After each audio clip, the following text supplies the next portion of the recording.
now I'm even more excited to kick off this epic event. This looks so awesome. Okay, just 8 months ago, Warner Brothers traveled to Sao Paulo for CCXP Brazil, where they debuted the first trailer for Wonder Woman 1984. Well, now we are back with Erico and Aline for more thrills surrounding one of the most anticipated movie releases of the year. Erico and Aline, bom dia! Yo, what's up, Iske? Thank you, Aisha. I am Érico Borgo. Oi, everyone. I am Aline Diniz, and we're going to have a maravilhoso time today. So, of course, we had to catch up with the amazing talent behind Wonder Woman 1984. So, let's not wait another minute. Here she is, director Patty Jenkins. Hi. So Hi, Patty. How are you? What an incredible way to engage with the fans. We had such a good time in Brazil. We had so much fun that we're super excited to be back together. I'm about to pull up the chat. Give me a interesting second. way, but super happy to be here. Of course, you've brought more people with you and some faces we did not get to see in Brazil, right, Patty? That's right. I can't wait to have them here. The one and only Steve Trevor, Mr. Chris Pine. Hey everybody, thanks for having me. I'm excited to be here. So great to have you, and we wouldn't want to do this without Wonder Woman's new nemesis. So let's welcome Kristen Wiig. Yeah. Hi, guys. Hi, Patty. Hi, Chris. But this film has not one, but two villains. So let's bring in the Max Lord, Pedro Pascal, please. Come on in.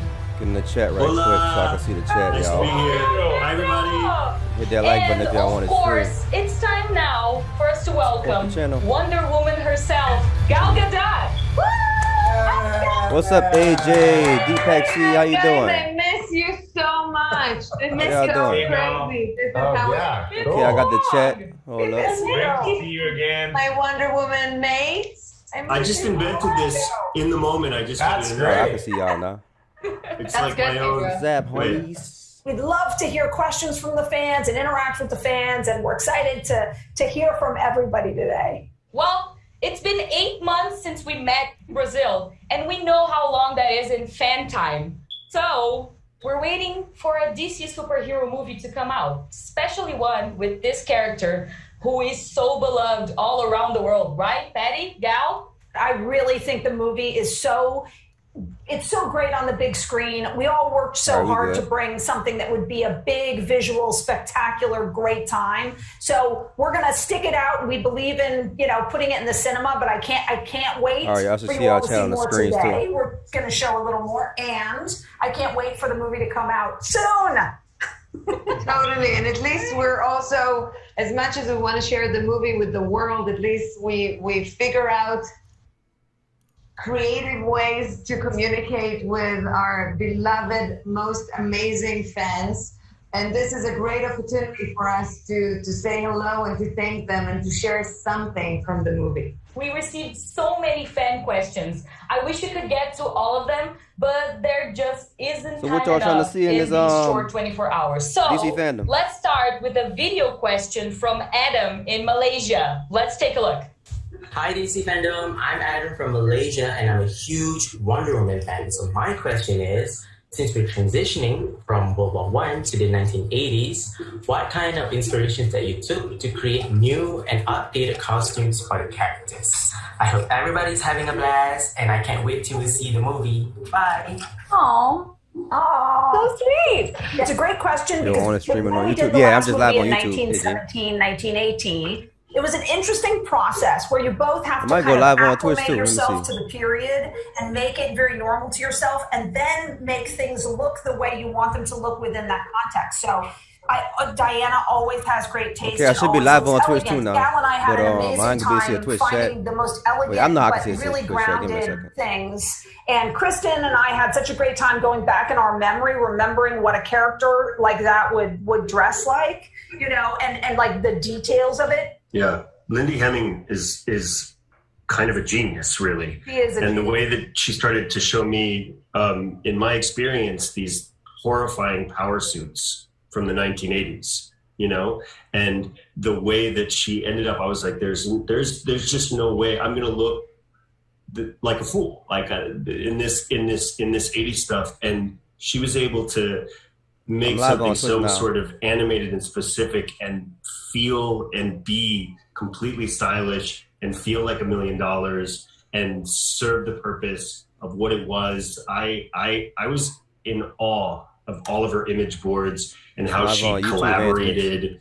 It was I really figure I'll incredible. stop by before getting But back to let's it. go Yeah, to our next thanks one. stopping by, bro. Hit the like button. Y'all hit the like button. From Each Kiara go in make that Japan. money, bro.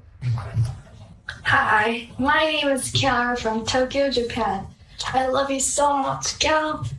What was it like working all together, and do you have any funny stories behind the scenes? Thanks for answering my questions. I love you guys so much. Oh my God. She sound like she just woke up or something. And your energy and the jumping, it was so full of energy. We had an amazing time working together, and there's something so well. Like the drama queen. No, I'm just kidding. But we had such an amazing time, and we got lucky that we all have such great chemistry, and we all adore and love each other. That was my favorite thing about the shoot was you guys were so delightful to me on set, and then everybody became super great friends. And I would have to stay and work, and you guys would be off there having a good time, and I'm trying to pay attention to the camera, and I'm like, hey, guys. Hey, guys coming back with music videos and everybody's laughing so hard. I mean, that was the most unusual thing to me. To feel like I'm making a film in the middle of like the funniest. Oh, I gotta get in my Discord so I can read the thing. Stay after school. I had to stay after school much longingly. It was so funny. Our next question, I just can't believe it, but we have a massive DC fan here. Oh, love you. Yeah, I think maybe some of you may recognize. Take it away, Venus. Hi, it's Venus from Miami, so I'm a huge fan. I have a question. So, who would win in a tennis match between Wonder Woman and Cheetah? And do you think they'll ever be able to put away their differences and team up for doubles? I think both of you would overcome your differences to play doubles against her. You guys against each other? I think Cheetah would win. Really? Yeah. Because Wonder Woman would have she'd have a gold tennis racket to go with everything, and it would just be too heavy, and I'm fast. Yo, what's up, Blitz? I just think how you doing, bro? Very subjective. That's your perspective, and it's okay. I disagree with you on this one, but let's agree to disagree. Well, then I'll see you on the court. Okay, so now we're going to Poland with Nina, who has a question for Pedro. Does Pedro Pascal know how much he's loved and appreciated by his fans? Aww. There you go, AJ. Yeah, if y'all want the Discord link, jump my Discord. Just type Discord in the chat. Nightbot. Do I know it? AJ said Nightbot.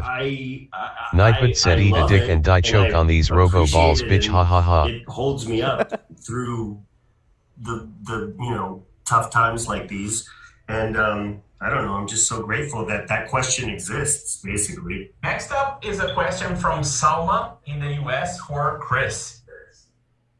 Hi Chris, I'm so happy and so excited for your return to Wonder Woman 1984.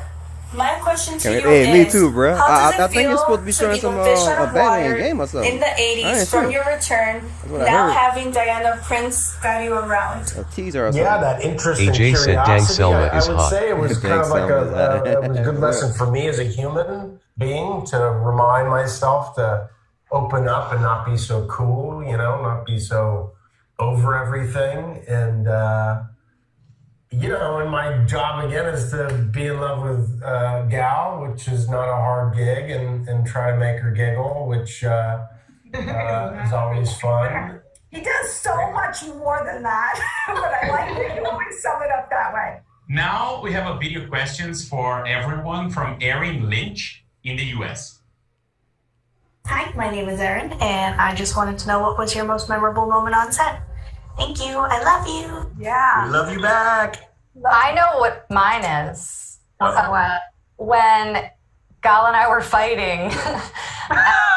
Well, I mean, the characters were fighting. Okay, and we were practicing this stunt, and we like got it down, and it was great, and it was going really well. And she like grabbed my hair, I think, and wig just like came.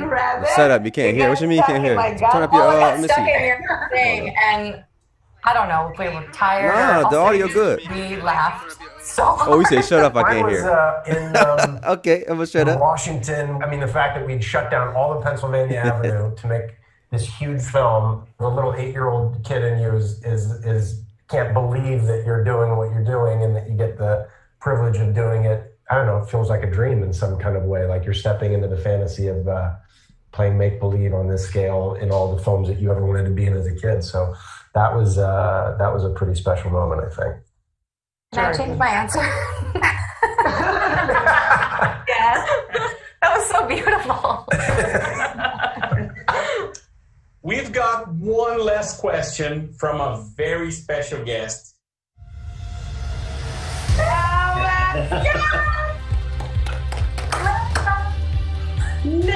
Blitzbrick said. What's up? You saying what's saying? You look so beautiful. Oh my gosh. Oh my God, Linda, look at you. Linda, everybody, Linda Carter, the reason that we're all here. Hello, Chris. Hello, Patty. Hello, Gal. Hello, Chris, Pedro. Oh my God, Gal. Hello, you beautiful woman. Hi, Linda. It's a delightful surprise to have you here. Thank you. So great. I'm so glad. We think about you every day, Linda, and we talk about you all the time. So this would not be a Wonder Woman panel, truly, if we didn't see your face. So it's so good to see you. So good to have you. I'm so excited. I've never met you. I've watched your show when I was younger. I had Wonder Woman clean your ears, pervert. And I'm so excited to meet you. Kristen? Yes. I was also Wonder Woman for Halloween when I was a little girl. I mean, I'm like so excited to meet you. Kristen, I think you're so great. So we have a mutual admiration. And anytime when I meet you, will you do me a favor? Will you just throw your arms around me? Yes, I would wish I could right now. I'm beyond excited. I'm beyond excied. You know that I have been a fan from day one of Patty's. When she was first attached to this film, when my daughter saw Gal as Wonder Woman, she said, "Mom, I finally get it. I finally understand why everyone idolizes you. I finally get what Wonder Woman means to everyone." You know? And that's my daughter. That's my flesh and blood. So thank you, Gal. Thank you, Patty. That's such a great story. Thank you, Linda. That's such a great story. And like the first time I ever called you, Linda, I said to you, I want you to know we're not here to reinvent Wonder Woman, and we're not here to do a new chapter of Wonder Woman. We just hope to take the torch and pass it forward. And so that means the world to me, because I was that person who was so moved by you and your performance and the show, the beautiful show that you guys did. So being able to know that somebody as important as your daughter acknowledged that we could be having that effect on her is like a huge compliment. You are a true life Wonder Woman, and I can't be more grateful to have your guidance and to be able to call you Mama Bear. And knowing your children now, thank you for everything that you've done personally for me, and I'm sure to the world. And this thing is whole because you're here. Oh. Love you, Linda. Yeah, we love you, Linda. So. Yeah. Whoop, whoop. We also had some submissions from fans that sent us pictures of their cosplays and fan art. Oh my God. I love that one. Yes. Exactly. Like having Linda here, it's like the classic. Like, who doesn't love to see the star? Make sure y'all hit the like button. They're Helps so on cool. the channel. Gorgeous. Rocking it. I know, she looks amazing. When men do that. Yeah. I love when I see people, like a man or different people do Wonder Woman, because it really does go to the core of like, we are all Wonder Woman, and that armor can mean something different on all these different people, and that's a great Wonder Woman costume. I love it. I love the armband. Yes. Eric Wow. Plays, thanks for the sub, bro. Because I felt like this is from the first one. Yeah, the recreation on the beach. AJ said hit that like button. Caught the spirit. Like, beautiful work, beautiful detail. Oh, look at that shield. Oh my gosh. I know, amazing. Wow. It looks exactly like the original one. Oh.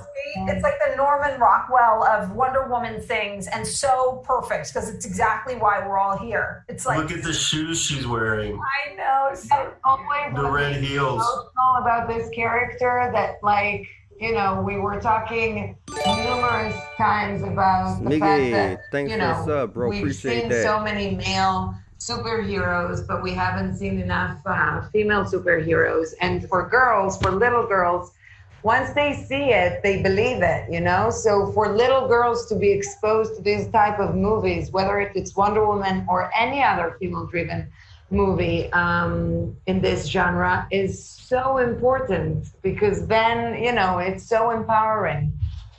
I love this piece of art. this is such a gorgeous graphic one. Yeah, I think I posted this one. Yeah, I love the beautiful, you know, like a different culture being brought to a hero, because it is so universal. And so I love seeing different people take it on and turn it, you know, bring it into something so personal to them. And it's just beautiful art too. I love the bracelets. Shout out to everyone that's subbing and liking stream. I thought this was such a great one. Because I just love the spirit of, you know, maybe this is Nubia, you know, and I love that it's the different Wonder Woman characters, and it's a beautiful Me6 said piece of Blitzbricks work, and, hashtag 6048 just left the server slightly frowning face. Before we say goodbye, I know, and more importantly, the it. fans here know that you wouldn't have come to the DC FanDome without a little something extra for them, right? That's right, guys. We are so excited to get to be here and see everybody and get to talk to everybody and answer questions for everybody. But it wouldn't quite be a good fan event if we didn't share a little something back. So we have our second official trailer to show you guys right now. Okay, I'm gonna mute my mic.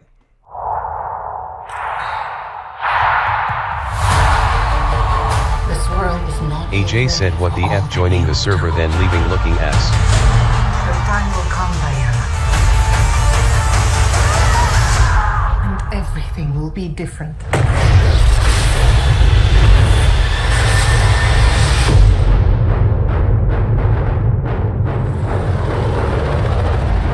Citizens of the world, I'm here to change your life. Anything you want, anything you dream of, you can have it. Look where the star goes. Diana, look at you. It's like not one day has passed. I don't want to be like anyone. I want to be an apex predator. You've always had everything, while people like me have had nothing. Well, now it's my turn. Get used to it.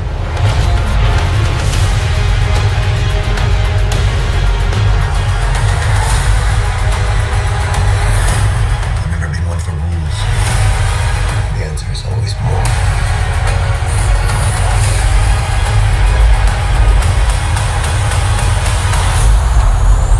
The way I fly, they will never find us. I forgot to tell you. What? Radar. Will they shoot at us?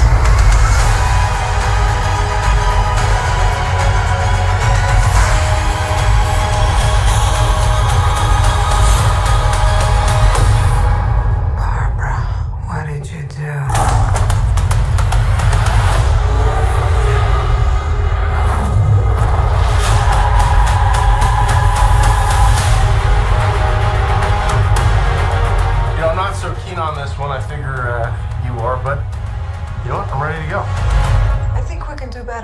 parachute pants?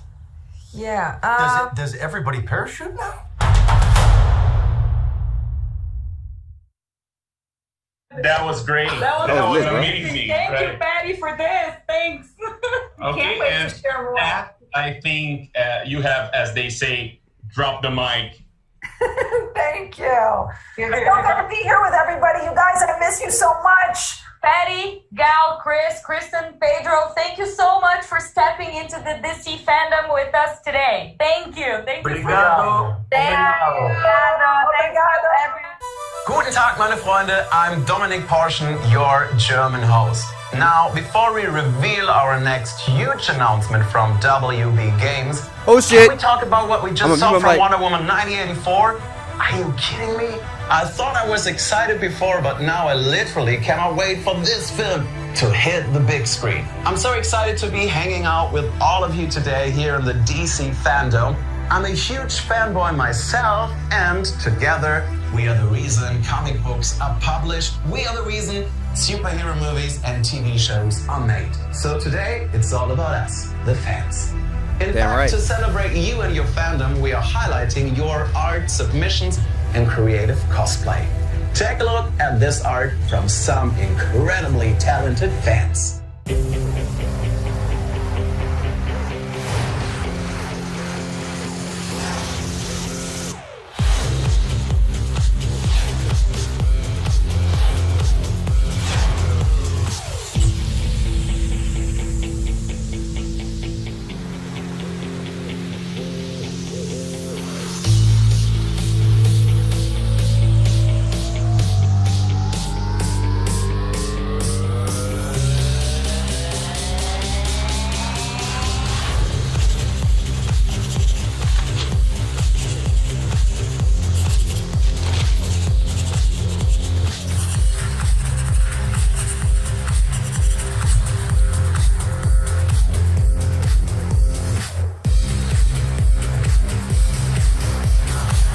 Bro, that artwork fire, bro. That shit lit, bro. Hey, make sure y'all hitting that sub button if y'all new to the channel and like button. I appreciate that very much.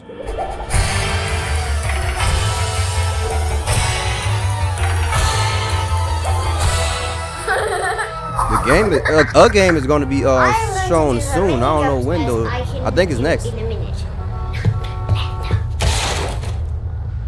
I'm not really a sporty person.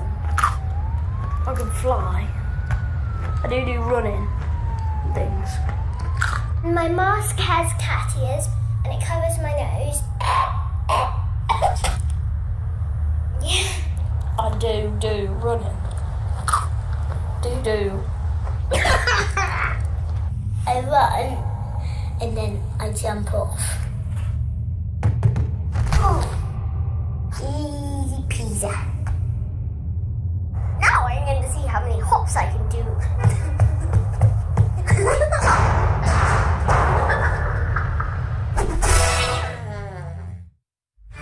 Are there any gamers out there? What? I can't hear you. Yeah, come on.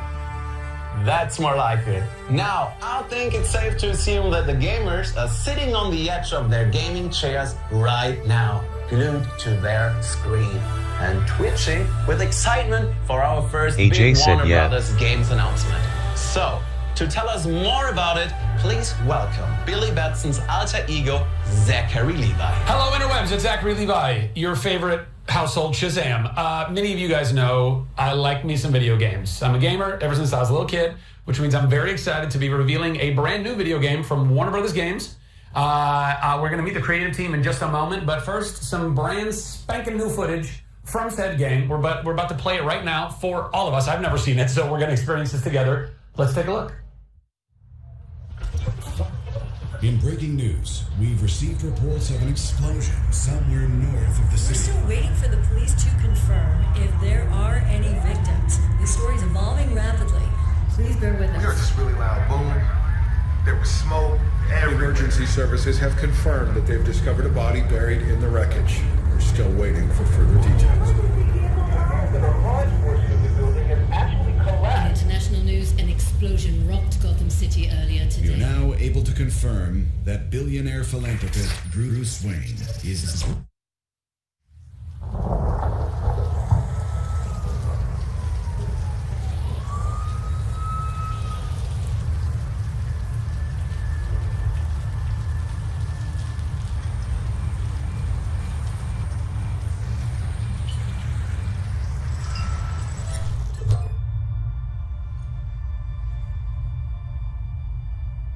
watching this, I'm dead.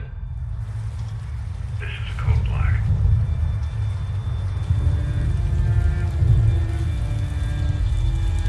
This message was automatically triggered when I destroyed the cave and everything it contained.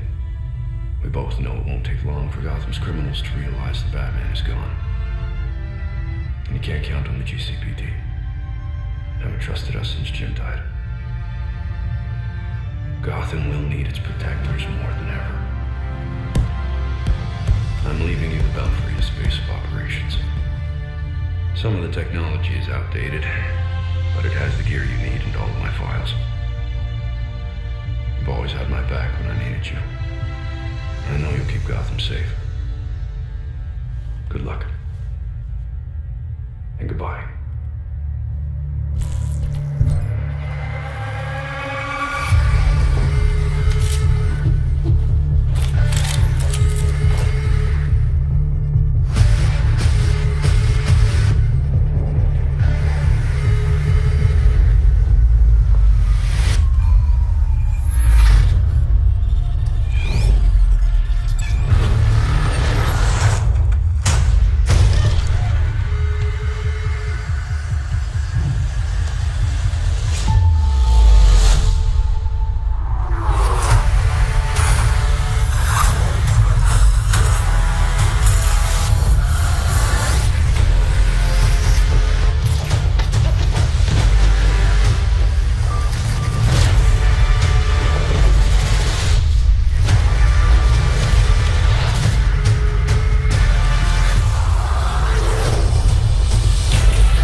God damn!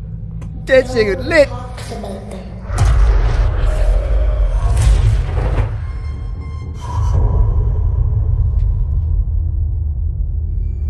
Not a whisper word is said.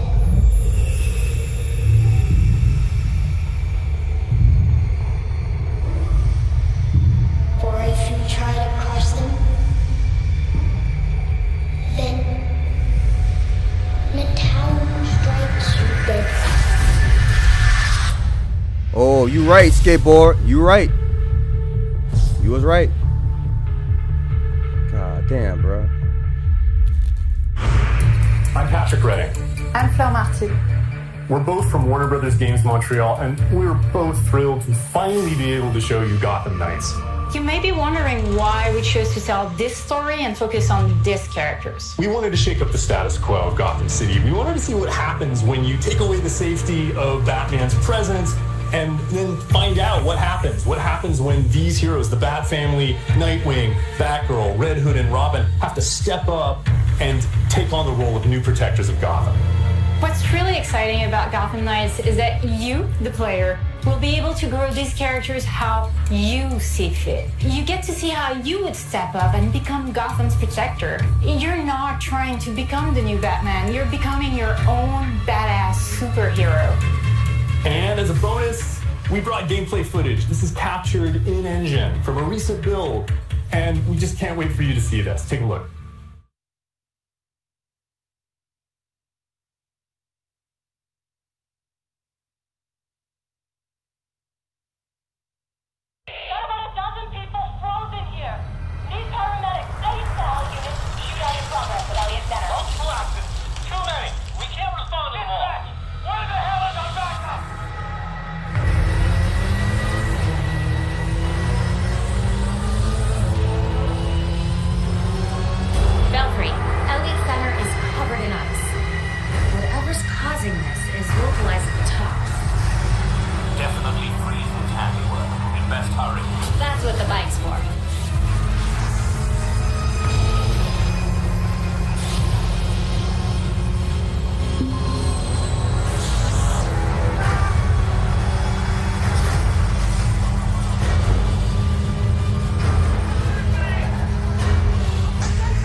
I think it might be online. I'm not sure. It should be.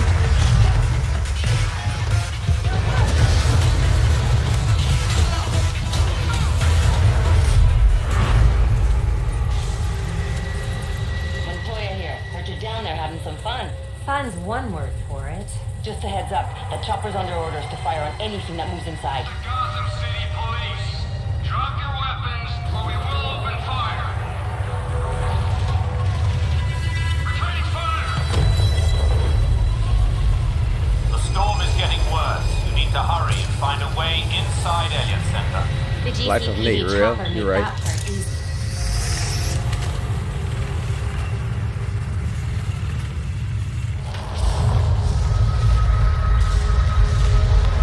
This doesn't look up to code.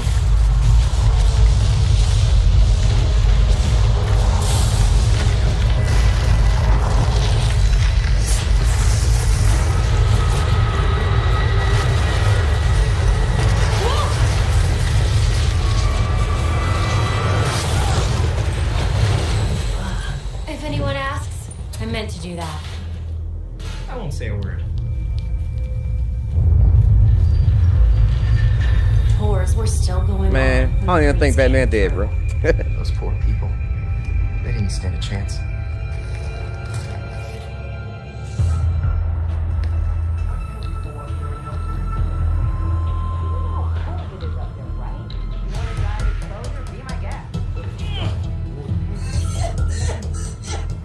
This will only take a second.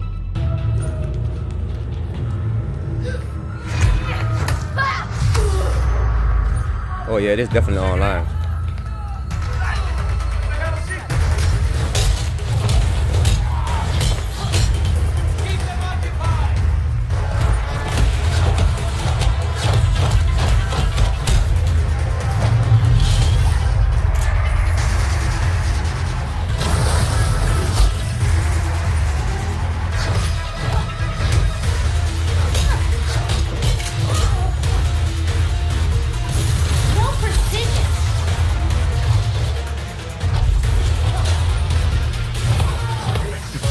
Looks better than Avengers, for real.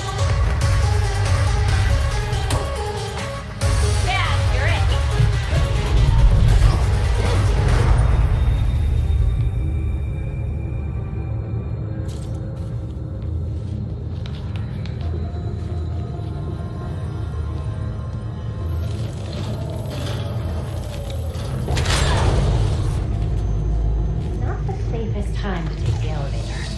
You'd rather take the stairs?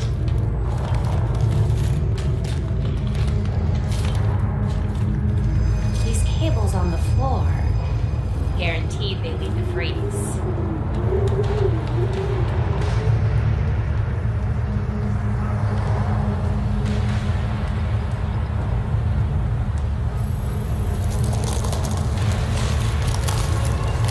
Belfry, status. Topless dead. Temperature still falling. We need to stop this. Now. Yo, thanks for the sub, bro. Appreciate that. Hit that like one, everyone. Hit that like button. I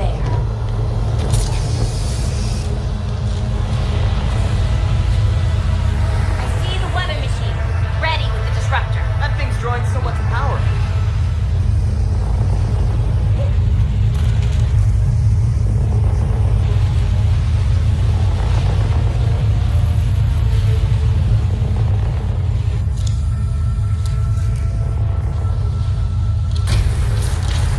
The disruptor's in place.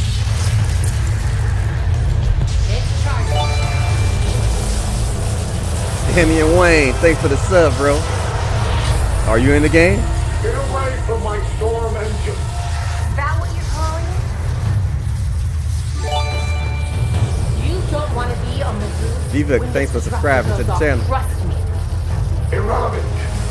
I already have what I needed.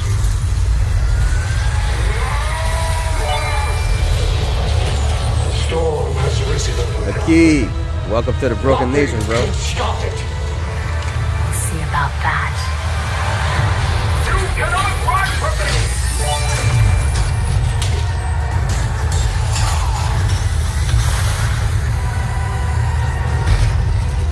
You Ninja David, the video maker, thanks for the sub. Oscar, thanks for the sub. I'm gonna mute my mic so we can watch this gameplay.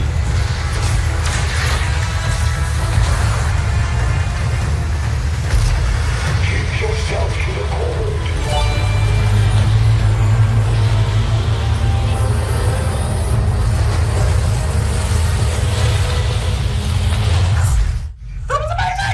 That was so good. That was so good. Thank you so much, Patrick and Floor, for giving us this insight, all this info. I, for one, can't wait to play it. I'm sure everybody at home can't wait to play it. Speaking of everyone at home, before you take off, if that's okay, we'd like to answer a few fan questions. Yeah, cool. Here we go. We still have more games to show, too. From the UK asks, Manish, what has driven you the most in the direction of this game? Wow. Well, I'd say really there have been kind of 3 consistent ideas at the heart of Gotham Knights. First is having a full cast of playable characters that can continue to grow and reinvent themselves. Second, a real living, breathing Gotham City that keeps challenging you, keeps serving up danger. And then finally, it's that fantasy of the superhero team up, and we want to be able to deliver that in co-op play. Copy that. Alistair from Kenya asks, what goes into deciding which characters you are going to develop the game around? Well, we chose characters who resonate with players on a few different axes. We wanted heroes who embodied different aspects of the Bat family. The detective side, as well as the fighter, the scourge of the underworld, the urban legend. We looked for characters that offer players a unique starting point and then a long runway for growth. Ultimately, we wanted heroes that could take on the forces that threaten Gotham City, but each bringing their own unique perspective. Gotcha. Okay. Now we have Riley from the United States. Homegrown. Riley from the United States asks, could you give anything more on this WB Games Montreal game? Any other little tidbits? We're actually sort of stemming in it. The Belfry will be a very important location in Gotham Knights. Yeah, I mean, we gotta keep a few secrets. We're gonna have more to talk about later. We can tell you this: the mystery in Gotham Knights is way bigger than just the protocols. Well, is there anything else that you would like us to know? Well, our game is coming out in 2021, and we can't wait for everyone to play it. Thank you all for tuning in. Thank you, Patrick and Floor, for sharing everything that you have. To everybody out there, I hope the you've been mechanics enjoying of DC Batman Fandome. getting fire, bro. Continue to Chris D, thanks for enjoy subbing. DC Fandome. I'm Zachary Levi. Mwah. Love you.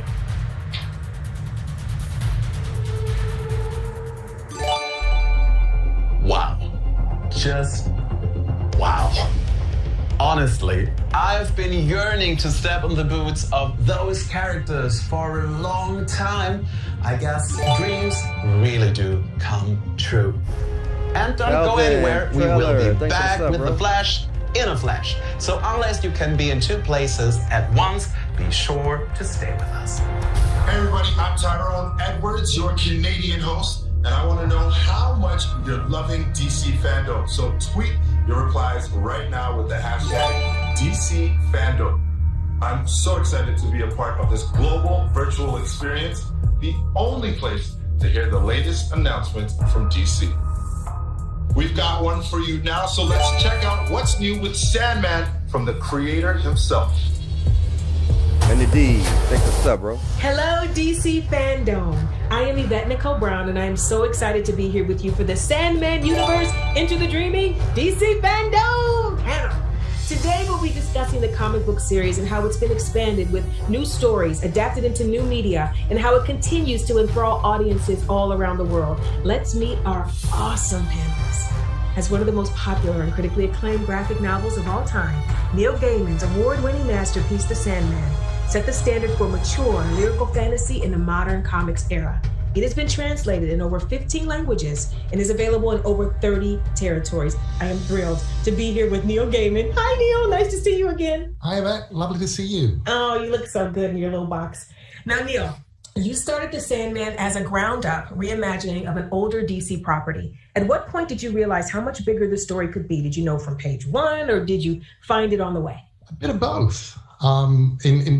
Started in 1987 when I was a 26-year-old writer, and I'd been asked to write a monthly comic for DC Comics. And all I knew was that I needed something that I could go anywhere with, that I could tell any kind of story, because I'd never had to tell a story a month before, and I didn't know if I could.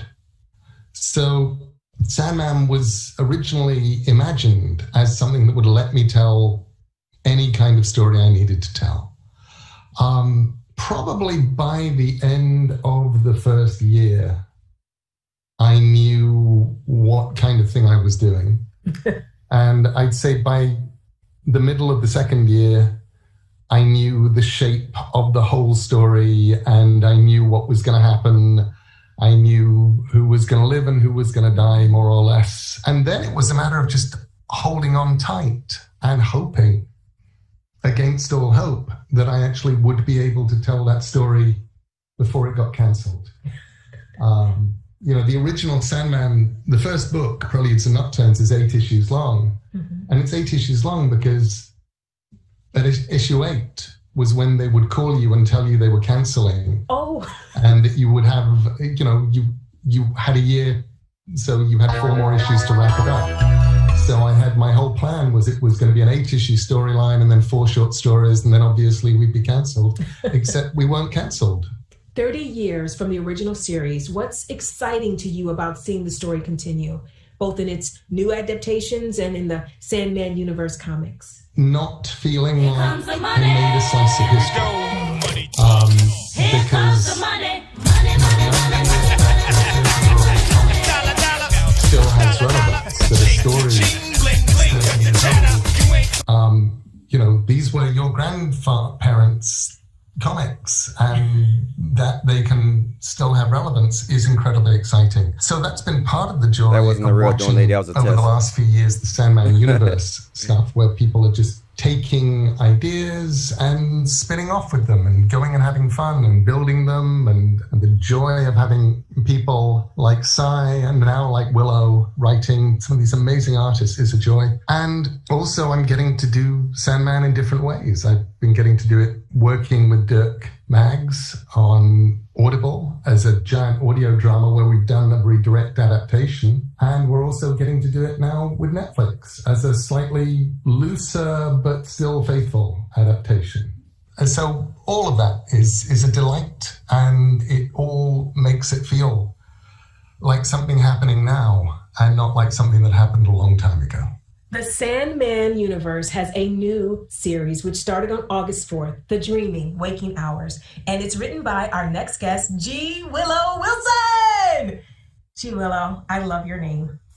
Oh, thank you so much. Hi, Yvette. How are you? It is so nice to meet you. Now, G. Willow, you first came to the Sandman purely as a fan in your teenage years. What did the series mean to you at that age? You know, I first read The Sandman in the late 90s as a teenage goth. And for me, what's interesting looking back now is that by the time I read that series, it was already part of the culture. And so I was already wearing the death outfit without knowing what it was. So, to pick up the series and be like, oh, this is where this comes from was really, really interesting for me. And it had a huge impact, I think, on my sense of how you tell stories in the graphic medium, of the scope of the kinds of stories you can tell, the way that you can put on a twist on legacy characters to make them relevant and fresh again for a new audience. And all of those tools that I was sort of unconsciously picking up reading that series at that age, I think have been tremendously valuable to me, in my own creative life, reimagining different stories and working in, sort of the Sandman universe. So it really feels like coming full circle. Now, when you learned you were going to be writing The Dreaming Waking Hours, what did you want to bring into the universe that wasn't there yet? What was your in to the story? When you're dealing with a legacy series that is as beloved as The Sandman is, you have to kind of balance two things. Number one, the history that longtime readers have with the series, the emotional investments that they have in that place and those characters, and also creating a new entry point for people who might not be as familiar with the series, I was sort of going through this roster of characters who've lived in the Sandman universe and in the Dreaming over the years, and thinking, who haven't we heard from yet? And at the time, I was going through a bout of insomnia, and I was thinking to myself, my God, you know how happy I would be to have a nightmare right now, because at least it would mean I was asleep.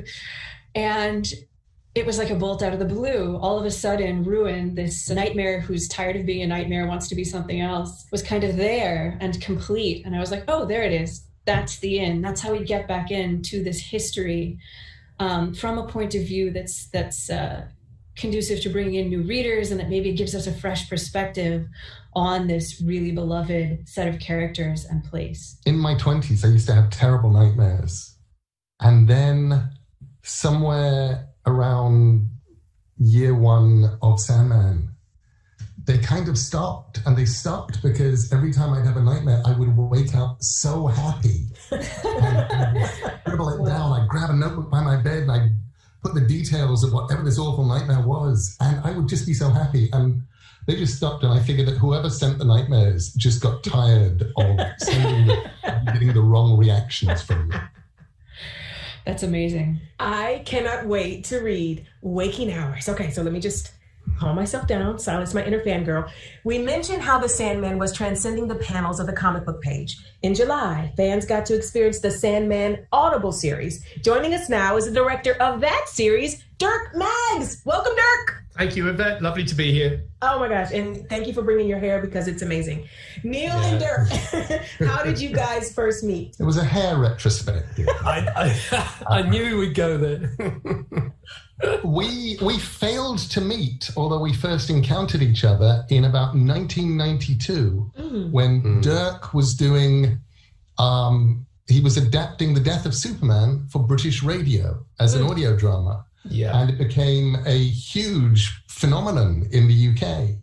And Phyllis Hume, who was at DC Comics back then, decided that we should become acquainted. And she gave Dirk Sandman graphic novels, which was, Sandman was still being written. And Dirk read it and went, this is a drama. And what happened then, Dirk? And then the BBC said, I think we've done enough comic book stuff with you now, Dirkie. Off you go and do some terrible comedy instead. And so that was it. We didn't do it for the BBC. And I thought that was it, game over. So it was very sad because I'd never read anything like it. And actually, I thought of all the things we were doing, and I'm very proud of our Superman and Batman.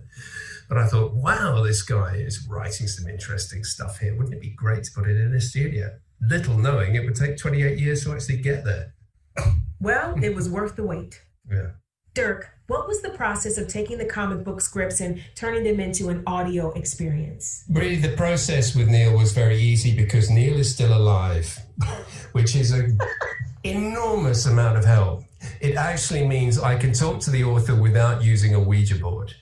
And not only that, but the author in this case is a supremely kind, indulgent, patient man who will put up with the questions of someone who normally is just a drummer and give him intelligent replies. So it was wonderful to have Neil accessible, and the real joy was to actually get Neil's original scripts, which he wrote at the time for the artists. And one of the things about the scripts is they're kind of like the blueprint. They're kind of like the scaffolding behind the facade, which is the story. And you get into Neil's mind at the time when he's writing, him, 27-year-old Neil, and what he wants to see. And what, I don't know if Neil, you knew this, but there's real poetry in your descriptions that no one but a single artist would read. Well, I know you know that now because you've been reading these descriptions as part of the narration. But really, they were a piece of literary art in their own right, the scripts. So I had those to base things on. We come to the decision that we were going to stick pretty closely to the original work, because why wouldn't you? Effectively, there is nothing needs really changing. Occasionally, here and there, one might just, touch slightly on the steering wheel, but there is nothing much you need to do. And they just rock. They totally rock. So Neil as narrator now is being Neil the writer. We're in his head, and then off the page, I'm going to extend this metaphor to snapping point, come the characters and we get this wonderful sort of sense of being inside Neil's head. The nicer part, the classy part. The classy part. Okay, well, besides the star actors, you had to cast something like 150 other parts. Kudos to you. What was that process like, Dirk? Well, I've got to say, our casting team, Marielle and Nicola, who were doing a lot of the casting, did a fantastic job. There are way many more parts than we could comfortably deal with in a given situation with a studio that probably held 6 people and was really only built for one. If you know the Marx Brothers works, you'll know there's a thing called the stateroom scene where they're trying to cram into a cupboard on a boat. Well, that's kind of how it was in this situation. I had to think of a way through this, and I thought what we need is all the very best audio voice actors in London. And London is a really good place to get voice actors because, of course, BBC still runs spoken word and drama and so on and so forth. So actors as busy as Michael and James, who was in a play at the time, you know, you're not expecting to see them. You're getting people who normally would get a marquee, who are coming in as part of the ensemble, and everybody kind of checked their egos at the door. And we ended up with a really lovely situation. There were certain episodes, like, for example, A Midsummer Night's Dream, where, the temperature in the studio kind of climbed into the late 90s. But the upside was that the cast, we were pretty much doing the story from soup to nuts. So if you're in the room with them, you're watching one of Neil's greatest stories just happen in front of your eyes with a bit of extra Shakespeare here and there. So it was a wonderful experience. Speaking of the amazing cast, we are joined by the devilish Michael Sheen. Welcome to the panel, Michael. Hello, Zach. How you doing? I'm good. So happy to have you with us. So, Michael, now you are on the hot seat. How did you put your spin on Lucifer? I mean, I remember when I first read Sandman, I'd left Wales to come down to London to go to drama school. And one of my fellow classmates at RADA, in the first few weeks, said to me, do you read comic books? And I said, no, I don't. And I thought, like superheroes? I'm not really into all that. And sorry, DC. And he said, here we are. And he gave me some Alan Moore. He gave me V for Vendetta and Watchmen and Swamp Thing and Constantine and Sandman. And I remember reading the first few Sandmans, and it just sort of, it did literally change my life. It sort of both reinforced what I was already interested in, but opened doors to whole universes for the rest of my life. I mean, it created my taste, really, I suppose. It led me to finding out about Joseph Campbell and comparative mythology and Carl Jung and I mean, all kinds of stuff. It just blew my mind. And certain things really stayed with me. And one of those things was the character of Lucifer when you first meet him early on in the story, and that kind of young Bowie look. That image really stayed with me. So when I came to do Lucifer, that was there at the back of my mind. And I love the idea of someone who looks very angelic. I mean, he is an angel. He's the fallen angel. And that young Bowie with the curly blonde hair is very angelic. And sort of chirpy, hello, and it takes you by surprise. You're expecting Lucifer to be Lucifer. And of course, you don't have to, it's like, hello, Dream, how are you? And I love that idea of sort of surprising the audience and pulling the rug out from under their feet, which Neil is so brilliant at. And of course, the first thing I ever saw to do with the Sandman was the cover of Preludes and Nocturnes out of Dave McKean art. And even from that, I knew I was entering into a whole other world. And then, of course, getting to know Dave many years later was a bit of a dream come true. He is such a singular talent and such a singular vision. It was weird with Sandman. I think we had this huge fight on our hands right in the very beginning when we told DC that the title character Morpheus would not be on every cover. I remember them coming back going, but how will people know this is Sandman? And we said, well, because the word Sandman will be on every cover. And having lost that battle, they never fought again. they were like, okay, well, obviously we don't know what this thing is, and they're doing things that break all the rules because you have to have the character on the cover, and they aren't. So they're just doing their thing. And it really was Dave having that fight. And also around Sandman 9, Dave refusing to be fired. Karen Berger fired him. He was in New York, and she said, we don't have time for you to do any more Sandman covers. Then he said to me, I've been fired. And I said, what are you going to do? He said, well, I'm going to spend the next 2 days painting the next 8 Sandman covers, and then I'm going to send them over to her, and I'll see what she says. And that's what he did. He just made the rest of the Doll's House covers. Amazing. He did all the covers and sent them over. And what was she going to do? They were brilliant. Of course, I'd spent a fair amount of time with Neil fairly recently when we did Good Omens together. So I got used to Neil being on the other side of the camera and close to me, which I liked. But he's sort of creeping ever closer, like a game of Grandma's Clock. Is that what it's called? Where, every time I look around, he's not behind the camera now. Now he's actually standing next to me in the recording studio, narrating the damn thing. I mean, if he gets any closer, we'll have to have an operation to be separated. I love the fact that I get to work with Michael. Michael and I have been friends since 2010, and we've been working together since 2017, and just I get to just admire him as an actor more and more, and the very, very peculiar feeling of having my friend Michael standing next to me in the studio and opening his mouth, and this voice that basically belongs to David Bowie playing Lucifer coming out of his mouth. And I'm just sort of looking and going, how does he do that? How can that work? And I forget that my friend Michael is also one of the greatest actors of our age. It was an absolute delight. We were incredibly lucky at the kind of cast who came out for Dirk and also who came out for Sandman, because we're lucky in that there are Sandman fans everywhere. And we get to punch above our weight. We get to get Willow coming in and writing The Dreaming because she was a Sandman fan and she wants to write Sandman. We get Michael Sheen, we get Kat Dennings, we get these amazing people coming in and fighting to do it because they love Sandman, and we are so lucky in that. Like we said earlier, The Sandman is in dozens of languages and has been in print continuously for over 30 years. Why do you think The Sandman not only endures, but transcends media? For me, the answer is that I really didn't know what I was doing. And I didn't know what I was meant to be doing, and I didn't know how to do it. And I did it anyway. Mm-hmm. And that just doing it also meant that everything I was seeing, everybody I met, every thought going through my head, made it onto the page.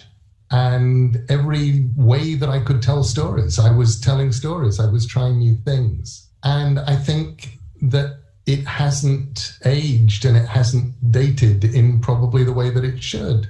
You can absolutely see places where it's completely of its time, and you can see places where my heart was in the right place, but I didn't have a clue what I was doing. And I think that's fine and that's forgivable, because overall, I think I, along with dozens of astonishing artists and along with people who are unsung, like Todd Klein, our amazing letterer, who did miracles that then nobody notices are there, creating lettering font styles for characters like Delirium or Dream or Desire.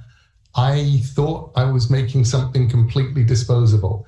If I'd known I was making something that would last, I probably would have had a lot more attention, and it probably wouldn't have worked.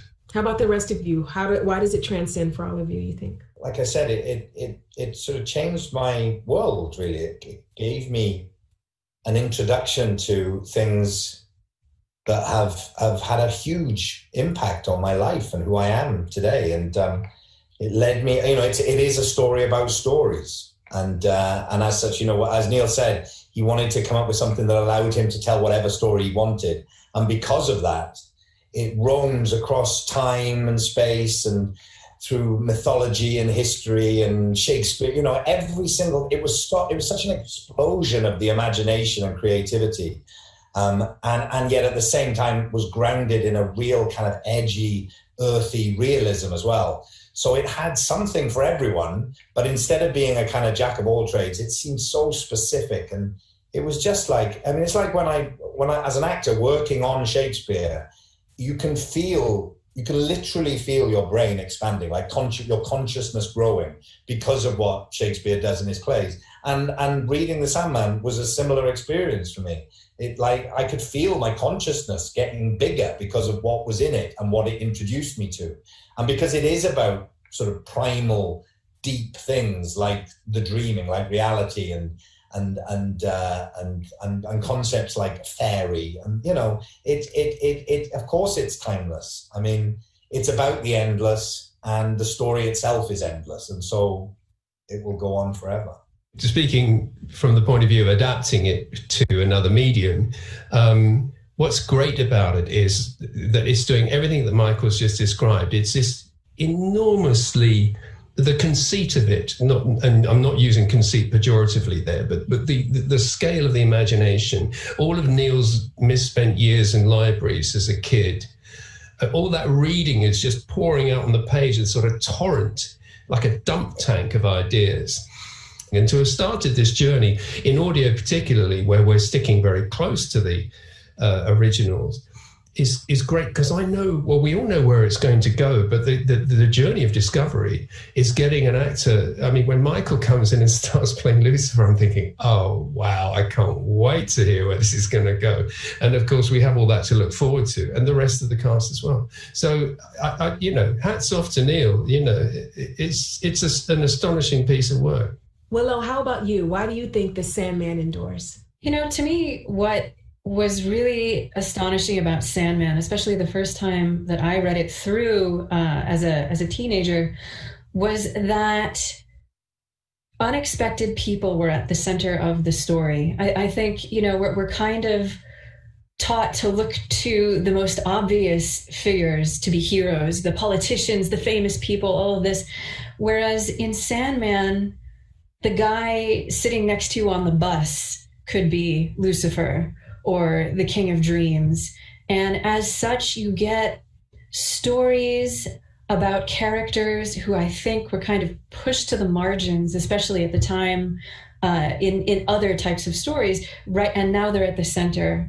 And that makes you look twice at the world around you. It makes you sort of question, you know, who is telling the story, and what point of views are we missing, and who is unmourned? I mean, that also really struck me. Is that, you know, like, this came out in the middle of the AIDS epidemic when, you know, a lot of people were trying to push, you know, these deaths and this terrible thing that was happening under the rug. And Sandman said, no, pay attention. This is important. These people are important. And that was very striking to me. And I think that's part of the reason that it still feels so relevant, because it kind of reminds you there are still stories we haven't heard. You know, there's still things we're afraid to talk about. And it's the people around you who could be the true spinners of tales. And that really has stuck with me through the years. Well, that answer was amazing. I've thought about this a lot. Oh, gosh, it's so good. I want to thank all of you for this wonderful time. I had the best time talking to all of you. But before we go, we can't forget about the dedicated fans. We asked and they responded, and we get it. You want to know about the Netflix show. So, Neil, can you tell us anything? We've been asked about when it will be released. We've been asked about the cast details. What can you tell us, Neil? Well, I can tell you that due to COVID, everything, as with every other piece of television being made around the world right now, somebody pushed a giant pause button, and we've taken advantage of our pause button just to try and get the scripts as close to perfect as we possibly could, which has been really fun.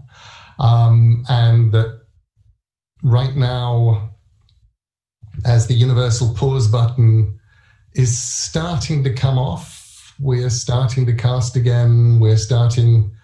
I'm getting these inspiring and wonderful emails with production designs, with places that I've only ever seen in the comics before, now being rendered in 3D, and I'm being asked to comment on it. That's amazing.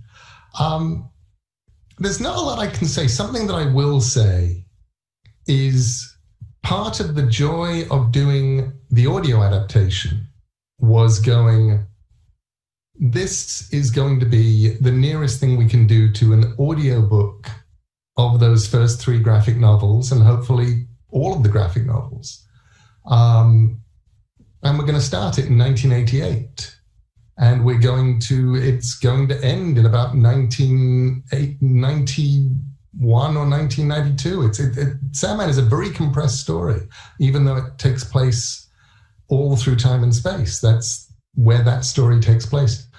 What we're doing with Netflix is saying, okay, it's still going to start in 1916, but the thing that happens in Sandman 1, the point that the story starts, is not 1988, it's now. And how does that change the story? What does that give us? What does that make us have to look at that we wouldn't have had to look at if we were setting it as a period piece? What is that going to do to the gender of characters? What is that going to do to the nature of characters? What's that going to do to the story?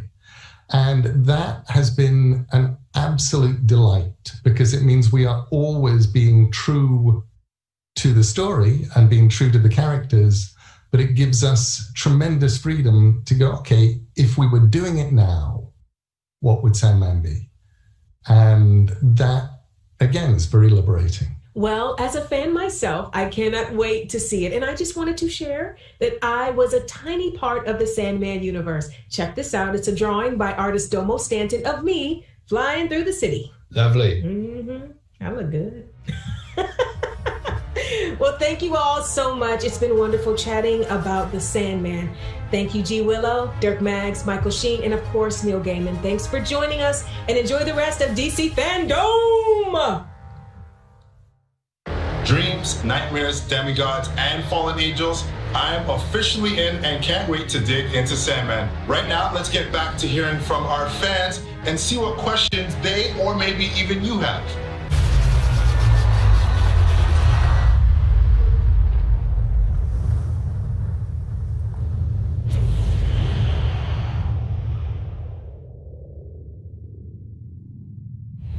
Already Batwoman kind of stands out because she doesn't technically have like a superpower.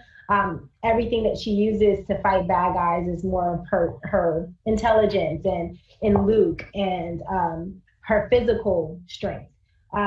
So I do look forward to seeing that, or for playing in that perspective, like from a Ryan perspective, from like this street kid's perspective, from a person that saw these superheroes growing up. Because that was also really important for Ryan, you know, to see Batwoman be an out lesbian, and to have a superhero role model to look up to. And then now all of a sudden I'm filling those shoes.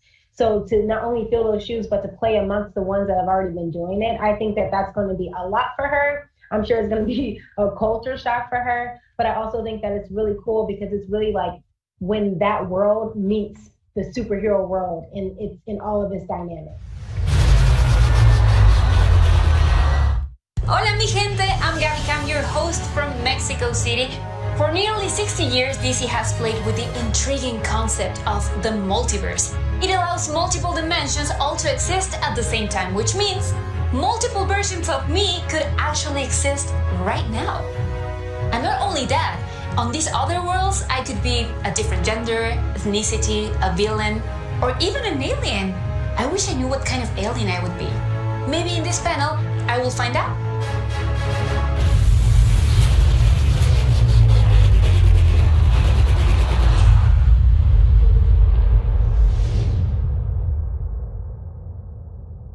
The multiverse has been at the heart of DC almost from the very start. But the moment most fans think of is this one. In the Silver Age of comics, when The Flash met The Flash in 1961. In Flash of Two Worlds, DC created a story where the Flash could be Barry Allen and Jay Garrick at the very same time, and created the architecture that would allow DC to be expansive, inclusive in their storytelling and in their universe, and is the world that fans now know, and also laid the groundwork for the ambitious crossover event, Crisis on Infinite Earths. Crisis on Infinite Earths brought the DC multiverse to fans, bringing together DC superheroes and supervillains in a truly epic event. But this is not the first time DC has explored the multiverse, and trust me, it will not be the last time fans will see it, as DC is fully embracing this exciting creative concept and how it can open up endless opportunities for storytelling for our comic books, TV shows, film, and games creators.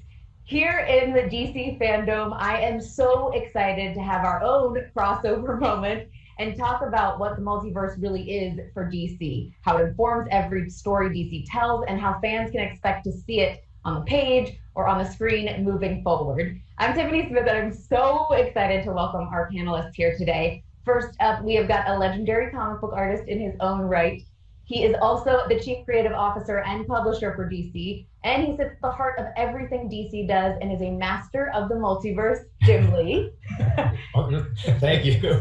Next up, he oversees DC's films, which run the gamut from The Joker to Aquaman, and has huge plans for where DC movies are about to go next. Walter Hamada. How you doing, sir? Hello, I'm good. Great to be here. And finally, one of the key architects of DC's Arrowverse and the amazing Crisis crossover event, he is executive producer of nearly a dozen fan-favorite DC shows like Batwoman, The Flash, Supergirl, Doom Patrol, Titans, and the upcoming Superman and Lois, and many, many more. It's Greg Berlanti. How are you? Very good, very good. Great to be here. Let's just kind of go to the top of it, and I'm going to go to you, Jim. What exactly is the DC multiverse for people who may not know? Yeah, I think when people think about superheroes, they know the names, the costumes, the powers, the origins, and it kind of tends to be this sort of monolithic kind of thing. But one of the things that really is distinct and unique to DC is that it's the first large work of fiction that has leaned upon this idea that we are not alone. We have this reality, this earth, but that there are alternate realities that sit side by side with us, and the infinite number. And on each of these different earths, we exist, but maybe in slightly different variations, right? We might be a different gender on another planet, or we might be furry creatures. And this extends to all the superheroes. So you start seeing this kind of endless spectrum of characters that you can create. And so it allows us to have the freedom and to create different versions and then lean upon that canon as we, change up the mythology and the pantheon of characters to better reflect the true diversity and inclusivity that our audiences want and that our audiences live in. And you kind of touched on it already, Jim, but let's go to you, Greg. How do you feel like the multiverse really informs the stories that you tell through DC TV? I would say that when we started out, thanks for the sub, Lindo. Arrow, 8-9 years ago now, it wasn't our intention to replicate what everyone had done so brilliantly in comics, and it wasn't until The Flash came along and we tried in the pilot of The Flash to put the two of them on screen together that I remember watching that first scene of the two of them together and thinking like, oh wow, this makes me feel like the DC books made me feel, like 1 + 1 = 3. The other thing it allows for is the vastness. You really feel the vastness of each of these different worlds, and I think it adds to the importance of these heroes and the myth of them, and that's been really exciting. And again, the element of surprise. If the universe that everyone's constructing, the different showrunners and creators and directors, and obviously with Walter and Jim helping shepherd all of it, if it can go to all those different places and still be tethered together, I think just as an audience member, I want to show up and not know, like, who might I see here, and I think that's incredibly exciting. Well, and I think it's something too where, we talk about comic book writers getting to play with the characters in different ways. Same thing on the TV shows where it's when you bring a character from one show into another show, those writers now get to play with that character or a different version of them, which I think the fans, myself included, have loved seeing on TV. Yeah, that's a lot of fun for the actors. They love it when they play a villain version of themselves from another planet. Everybody loves to play a villain. You faced some of the greatest evils known to man, and you defeated them. Think so highly of yourselves that you can defeat any threat that comes your way.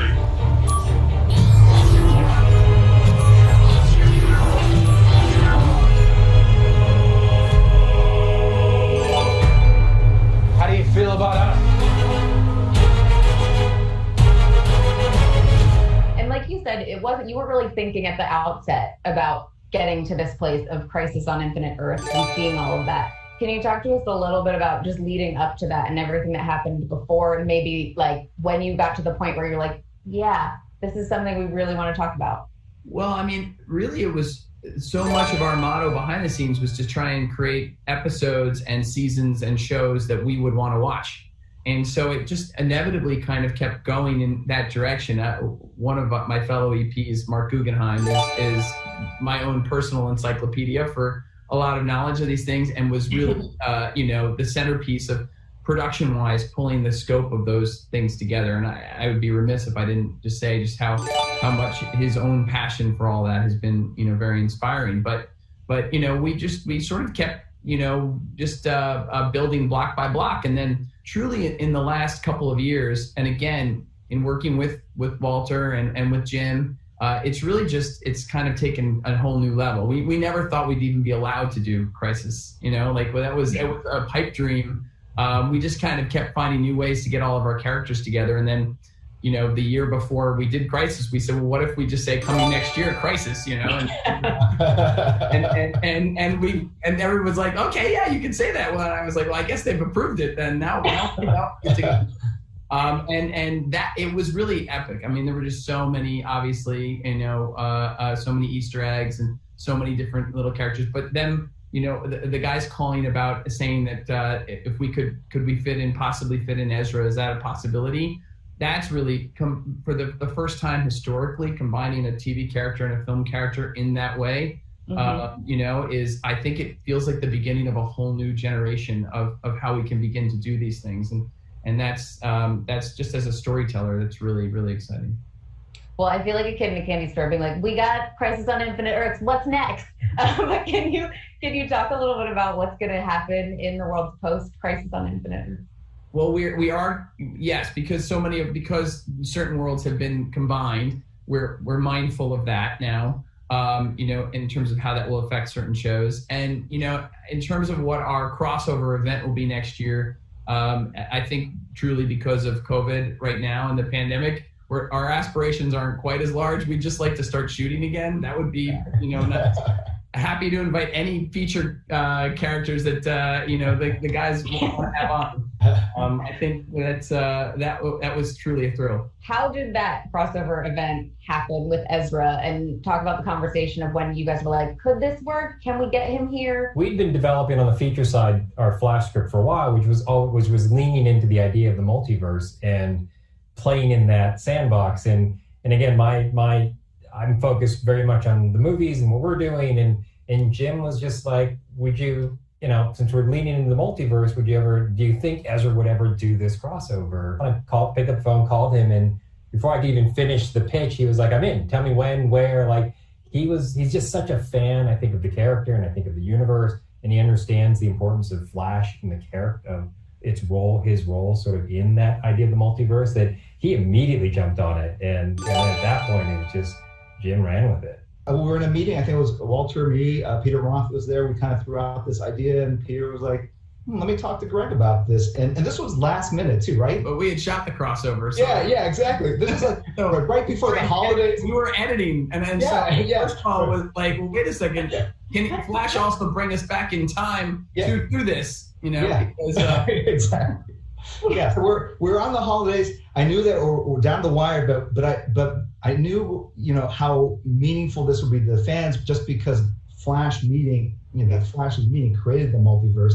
That the fact that this had never been done before, and that this was new footage. A lot of the stuff, like the Green Lantern, was kind of old footage. This was new stuff, and we had to track down the costume for Ezra. Luckily, he still fit into it. And Peter, spoke with Greg, and Greg graciously allowed us to do this at the last minute, very last minute. And Mark wrote dialogue at the last second, sent it over. It had to be kind of vague enough to not create too many expectations, but kind of solidify the fact that this is happening, that these Flashes are both the Flash in different universes. And the cool thing is, Ezra's Flash was never named the Flash in the movies. He got his name from meeting Grant, who knew he was the Flash. And that's like so cool to have that introduction into the canon, right? And so that was it. And it came together at the last minute, and it worked out great. Those guys kind of improvised and the lines, and they definitely improvised. There's a lot into it. It was touching and funny, and it was just a great moment. And then when it went live, man, people's heads exploded. And then I think, well, there were a lot of people who worked on the show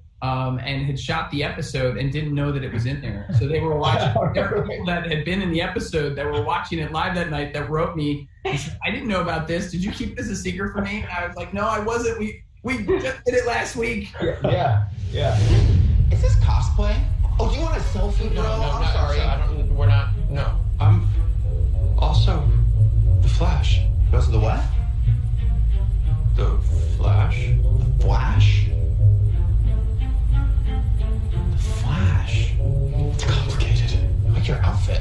It seems comfy. Yours is pretty cool. Smooth. Seems safe and breathable.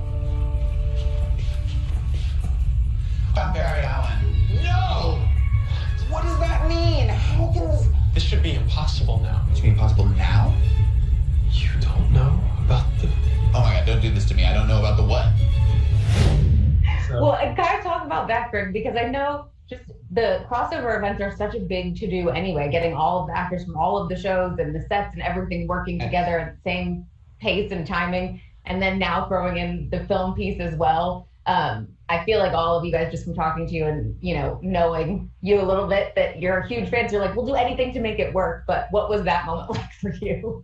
Well, I was, honestly, I really do experience these shows just as a fan first. And so when I heard it, I just thought I would want to see that. I would want to see that, let alone be a part of it, and whenever anybody in this business is doing stuff from that place of like, how can we make this thing the best it can be, and how can we deliver something to everybody and that, understands and loves these characters as much as we do, then the impossible stuff that seems impossible ends up becoming possible. I think up to this point, we were the company was just organized in a way where TV was TV and film was film, and oftentimes DC and Jim was sort of the arbiter of like, hey, they want to use this character, using this character, and it became this like really weird situation where the fans they love the characters. They just want to see the characters. And this sort of opens the door for us to do more crossover, to really lean into this idea and just acknowledge the fact that there can be a Flash on TV and one in the movies, and you don't have to pick one or the other. You can love both,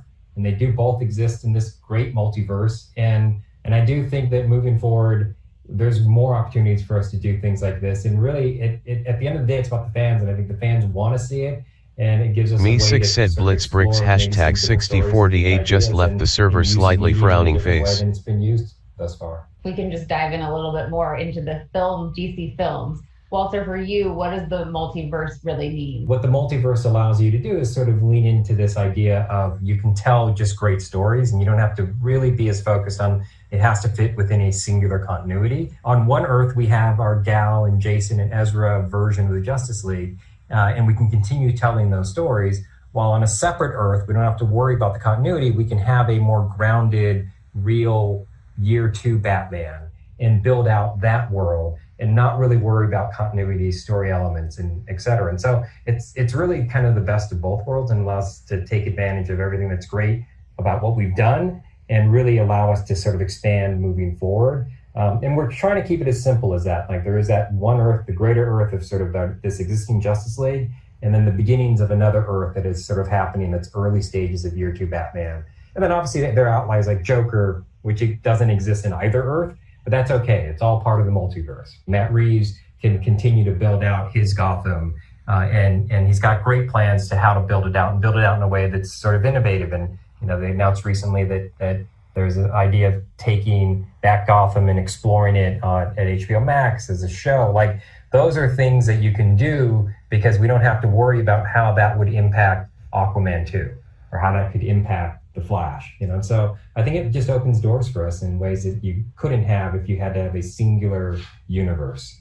So let's get into some of the questions that we've got from fans. The first one is for you, Jim. It's from Van in the US.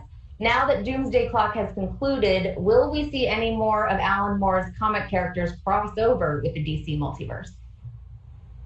Probably less on the crossover side. You don't want to, dip into the well too often and kind of make it too regular a thing. It becomes too commonplace. You want to save it for really big epic storylines where you've got great creators like Jeff Johns, who's able to come in and really deliver, a story worthy of that kind of concept.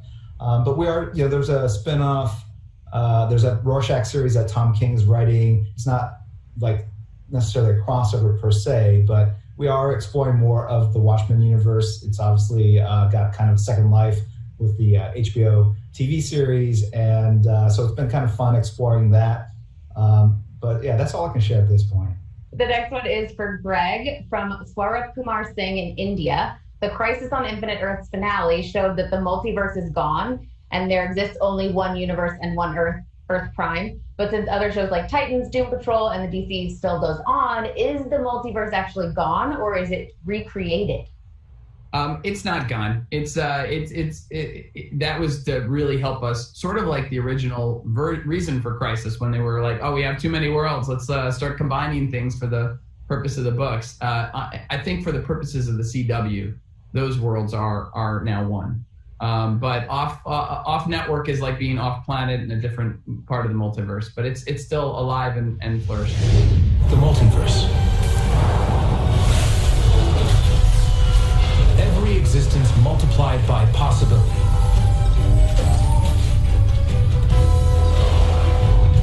And spread out before space and time in infinite measure.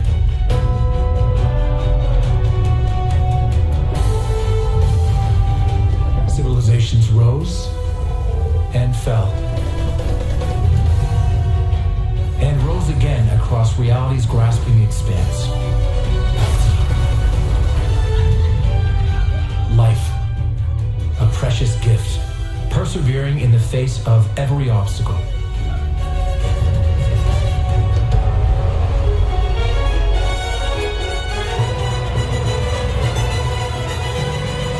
Until, finally, the age of heroes was born. Okay, well, the next question is for you from Sumik Day in India. Will we get more multiverse movies or even Elseworlds movies like Superman, Red Sun? I think it's the possibility is there. It's not, it really comes down to, like I said, our focus is great stories. And so if we come across the right filmmaker with an interesting story that doesn't work within our existing timeline, and it would work as an Elseworld, we would definitely explore it. I can say we're not currently developing Red Sun, so that isn't one of them, but it really comes down to when the right filmmaker or the right idea comes together. That's the beauty of the multiverse, is we can explore it. We can go down the road and take a shot at it. But what we don't want to do is be in a place like Jim was saying, like it should be special. I don't think you want an Elseworld movie every year, like clockwork. Like it'd be much better for it to be a special thing. And we also want them to be great. We want them to be special. We want to make sure that it doesn't just sort of feel like we're just cranking out a volume of different versions of these characters. There has to be a reason for it.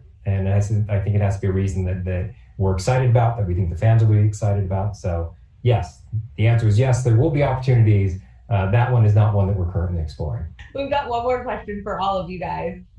This is from Ryan Keller in the US. With the existence of the DC multiverse, how do you approach managing a wide variety of characters, stories, and universes for DC? And how would you work to help keep the audience connected with such a large variety of characters and stories?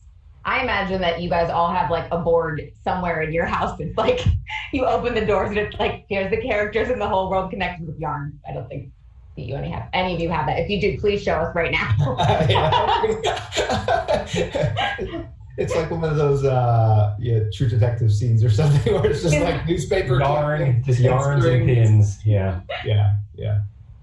I think that is the challenge. There's so many characters, so many versions, but we have people through film, TV, within Berlanti's company. These are the assets we track and try to make sure that there aren't inconsistencies and that we are constantly communicating between ourselves so that we deliver something that's satisfying and maybe paints a bigger picture. And now that this has been established, this multiverse across all the content, I think there's going to be a greater need for coordination to kind of deliver even cooler surprises going forward. But I just want to really thank and applaud Greg for really laying the groundwork for all this, because they didn't have to do this. From what I hear from Mark Guggenheim, it's a crazy amount of work. I see you saying, bringing what's all up, these bro? people I have together to forgotten you. deliver something that could potentially be very confusing or complicated, and being able to tell a story that's kind of derived from the canon. It is an amazing thing, and the fact that they've been able to do it year in, year out with different kind of crossovers and big events has been a real blessing, I think, for the DC universe, and has kind of shown that it can be done, but we just need to be on top of the storylines and where the characters are and how they're being used, but that's part of the job, and a lot of fun, and there's a lot of fun involved as well, because we get to really explore really deeply into the DC catalog sometimes. When we were first pitching the idea of certain characters, there was a sense of like, okay, well, this was years ago, but like, oh, we might use this character in the movie space, so maybe we won't then use the character there. And I would say, well, I can watch an animated Batman, and I don't confuse animated Batman from the Batman in your movies to, something on a show. But it doesn't mean that we still don't have to warrant using that character. Certainly any kind of character with that kind of size and scope and that much meaning in the world like this. But, so we want to justify our use of any character, but at the same time, ultimately, I think it's in the, as we bring all of these characters into live action and to life, it's just so much more enriching and rewarding for everyone, to feel like, okay, the best idea wins, and the best version of the story is going to be what we're all really trying to serve. I think in the past, there's been like, well, features might do something with that, so stay away from it. It could be years before that character ever showed up on the screen, if it even showed up on the screen, and it was clear to us, like, it doesn't make sense to hold that back from the fans.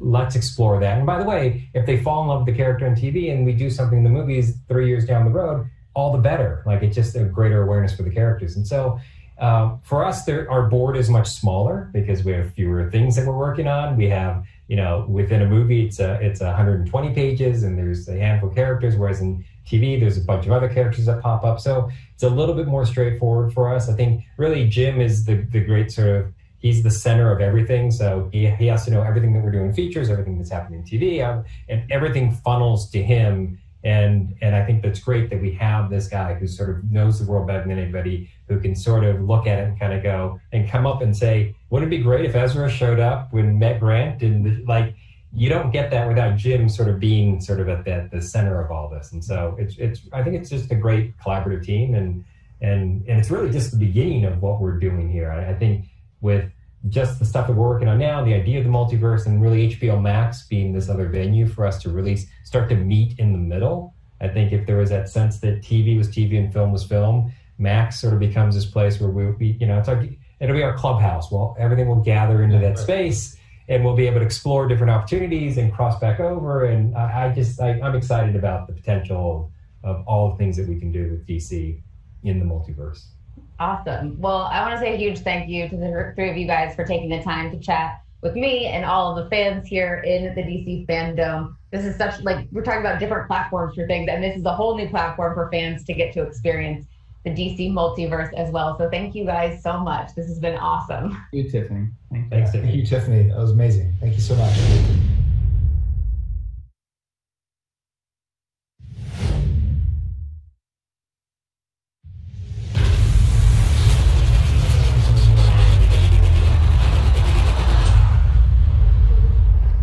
The future certainly looks bright for the DC multiverse. I'm still not sure what I will look like on Earth 26, but I can't wait to meet me there.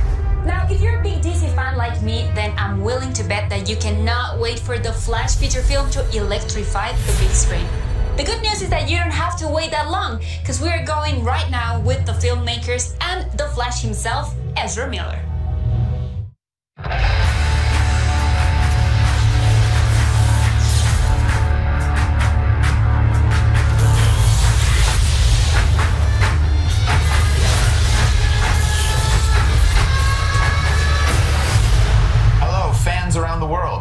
It's me, Ezra Miller. Can you just smooth out your hair on the left side a little bit?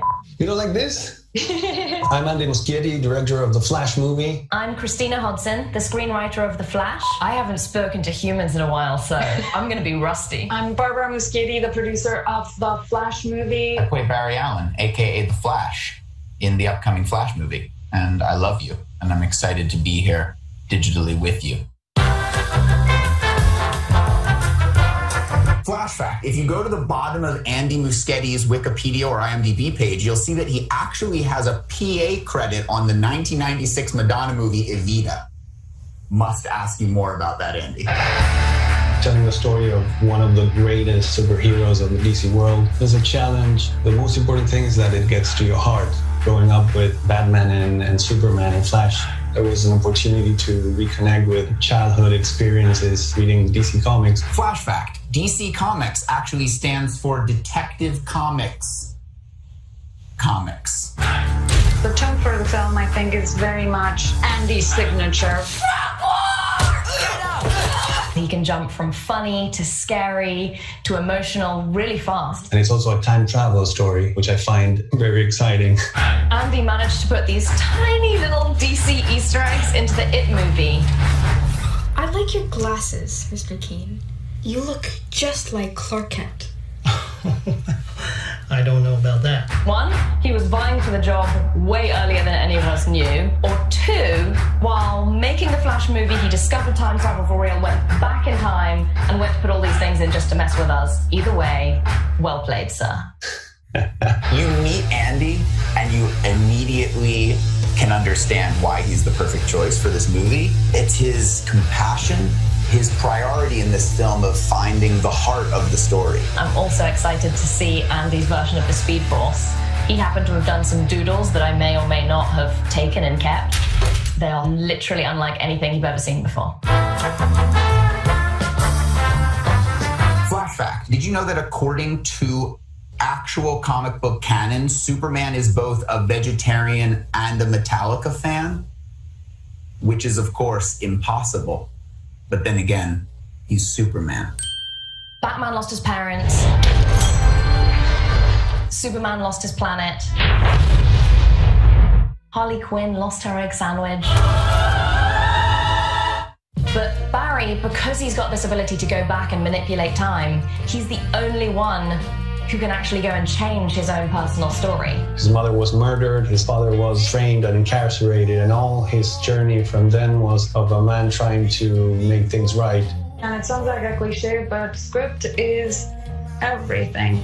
When I got to read Christina's first draft, I was just blown away. The script has really captured his loquacity, his personality. So you're fast. That feels like an oversimplification. I fell in love with The Flash when I read Flashpoint. The combination of giant spectacle, action, and fun with this incredibly personal, intimate story of a boy just trying to save his mum. He's someone who has the power of changing the events of the past, but by doing so can deteriorate the very fabric of the space-time continuum. The juxtaposition between his vulnerability and his immense power is really what's exciting about superheroes to me. Flash fact, the hippopotamus is faster than the human being. Beware. Every actor, every director, every writer brings something different to the character. Barry as a character, and especially the way Ezra plays him, he's a guy with so much heart, so much humor. Spending time with Ezra is kind of like spending time with Barry Allen. Really, I can feel his passion and his enthusiasm and his creativity. He was born to play this role. Flash fact, the first appearance of the multiverse in DC Comics is actually a Flash comic. Flash Comics number 123, The Flash of Two Worlds. time travel isn't simple. It's not always a straightforward case of go back and change one thing and another thing changes in the future. This film is immensely important because if you look around at the DC universe, obviously we have all of these characters that exist within their own bubbles. We even have now multiple iterations of the same story. I'm Batman and Batman. I'm Batman. Sounds like a cool guy. This movie, by opening that door that Flashpoint did in the comics, all of these stories and characters can start to collide. Hello? This should be impossible now. It should be impossible now? You don't know about the... Oh my God, don't do this to me. I don't know about the what? The cinematic multiverse is going to be born out of this movie. It's born out of Barry's story. It blows our minds, the levels of possibility that exist within the context of this character in this story. I can't wait for all of us to be able to sit down in a theater and enjoy these movies in the dark with a lot of people and with great snacks. So obviously I don't want to spoil too much of the movie. I want you to be surprised when you see it. There's something that I can show you, a little sneak peek. Oh my gosh. Oh, nope, sorry. That's my fault. It was an accident. It's not my personal playlist, but that might have been my fault. Back to you, Andy. So I'd like to share a couple of concept art drawings, and it's Barry Allen's new suit.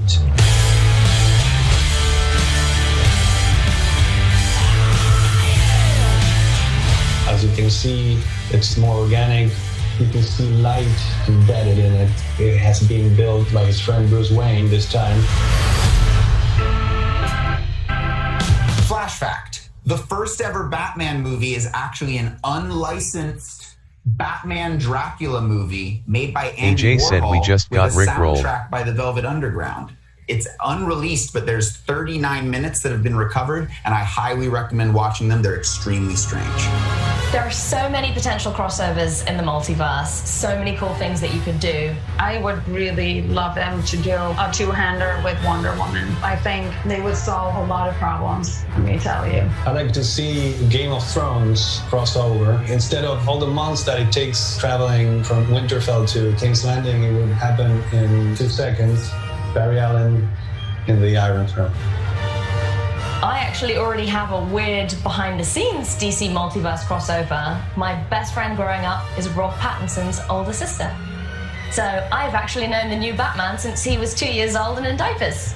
I would like the Flash to meet in the multiverse Nicolas Cage. Not the Nicolas Cage Superman that never was. I want the Flash to meet Nicolas Cage, the person in this world, who I believe probably does have the ability to transcend space-time. It's a real proposition.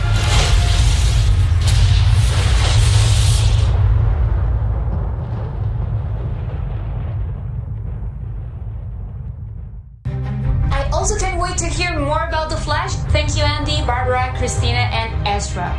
Fun fact, we all know there are several Flashes: Wally West, Jay Garrick, Bart Allen, and Barry Allen.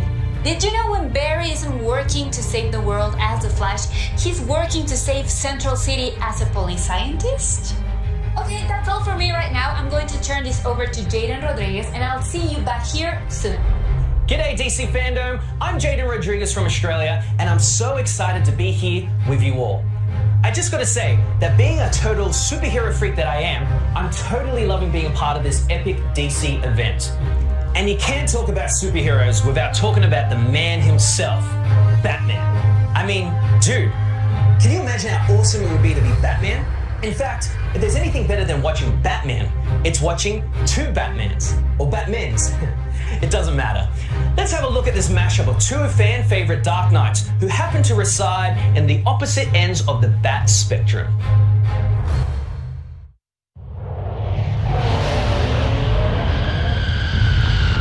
Terry, this is top priority. Go ahead, Bruce. A Wayne Powers deep space probe is receiving an anomalous communication. I'm patching it into you now. Is that you? Clearly that's not me, Terry, but apparently it's what passes for me on this Earth. Whoa! Who's the dweeb? That would be Robin's counterpart. The Joker. No way. That's the Joker? That's not the Joker, it's a Joker. I don't know, Bruce. Your friend with the Liberty Bell hair said the Joker. No matter which universe he's from, he's a vicious and deadly psychotic. He's throwing fish at you right now. One thing's for sure, this Joker could up his thug recruitment game. Yeah, pick up a fish and start tossing already, slacker. Wait, is he stealing a fish? Oh, this has got to be the dumbest heist. The fish snapping of the century! Careful, you don't... Hey, swell costume, by the way, Bruce. Terry. Must have taken forever to get the iron-on bat symbol just right. Terry! To the Batmobile! Oh, this ought to be good. Actually... that ride's pretty sway, Bruce. Don't let them catch you from behind. What an odd thing to say. Hey, Bruce, I just noticed something about your cowl. Again, not my cowl. But what is it? Are the eyebrows painted on? Don't be. Oh, yeah, they are. You know, my great aunt does the same thing with her eyebrows. Totally works for Aunt Phil's. What the? Now what's going on? Where's this? I'm not sure, but whatever it is, it must be built on a hill. Joker could really stand to run a comb through that wig, huh?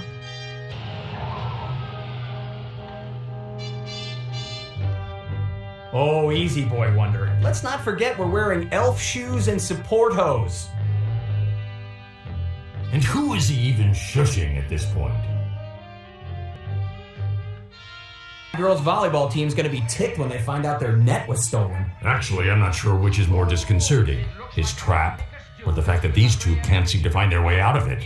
How about a fish fry? Ooh, fish fry guy here is angling for a promotion. Settle down there, fish fry. Wait a minute. What is it? Look at the Joker.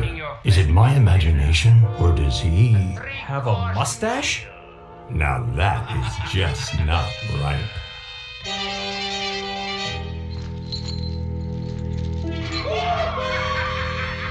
Wow, worst hot tub party ever. But on the bright side, Robin is already wearing his bathing suit. I couldn't possibly deprive that poor hungry clam of its dinner. Hold up! That's a clam? Very touching. Oh, boy, wonder. What a succulent hors d'oeuvre you should make. It really is quite unsettling. Well, a giant man-eating clam is... Wait, you're talking about the mustache again, aren't you? It's mesmerizing. I would have gotten out of this in 2 seconds. Aunt Phyllis could have gotten out of this in 2 seconds. By the way, Bruce, what do you feed paper mache? I would have hit its face. Oh, be nice, Venus. Robin's sitting right next to you. You get it? 'Cause she was talking about... No. Mollusk?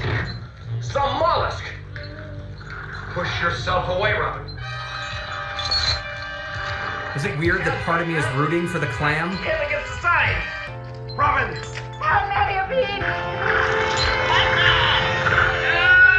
I was actually feeling bad for Robin, but then I saw those elf booties again and went, hey, what happened? Not even the mustache? Never. I can tell you're serious. Know how? Your eyebrows, very expressive on their own. Why you ever chose to paint? Don't you start.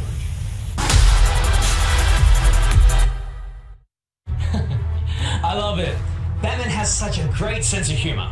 Okay, devoted fans teamed up to show out in force at the DC FanDome. Let's take a look at some of the best group cosplays, and coming up is a showdown like you've never seen before. Stay tuned for lots of fun and games with the Suicide Squad.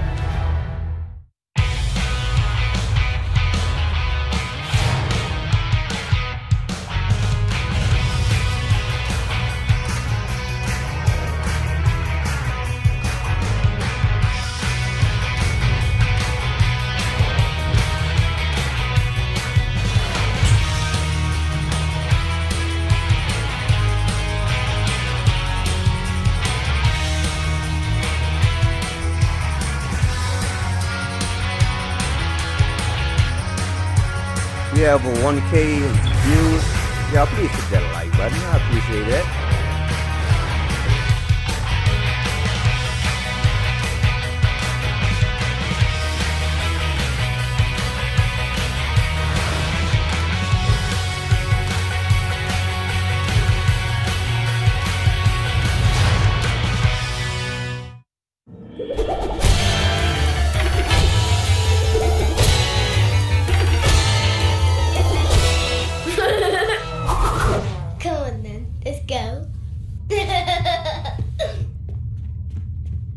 I like watching the stars. Orion and the plough.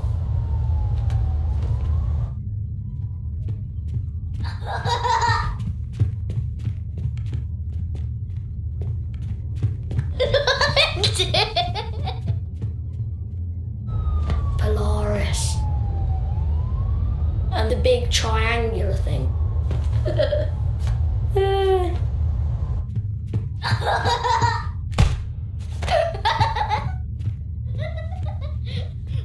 I win!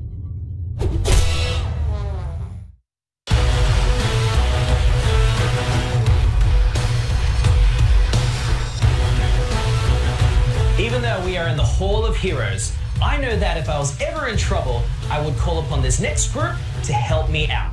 As you know, director James Gunn announced in February that filming had wrapped for The Suicide Squad.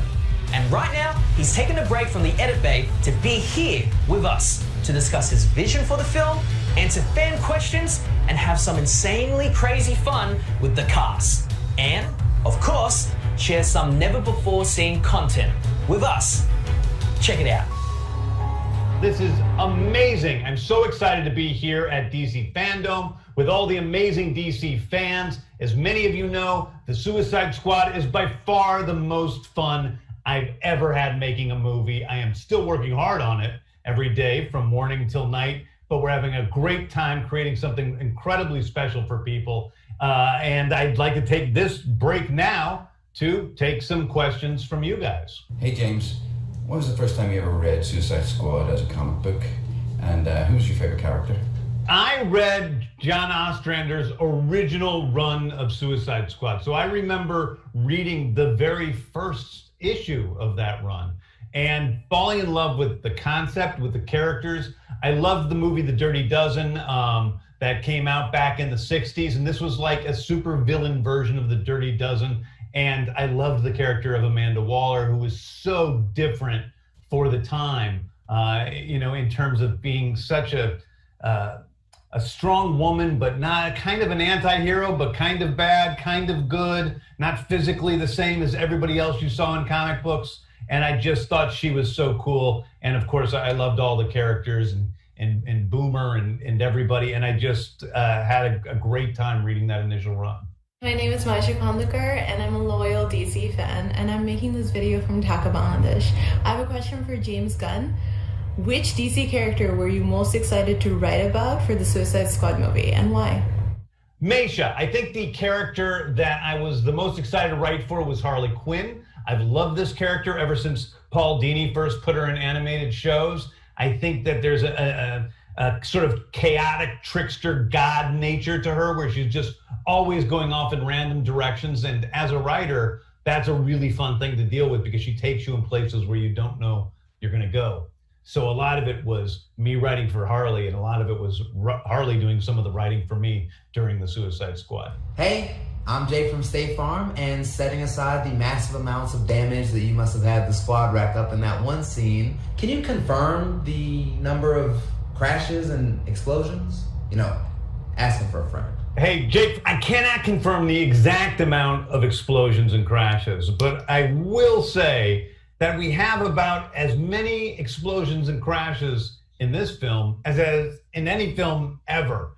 In fact, the guy who did all of our special effects on this film, Dan Sudik, who has done almost all of the Marvel movies, great movies, says there are more effects in this film than all of those movies he's done combined. So we have quite a huge special effect explosion extravaganza for you guys. You've said Ostrander's run was influential, but what else inspired you to feature these under-the-radar characters? That is an amazing question, and one I'm excited to answer because I actually had a long talk with John Ostrander, about this because he came and he visited the set, and I said I don't think of this movie so much as an adaptation of your comics. I think of this movie as a sequel to your comics, to your run in the comic books. What would John Ostrander be doing with these characters, if it was 30 years after he first started?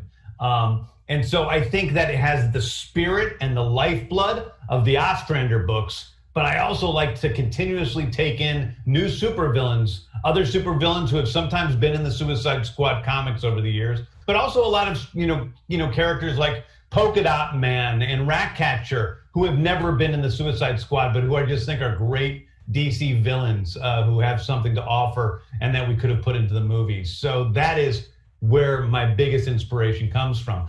Who were your favorite villains as a kid? And did working on this movie teach you anything new about these quote-unquote villains? Wow, who were my favorite villains growing up? Well, I was a huge Batman fan, and I'm going to tell you who my favorite villain was, and maybe it's a little embarrassing, but I'm not embarrassed by it. It was Batmite.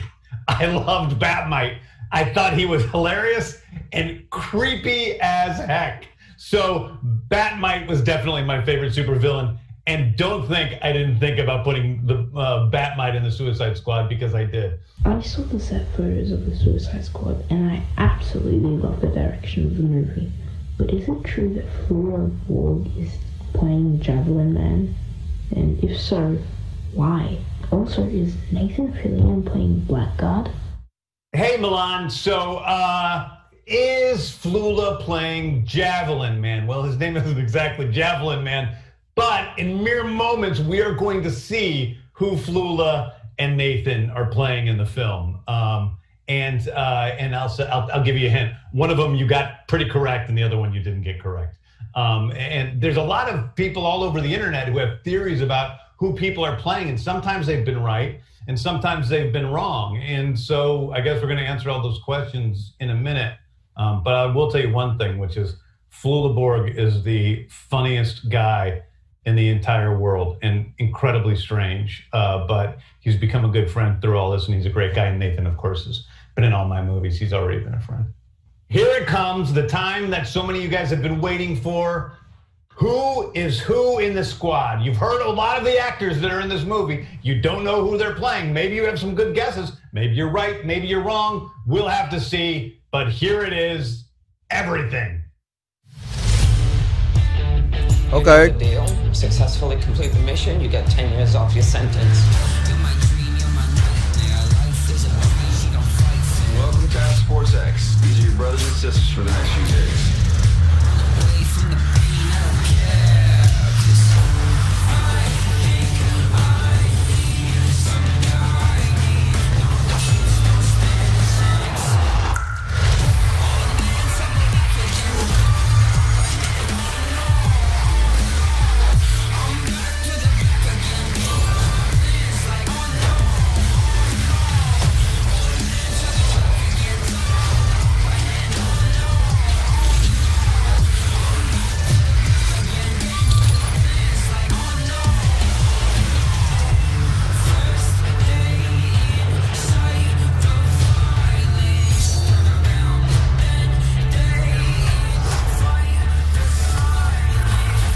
Man, stuff I look like shit.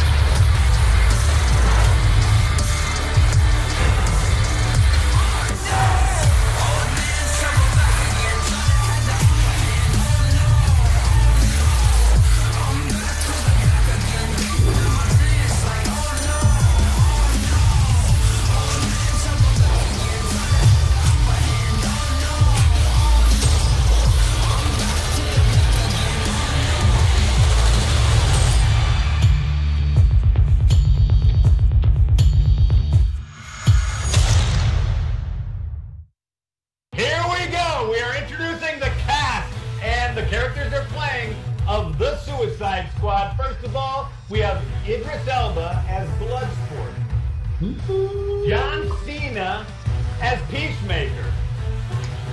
David Dastmalchian as Polka Dot Man. Jai Courtney as Captain Boomerang. Nathan Fillion as TDK. Flula Borg as Javelin. This is like a really messed up Brady Bunch. Daniela Melchior as Ratcatcher 2. David Davidson is Blackguard. Yeah! Mailing Ing as Mangal. Michael Rooker, unfortunately, is Savant. Had to put him in the movie. I deal with the devil. Peter Capaldi as the Thinker. Sean Gunn is Weasel. Steve Agee is John Economos and our on-set King Shark. Yes. Alicia Braga as Sol Soria. Juan Diego Bocco is General Presidente Silvio Luna. Real great guy. Joel Kinnaman is, of course, Rick Flag. Viola Davis is Amanda Waller. And, of course, Margot Robbie as Harley Quinn. All here together again. Good. Are you excited to be a part of DC FanDome? Yes. We're excited. This is going to be great. Well, we're going to have some fun here. We're going to have some competition, which is not fun unless there's somebody winning and somebody losing.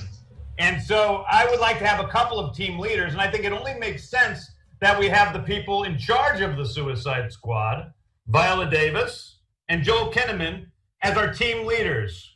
Hey, team leaders. And why don't you guys go ahead and let's pick team. Bloodsport. Thanks, but thanks. Definitely. All right, I'll take. AJ said, "Yo, you have sound alerts off." All right. Yay! I will take Savant. Oh, good for you. You put a bad mistake. That is a bad pick. That is. Nightwood said, "Yo, mama didn't say no when I gave her this meat." I can't believe you made that mistake. You just made a big mistake. John Cena. I'll take John Cena. I want to reassure you that is a horrible decision. No, I already know I'm going to take my boy, King Shark. Okay, I will take my man Boomer, Jai Courtney. All right. Ratcatcher. Ratcatcher 2. I will take Flula Borg, the Javelin. Yes. I guarantee we will lose. Yes. I'm going to take Polka Dot Man. Thank you. Yes. Right now. I'm gonna have to grab the Weasel. Oh, good man. That's not on Rooker's team. Yeah, the Weasel. Yeah. Is that everybody? Out of names. What about what's making me feel really bad? There's left. There's only So one sad. left. It feels like high school again. Did someone? It totally feels like high school. This is what it was like, the basketball team. Yeah, the Thinker. Great idea. I'll pick the Thinker. Nathan You guys are losing already. DK. Sol Soria. El Presidente. Okay. What about Mongo? Yeah, picked by Joel. Yeah, thank you, Joe. I'll respond. Pete, this is sad. Victory cigarettes. Oh man. Yeah. Okay. I was gonna pick Blackguard. Okay. That went well. I think that went really well. Let's start off. We're going to go head to head, and we're going to start off with the team captains. Let's do Joel and Viola. I'm going to pick. This is a good question. Okay. I know both of you know so much about the lore of DC Comics. There's a multiple choice, so you don't have to look terrible. Out of all the squad members, who are the only characters to have had their own comic series? There's 2 of them. And I'm gonna list 4 options. A, Harley Quinn and King Shark. B, Harley Quinn and Amanda Waller. C, Harley Quinn and Peacemaker. Or D, Harley Quinn and Boomerang. Which 2 have had their own series? Harley Quinn and Boomerang. Harley Quinn and Peacemaker. Boom! Yes! Yes. Correct! Wow! Even look, even I knew that. Okay. Man, it'd be awesome if it was, though. Polka Dot Man. Polka Dot Man. Again? Mr. Sean Gunn. Weasel versus Polka Dot Everyone Man. knew except Harley Quinn and Amanda Walker. Knows the answer and I don't. ¿Qué tal, amigos? Hola. ¿Cómo están? How are you? I've got a question. What career military man probably wishes he'd never followed in his dad's footsteps? Joaquin, the great Cochi Loco. Rick Flag Jr. I had Super Grover. Is Super Grover? AJ said Boomerang is also Super back. Grover. Wrong, Rick Sean. Flag Jr. You're wrong. Wrong canon. Points for creativity. Yeah, there's no multiple choice. You just got to answer right away, and you have to have it be the right choice. Okay. Who has more tattoos, Harley Quinn or Pete Davidson? Harley Quinn? No. Pete, Margot gets another point. I was thinking about his character. Oh, we were shooting. This is a language. This is a misunderstanding. That's always your answer when something goes wrong. Who's next? Savant. Fillion, TDK. What is the government's official code name for the Suicide Squad? I thought it was the Suicide Squad. No. Mayling's dying over there. Extremely. Task Force X. Task Force X. I can't say that even if I knew the answer. AJ said. You say it in the movie. Some of these are too easy. Hey, can we go to like one of our secret guest questions? Hey guys, which team member would you sacrifice first? I think James Gunn is directing Suicide Squad too. Is that what you said, Steve? What I said. What's the answer, Jen? I would have to go with Savant because he's played by Michael Rooker, and if anyone here has ever had to spend a day working with Michael Rooker, I think they'd probably have the same answer. You know what? People are always like that. They always want to get rid of the most dangerous one first. I understand where this is coming from. Hey, Agent, All right, check we're it out gonna in a have second. Lula versus Elise. Oh boy! Which character made his or her first full appearance in Superboy #9 in 1994? A. Manga. B. King Shark. C. Bloodsport. D. The Thinker. May I ask a question, Mr. Gunn? Oh no! Yeah. When you say full appearance, does this mean like everything was exposed? Is it The character was not fully exposed. No, the character had some items of clothing on. Got it. Then I would answer King Sharky. I was going to say B. B. King Shark. How did you guys know that? No. Oh, I said King Sharky. That's incorrect. So okay, so it goes to Elise. Yeah, sorry. Jeopardy rules, guys. Pronounce it right. Like not even when you get. Wait, he doesn't get that? You can't just give away the point. What? You can't give away your point, dude. Why not? I give away snacks at lunch. Have my point. Hey. Even on your team? Yeah, Flula's on my team. No, what are we doing right now? What's happening? He's not. You keep complaining. He's not on our team? Oh, never mind. You're on Viola's team. Wait, I'm not on Rooker's team? No. I thought you were on my team too. Oh. But no, you're not on my team. Okay. Wait. We have another special question. Why don't we do the last special question? Hi guys, so now I have a serious question for you guys. I'm gonna test your smarts. Who shot Superman? Was it J.R. Ewing, Peacemaker, Bloodsport, Amanda Waller? Let me know. That is Storm Reed. My daughter. Which of your characters is in prison for shooting Superman? Bloodsport. Bloodsport. That's correct. Bloodsport is in prison for shooting Superman. With the Storm Reed turns in an amazing performance in the film, and some of the most memorable scenes, really amazing in the movie. Really, truly. What movie is that? Oh my God. Thanks for the sub, guys. Who's left? Blackguard. Against two. Flula. Oh, great! Oh, Okay. Flula. Who will lose first, Pete? What comic book series did the Suicide Squad debut in? A, The Brave and the Bold. Pete, you did it! All right. Idris Elba, Bloodsport, versus Mei Ling, Mangal. Okay, question. Which character... Oh, this isn't fair. Bloodsport. Oh, isn't it polka dots got all the dots that can and bombs? More of a condition. Polka dot can do. I mean, he's got hundreds of weapons on him. Well, it's just one weapon. It's polka. Vandals. I didn't get the script. The Mandel's weapon that he wears in the movie? Oh, come on. Leave those I was Mandals actually... alone. Really? I was editing a scene yesterday, Idris, and I noticed for the first time. I guess he was always wearing his mandals in that scene. I just never noticed till yesterday. Daniela loves those Mandals, don't you, Daniela?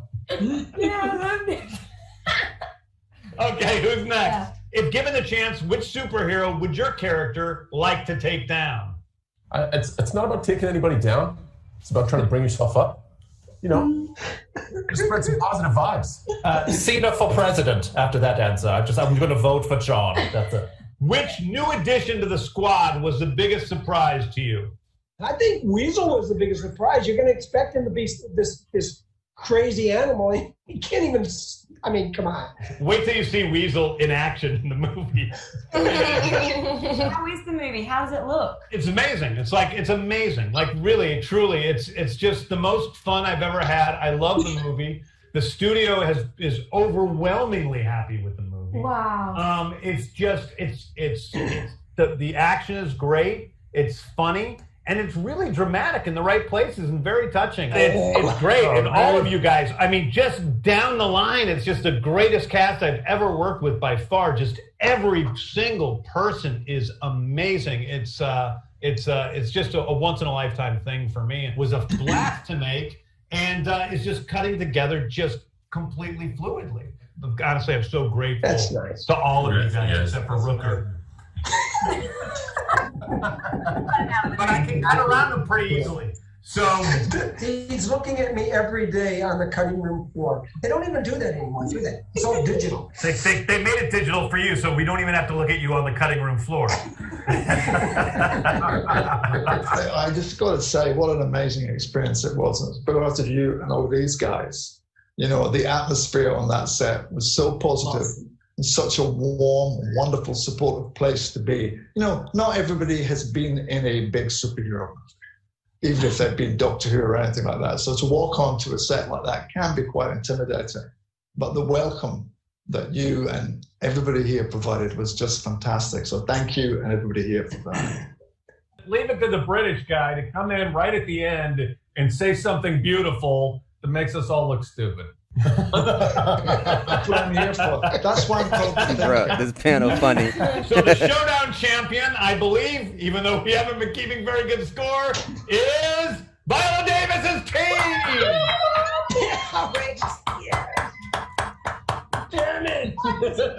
So you guys, right now, I have a little something special in store for you, which we have you guys right now. And everybody out there in the DC FanDome universe are going to be the first to see a little behind-the-scenes action from the Suicide Squad. I think it's going to surprise people. You kind of sit there and go, how did they do that? It's going to be different from any superhero movie ever made.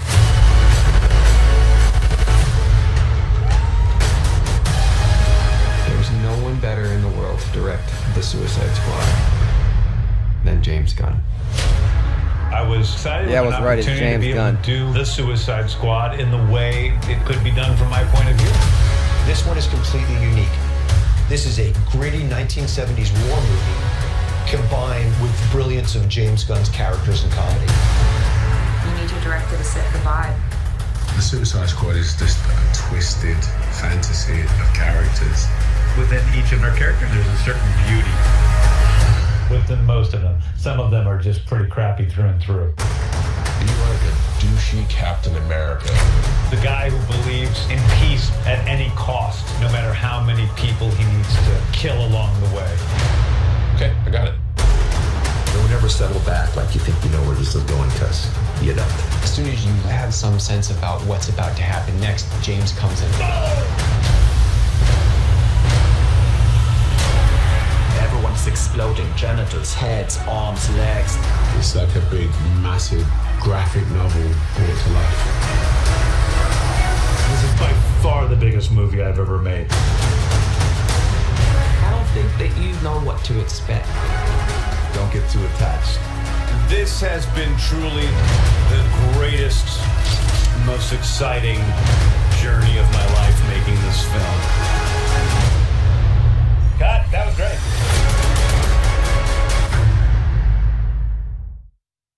So, that was it. What do you guys think of that? Polka Dot Man will be fire. Anyway, I can't wait for everybody to see The Suicide Squad in theaters all the way in August 6th, 2021. We're still working on it, but man, I am so excited for everybody to see it. And I am grateful for everyone out there in the DC universe who came and checked out and hung out with us for a little while and saw this train wreck that would have gone. Can I get a Polka Dot Man in the chat? Not for Michael. So, thank you guys. Way to go, Viola and your team for the win! Ça va DC FanDome? I'm Terry LTM, your friend's host, and I've got a big admiration for James Gunn and the cast. What a great teamwork. Now I'm even more excited for the Suicide Squad movie than before. How about you? Tweet us at #DC FanDome.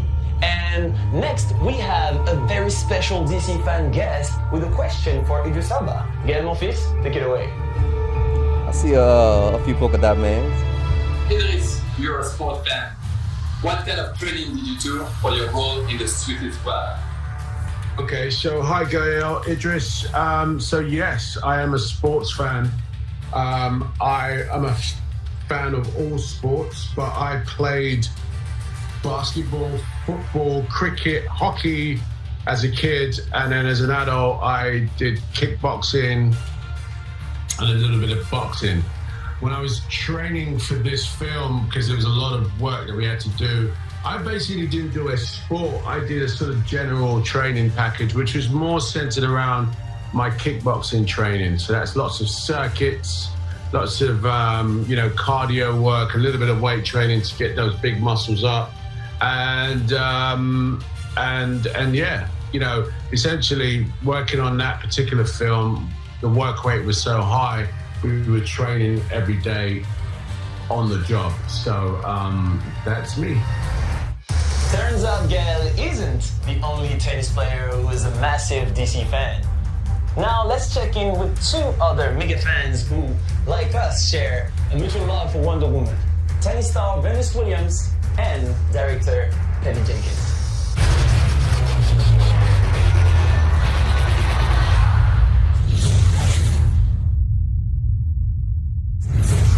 Venus Williams, I'm so psyched that I get to meet you. It's amazing. It's so funny because here I am making a Wonder Woman, and I'm constantly inspired by the different Wonder Women in the world, and you're like a quintessential one. Thank you so much. It's so nice to meet you too. Congratulations. You look amazing. I love your style, but more than anything, I love your work. Thank you.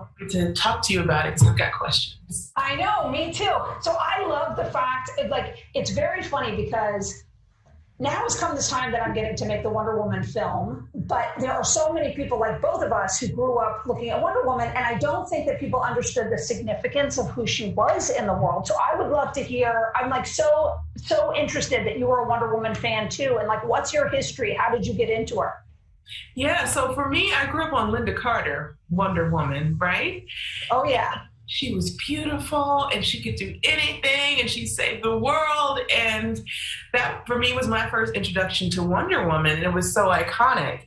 And then after that, actually, I was more introduced to Linda Carter as Wonder Woman, and then on to DC Comics. So actually, Wonder Woman was my first introduction into comics at all.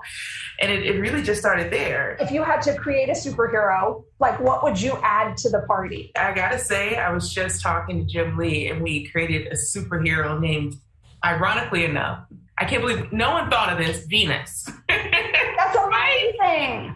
So this superhero, she is antimatter and, the Monitor and the anti-Monitor. So she's somewhere in between and lives in the space between matter and antimatter. We just started talking and creating this character. So I think that's it. I love the sound of that. And I also love, it's funny that we've had so few, there are plenty of great female superheroes, but so few of them have risen to a huge amount of focus. And I like that adds this whole other thing to the party, like many other the male superheroes have branched out to all of these different dimensions. That's a great one to bring forward.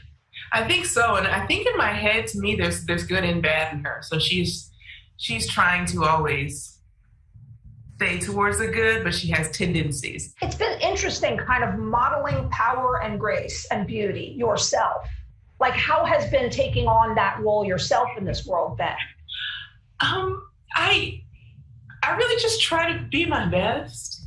Yeah. Be who I am. And most of all, I want to be proud of who I am and what I do when I look back and not cringe and say, my God, did I do and say that?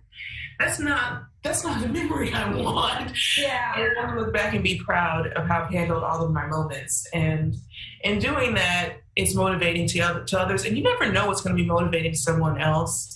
And there's so many things that have motivated me that other people have done. They never even knew that they touched my life. And so just by the simple act of being positive, allowing the wins and the losses and the tough spots to just roll off of you. You never know who's watching, who you inspire. And quite obviously, Wonder Woman does inspire lots of women in that sense. Yeah, and you do too. And that's another thing is what I like is Wonder Woman always surprised me. She always surprises me by not having to be showy about her power and not having to be belittling or not having to be all these things that we sort of saw power meaning. You're kind of defying all of these things now as an entrepreneur, because we all knew of you as a great tennis player, but then you've turned around and started this amazing clothing line. Yeah, there really is no limit. And with my activewear brand 11 by Venus, that is honestly the value of it, is that you're going past the 10, you don't set a limit. I like that. I like that. Yeah, that's what it's about. Being well, being positive, all those things help you to get past your limits. So you do have to take care of yourself so you can get there. And we always say better, not best. So best is a moment. I won women's at some point, but then maybe I didn't win the next year and someone else was the best at that moment. But if you're always going for better, then you're constantly transcending that moment best. That's really cool. I love 11. I got a chance to sneak peek your Wonder Woman inspired line, which is so awesome. And here's what I like about it so much. And it's funny because it doesn't surprise me that it came from you at all. When I first came to the Wonder Woman brand, people either wanted to go too hard or too soft. It was like, is she masculine or is she feminine? And it was an interesting thing that it was when a bunch of women showed up that we were kind of like, no, it can be both. So I love that you as a designer are, of course, speaking my language of oh, that's got such edge and awesomeness to us, but to everybody, but it's not leaning, it's not about being a woman or a man. I agree with you. Women are powerful and men are powerful too. So you don't have to try to be either or. Yeah. We all have an innate power in ourselves. So how did you approach the line? I really wanted to do something that really represented Wonder Woman, but in a less traditional sense. Yeah. So it's away from the red, white, and blues, but focused on stars. And especially with, of course, Linda Carter, I'm inspired by that. And I have to say, every time I design an outfit for the Olympics, it's designed after Wonder Woman. So I have this inspiration behind it. And every 4 years, this outfit that I wear is inspired by Wonder Woman. But this time I wanted to stick with the symbolism of her and not necessarily that color palette. So that's how we came up with this this sparkling star, black and white. Anyone can wear a black and white, and there's gold in it as well. And then these elements of surprise and wonder. And so we have these crystals with the amazing Wonder Woman crest. That's so cool. That's awesome. I think we talked about this already, but your first memory of Wonder Woman and kind of, well, you can talk about that, but also like connect that memory of Wonder Woman to where you are now. Yeah. Film. Yeah. What's that feel like? And does it feel full circle? Because to me, it feels like something you were meant to do. Here's what's interesting about it. So my first memory of Wonder Woman is my mom never let us watch TV, and or alternately, we didn't have a TV.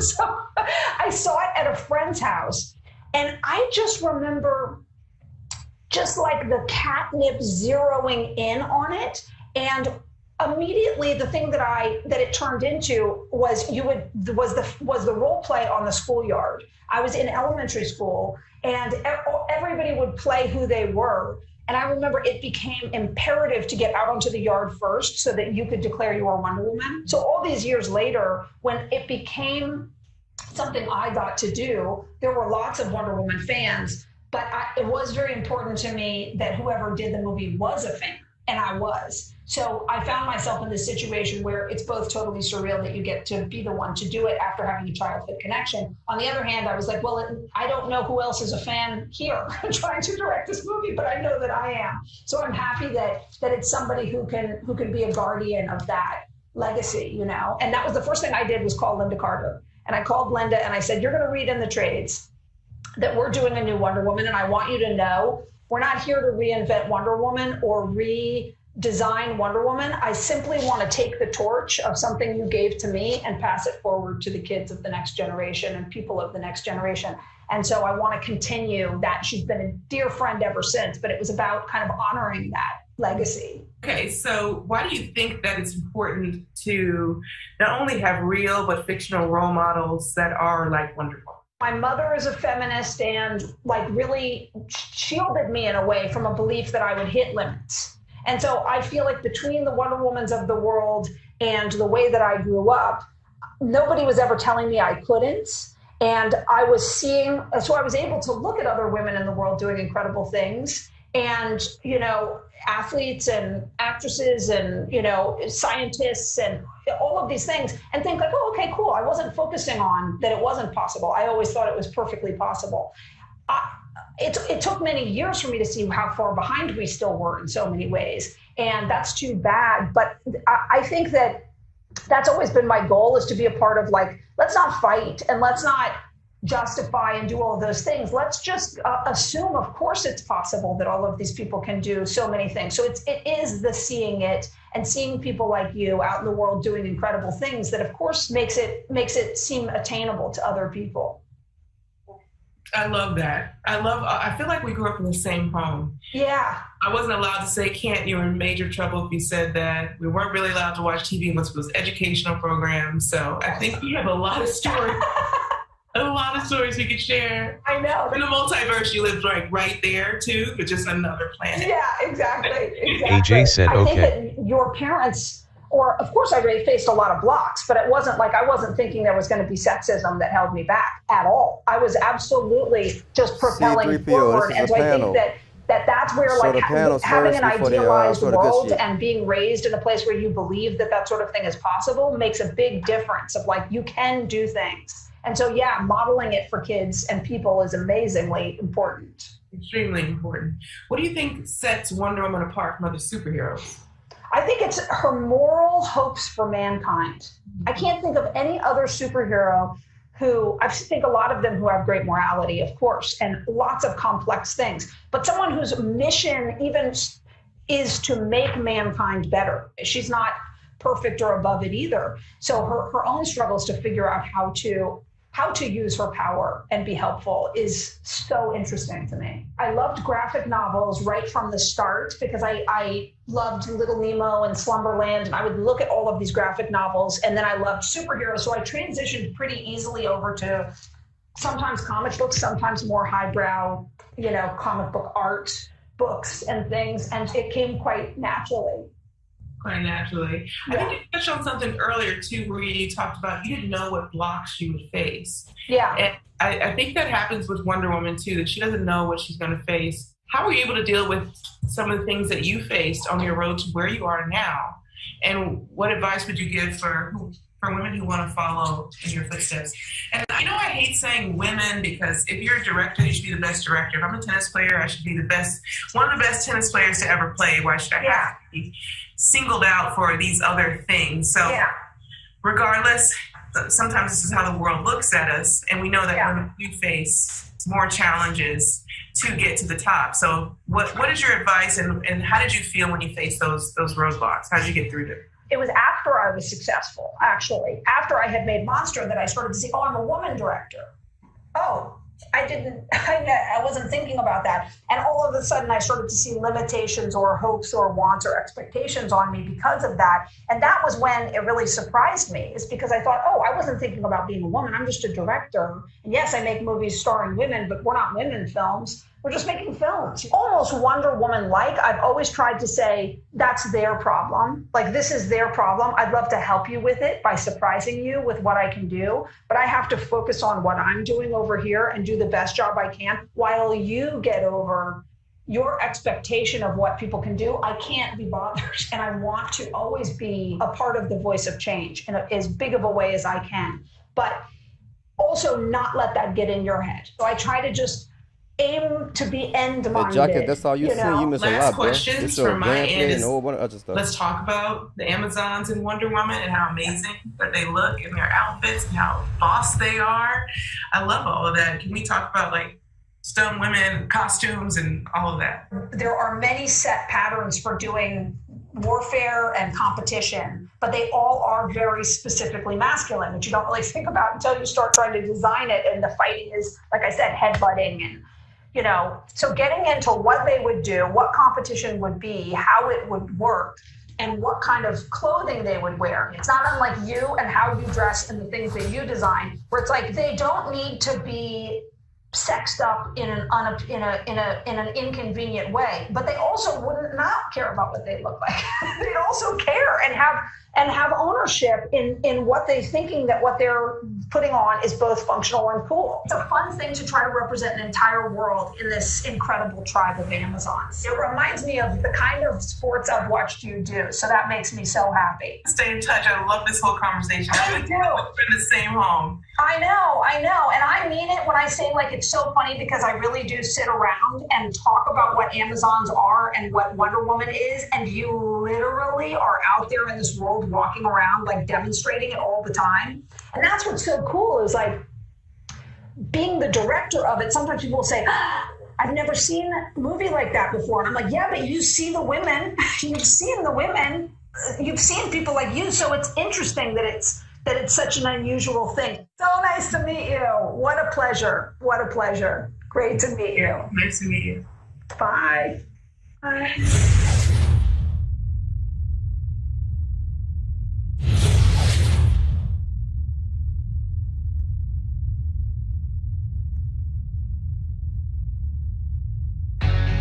Wow, I had no idea Venus was such a huge DC fan like us.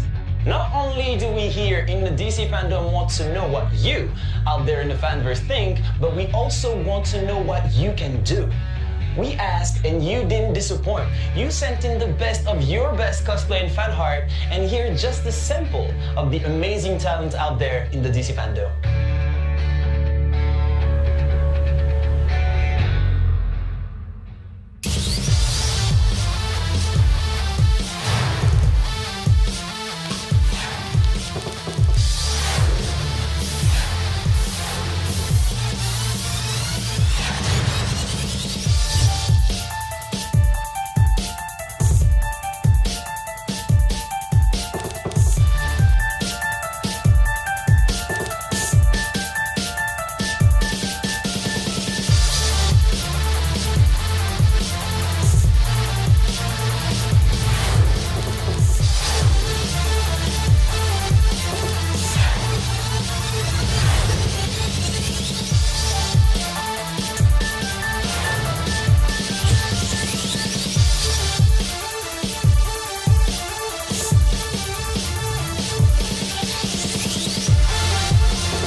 What is a boss?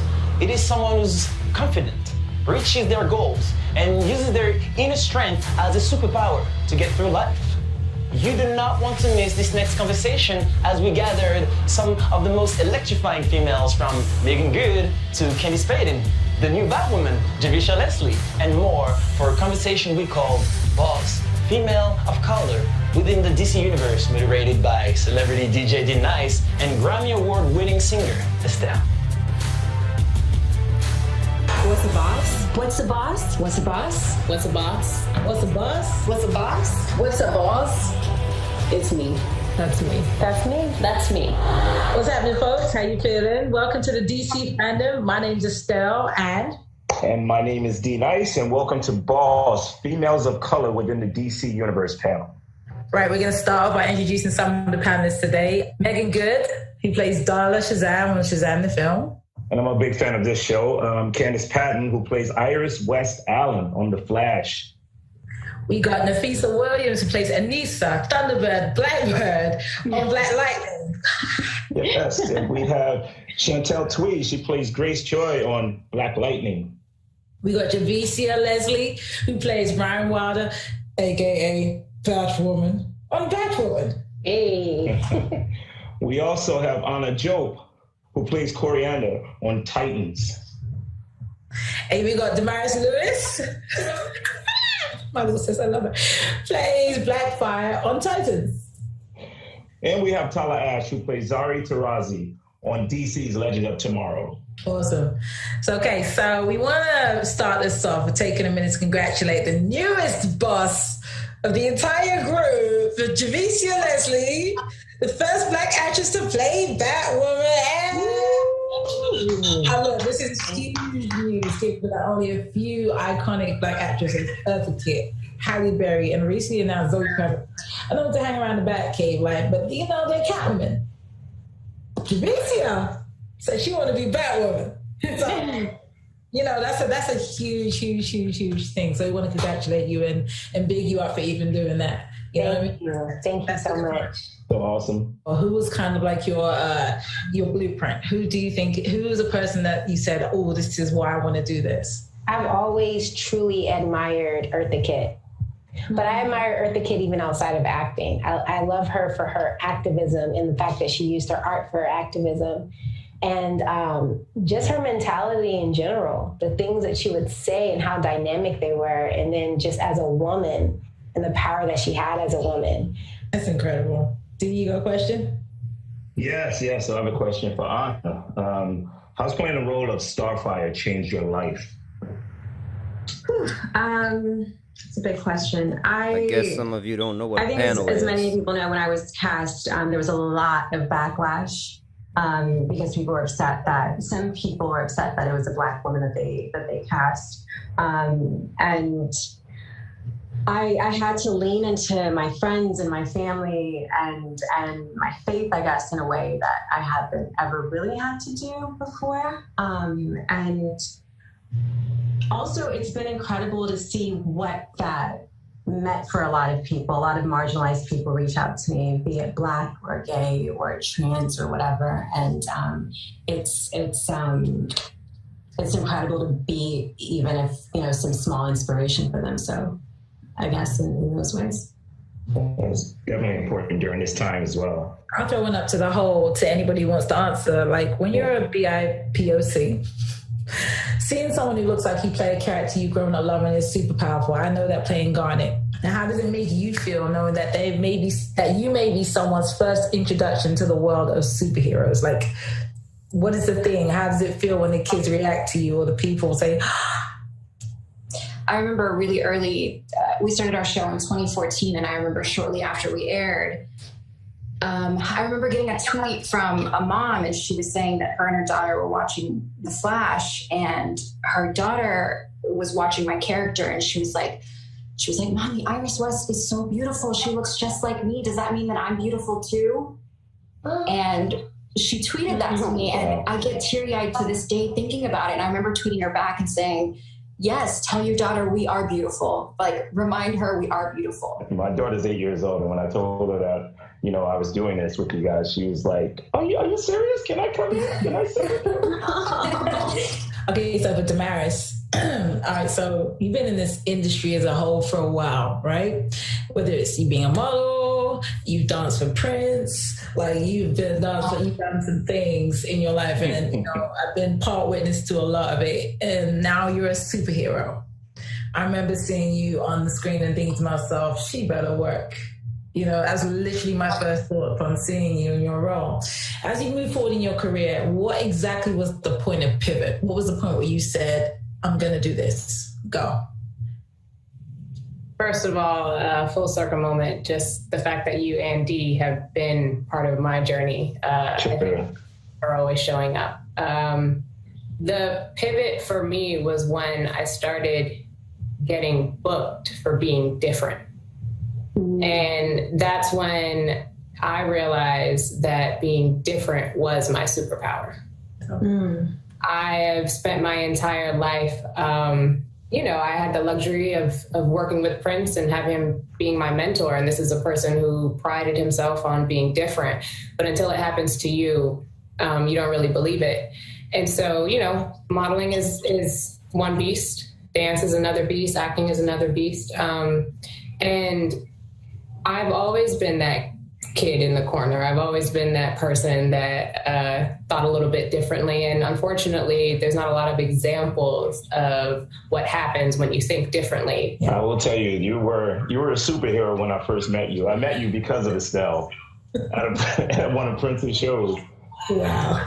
Yeah. The way you were walking across the stage, it was like, well, who is this? Like, it was just so confident to walk across the stage like that with Prince. And to see the type of success you're having right now, it's you know, we all knew it was going to happen, and we're all proud of you. I love y'all. Thank you. You know, it's awesome. So, Chantel, I have a question for you. So, who are your role models, whether females or just anyone in the industry? Like, who inspired you?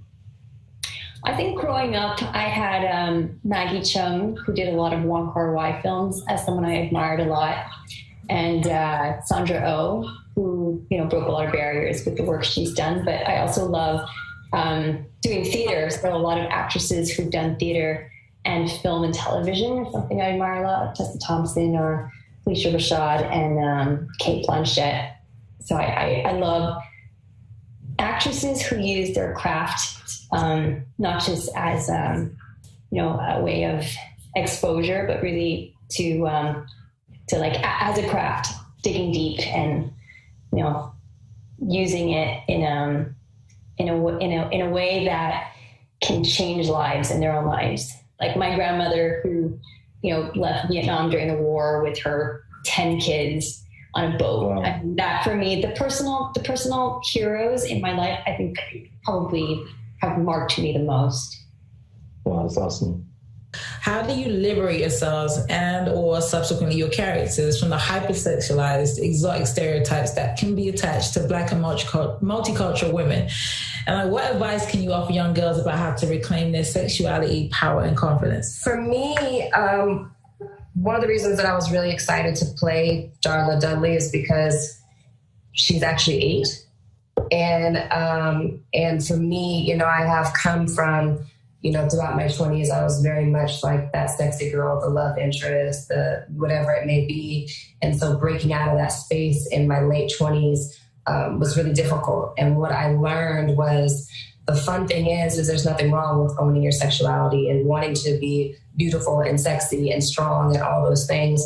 But also it's about, you know, as she was saying earlier, humanizing whatever character you are now living and breathing and finding the things about them that are human and real that people can relate to, that are not just an idea of like, oh, that looks great and like that's awesome, but like who is this person at the core that makes her not just relatable to other people, but especially as being Black women, relatable as a Black woman, because that experience is unique. No matter what the experience is as a woman, you're Black first, you know? And so I think at the end of the day, it really comes down to owning a certain part of it and being happy because we are women. You know, why should we not lean into all of who we are, but also being able to lean into all of it and being proud of all of it and figuring out how that works for each character. And for me with Darla Dudley, that was like a dream come true because I pretty much am like size somewhere teeter between like 9 and like 50 something in everyday life. So it was nice to not lean into the sexuality at all and lean into the goofy side of me that really only my husband and like my close friends get to see all the time. Now, firsts are important, and I think a lot of us here are firsts, seeing Black superheroes and people of color being superheroes, period, and women of color being superheroes. Nafisa, as half of the popular Anissa Grace couple on Black Lightning, what have you learned from our brothers and sisters in the LGBTQIA plus community? What's been the feedback? What's been the thing? I feel it when I play Garnet, which is a whole other character. But like, what's been the feedback? What's been the thing? Because that's something that is wide and broad, and you stand for something major here, you know? Thank you. And I'm really honored to play this role, the first Black lesbian superhero, right? Because when I think of that, I think about all the Black lesbians who have not been able to visually see themselves when they go to the cinema or they watch their favorite TV shows. And for me, it's one thing of knowing that there was a void for it, but when you're in that role and you're getting the feedback, you realize the importance of it and how much it's necessary and how much it's needed. And for me, the feedback that I once got, and I feel like Candace, I get emotional, and this is one that sticks out to me every time someone asks me this question, is I was at a Comic-Con and a young woman came up to me and she was full on tears and she said, I feel normal being a lesbian after seeing Thunder. So for me, my job is done. I feel like God has used me in that sense. As storytellers, I believe it's our purpose and it's our duty to tell stories that are important, especially for our culture. So that's the biggest reward of all, knowing that people are seeing themselves, little girls, when they see my character, they see themselves in the hood with cornrows. We didn't have superheroes who looked like us before. Amazing. So speaking of first, as the first Muslim superhero on television, Tala, how important is it for your role as Zari be authentic to your heritage? It's really important. I think it's more important that it's kind of authentic to her heritage. Obviously, I bring myself to the role and what I am, which is an immigrant, which is an Iranian American. But when I heard she was going to be the first, and I say Muslim American because I think it's really important that we keep the American part of it, because it's so easy to otherize in these situations. And so when it was first Muslim American superhero, I felt the weight of that. And I think the really smart thing that my show did, which every show should do, is that when they hired me, they hired a Muslim American writer. Wow, that's great. Shout out to Oba Muhammad, who is a wonderful human and a wonderful writer. So when I heard Muslim American superhero, to bring it back around, I was like, we have to get this right. Representation matters so much. It's so important that like little brown girls all over this, not just girls, all little brown children all over the world are seeing someone like me and being like, oh, that like opens my mind, that opens possibilities. But also people who, are in maybe parts of our country who will never be exposed to a Muslim American. If they can connect to the character, I feel like we've done our job, And that's just what we're trying to do. I think it's great that you recognize that it's not just about little girls, because there are some, boys of color that are watching all of you that are feeling inspired because of the roles that you're playing. So, thank you to all of you for doing that, being great representations. So I want to throw a question out there. Anyone can answer. So which of your characters' superpowers would you like to have in real life to combat like social injustice that's going on here today? Yeah, everybody has to answer this one. This isn't my superpower. This isn't my superpower, but I'm on a time travel show, so I have a lot of changes I'd love to make to history. There's a lot of dates. I could there's a date in 2016 in November. I'd go back there first. Well, Corey can set people on fire, which sounds really violent and terrible, but why not? I did steal my husband's superpowers in one episode, and became the fastest woman on the planet. So I guess if I had super speed, I would clearly super speed a lot of people out of precarious police interactions. So my character, Thunder's superpower is super strength. So I use my super strength to arrest the police officers who took the life of Breonna Taylor and countless others. Yeah, that's all I'm really concerned about these days. So that's what I would use my strength for. As I'm using my personal strength to do it, I think Thunder's strength is a bit more intense than mine. So I definitely borrow her strength for that. Yes. I take from a different part of Blackfire has some issues with her family. And that means that she's had to spend a lot of time going inside and trying to figure out why she has those issues. And so that's the thing that I would take and I would give everybody right now. I'd give everybody the ability to go inside and truly ask yourself how we got here. Yeah, I would use shape-shifting power to swap some people out of the office. That's a pretty good one. I feel we were talking about this, Bad Woman doesn't necessarily have a superpower, but I do have the ability to put a mask on and do things that I feel other citizens are too scared to do based off of, it ruining their reputation or it putting their family in danger. What does being a boss mean to you? I think being a boss is making more bosses. I think that we have to everybody on this call right now has to give it up for the people who came before us, who took the crap, who showed up every single day with the circumstances that they were handed. I don't think they get enough credit. The stunt people, the people behind the scenes who are editing us, the people whose names never get called when people are accepting their awards at award shows. We are here because of previous bosses, and now it's our obligation to reach down and make even more. It's like making sure that every move that I make, the algorithm is real when it comes to social media, and whether we like it or not, we have no idea who's following us or what it's showing up as. And the reality is they're taking what we do and they're mimicking it. So how do you want to be mimicked?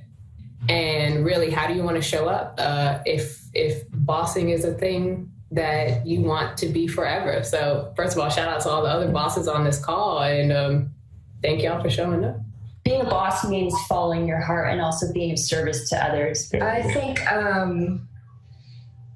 to me, being a boss is knowing that it's bigger than you. I was going to say that, the word boss, and when this panel came up for me, it reminded me, we also get called divas. And the flip side of that is we also get called difficult, bossy. And for me, being a boss, especially a boss as a Black woman, a woman of color, means standing in that, being okay with being labeled as difficult if it means that I have to stand up for what's right and do the right thing. I've had to learn as I get older to not be afraid as a Black woman to speak up, because I've been taught so much in my life to be quiet, be grateful, don't say too much, don't ask for too much, don't disturb too much, just go with the flow. And, in the last several years of my life, I have been able to find my strength in being able to stand up for myself and for others, more importantly. And I think often we get labeled as divas, difficult, and I love that we changed that title into boss, because that is really being a boss. It's really being a boss. Like when I go to work, I'm a boss. I'm a boss for me, and I'm a boss for everyone around me, meaning that I will stand up for you. And if that means that I have to take on a label as being difficult to do the right thing, then that's what it takes, And I think that's what we have to do as Black women is be bosses for each other. So yeah, I'm proud to be a boss. Yes. Thank you for allowing me to be the only man in this conversation. D Nice, thank you for being such a blessing to all of us during this pandemic. What you did and took upon yourself to do gave so many of us just light when we truly, truly needed it. So thank you for that. Thank you. One more time, we're gonna do a roll call. Okay. Do a roll call. Make some noise for Megan. Good. Make some noise for Karen. Make some noise for Chantal Tweed. Make some noise for Teresa. Make some noise for Adam. Make some noise for Damaris. And make some noise for Tyler.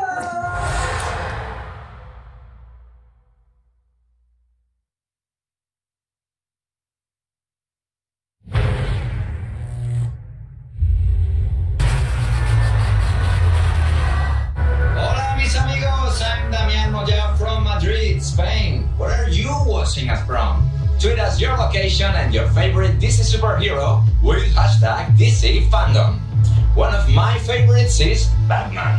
He's smart, successful, cool, crafty, and I don't know anyone who looks better in a mask. But I have to confess, I'm one of those guys who isn't really sure how one Bat can star in so many different stories and in so many ways. Comics, films, TV, games. Don't worry, I'll watch it all. But I can't help think it takes some real world-greatest detective smarts to pull off a strategy like that. How do the folks at DC do it? Well, we're about to find out, because up next we have a panel dedicated to the legacy of Batman and the Bat family. From the Good Fight, please welcome actor and bona fide Batman blur, Nyambi.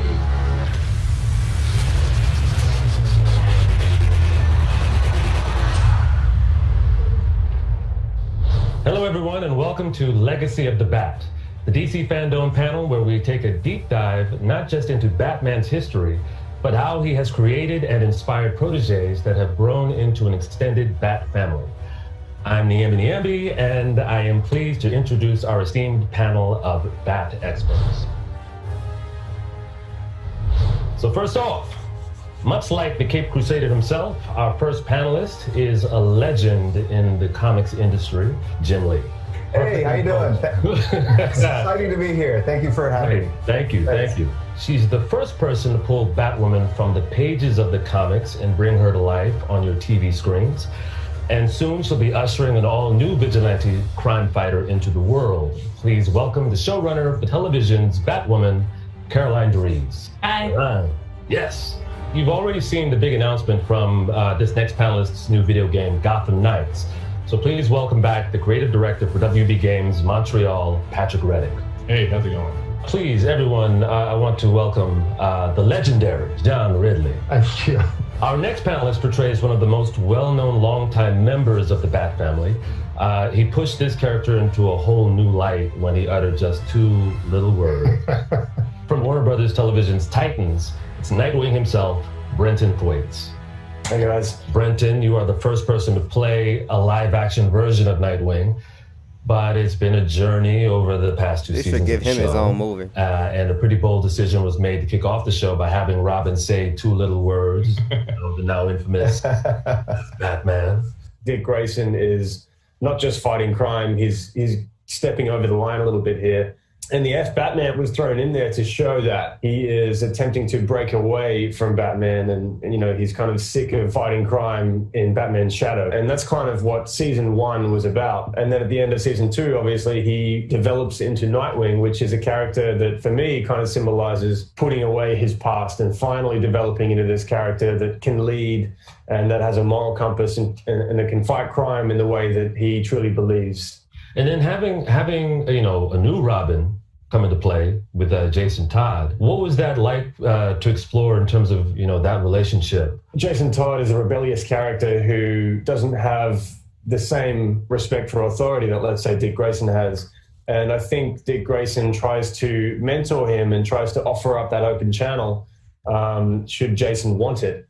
And, you know, I think that he watches Jason make a few mistakes and tries to step in, and Jason doesn't want that. So, Dick Grayson and Jason Todd were both mentored by Batman, but there's another member of the Bat family with a different origin. I'm speaking, of course, about Batwoman, because Batwoman's not a sidekick, she never was, sidekick. She entered the Bat family a fully realized superhero, right? I think the fun that we had with season 1 is Kate, finding her way into being a superhero. It's all about the learning curve. And then it's the moral responsibility of learning, like, how do I deal with this and how do I best represent the Bat legacy? So it was really just about her arc into becoming the superhero. It's a very personal story in terms of what Kate Kane is going through. Why was that story so special for you? So my opportunity as a writer was to say, how do we represent Batman through the eyes of a woman, and in this case, through the eyes of a lesbian woman? And part of her growth was realizing, as Kate, I am a lesbian and I'm open and out and comfortable, but there's this irony in I put on this costume and I automatically hide that thing that makes me so unique. I think an important story that we tell this season is that Batwoman literally comes out of the closet so that people see not just Kate Kane, who's a cool badass CEO, cool girl. I want to see the superhero that I'm looking up to on the rooftop and saying, oh, that is somebody I could be someday. You're now poised to break even more ground in season 2 with the first Black actress to ever play Batwoman, which is huge. It's huge. It's awesome. Kate Kane has disappeared in season 2, and it was controversial to the fans because, of course, they love Kate Kane, and so, of course, we're going to keep her part of the show. But it also gave us this really unique opportunity to create a new Batwoman. And I decided to make up a character named Ryan Wilder, who is the opposite of Kate Kane. Ryan Wilder is a character that Batwoman needs to protect. And so it just really provided a new rich storytelling device for us, and we couldn't be happier to have our new Batwoman. And as a special bonus treat, she just said it, we have Ryan Wilder herself, the new Batwoman, with us here today. Please welcome Javicia Leslie. Yeah. And how does it feel to be the new face of Batwoman? I found out an hour before everybody else found out. So I was pretty shocked along with the entire world. And then I was like looking through some of the articles, and one of the publications put Javicia Leslie is breaking history by being the first Black woman to play Batwoman. And then it changed for me. Reading, the comics and seeing these superheroes as a Black man, I would see him as a white guy. I would just see him as Batman. And so then it allowed me to then imagine myself as Batman. So then for the world to actually see someone playing Batwoman, it's such a huge thing to me because I feel like it lets people know that any of us can step into the shoes. What I love about DC, what I love about WB, what I love about Berlanti is that you have these iconic characters, and they've done this amazing job making them so many different ethnicities and shapes and sizes and things that weren't as typical as you may have imagined when you were a kid and seeing them. And what DC has done, what WB has done, what Berlanti has done is they've showed us that you could be anything, no matter what the color of your skin is. Now, how do you see this incarnation of Batwoman fitting into the full legacy of the Bat? Well, at first, she doesn't fit. That's the story. She doesn't fit. Literally, she makes it fit her. And in making it fit her, she makes the Bat accessible to this whole other world of people who normally might not have had a hero to look up to. And so she, puts her stamp on the legacy. All right, Jim. Okay, you've been doing this for a few years, right? Yes. Right? For a few years. Yeah. You've been around the block. Yes. How many times do you think you've drawn Batman? I've been at DC since 1998. So I figure I've drawn, 22 years? So at least 22 times, but I think no more than 10,000. So somewhere kind of in between the two, yeah. So what is it about Batman to you that makes his legacy such a lasting one? At the core of it, he's the ultimate underdog, right? He's in a world of all these crazy characters with amazing powers, and all he has is his wealth and his smarts and his ambition and sort of obsessive need for justice. So I think we can all relate to him because he's very human in that respect. And I think he also really has something for everyone. What's also dope about, growing up with Batman is actually growing up with Robin. you know, and how Robin has sort of grown into his own person, becoming Nightwing. Talk about that growth. You know, the introduction of Robin really kind of changed the tone of the character, you know, from a brooding loner. Now he has this responsibility to a young ward that he's mentoring. It makes him more human and is a path to redemption for himself, right? To find his humanity. It was kind of an important turning point in the character, and has led to this extended Batman family that you see. So we're super excited to announce that we have acclaimed writer John Ridley coming on board. In January of 21, John will be working with artist Nick Darrington. We're super excited to announce that we have from John kind of what led him to this character and how he's going to approach it. A big part of my life has been around Batman, has been around people who choose to do better. And even if some of that is just wish fulfillment, you know, it is part of what we want our young people, kids to believe in, that everybody can be part of the process. And for a long time, as was said, you know, for those of us who are outside of the prevailing culture, it didn't matter the race of Batman or Superman or Wonder Woman. We just identified with the idea of trying to be the fabric of an environment that was better. I think it's a pretty safe bet that if I'm writing Batman, it's probably a little better than a 47% chance he's going to be a person of color. That's what I would say. What's very exciting for me is that I'm going to have the opportunity to delve into the Fox family. So you have Lucius Fox, this character who has been, you know, other than Alfred, probably the person who's been at Batman's side maybe the longest. But he has a family, and this is a family that has secrets, has kept secrets from one another. It's a little bit different dynamic than the Batman that we've always seen. So everyone loves Batman. He has millions of fans. He has inspired one of the most badass entourages since the OK Corral. And yet there is one amongst us, I see him smiling already, working on a game where Batman is actually dead. We wanted to take away any certainty, any feeling of safety, so we could take a Gotham City, you know, where Bruce Wayne has been operating as Batman for like 15 years, with all that history, with his whole network of allies, and then take him out of the picture. It really demands players figure out, how would I step up and how would I protect Gotham City? Let's take a quick look at what's coming out of WB Games Montreal next year. If you're watching this, I'm dead. We both know it won't take long for Gotham's criminals to realize that Batman is gone. Gotham will need its protectors more than ever.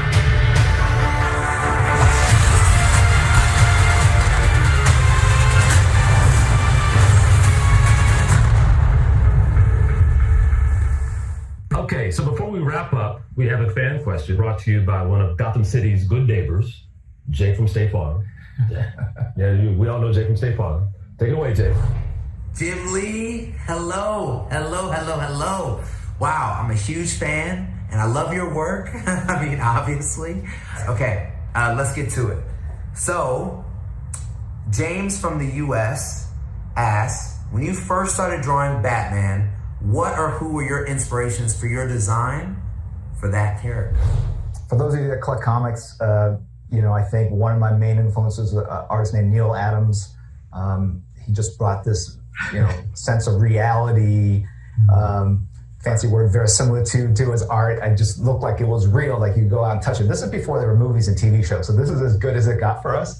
And then there was another artist later, Frank Miller, who, you know, I was in college, and Dark Knight Returns came out, and that was real. That changed my life. I mean, that was the story that kind of inspired me to pursue a career in comics. So when I drew my own story in Hush, I actually started out drawing Batman kind of thick and blocky, kind of like how Frank draws it, kind of an homage to Dick Sprang, which was an artist from yesteryear. But then as I drew more and more of the character over the course of the year and a half I worked on that project, by the end it was kind of leaner and looked more like a Neil Adams physique. Those are my two influences. Clearly, we're all big Batman fans here, right? We're all big Batman fans here. That's why we're here.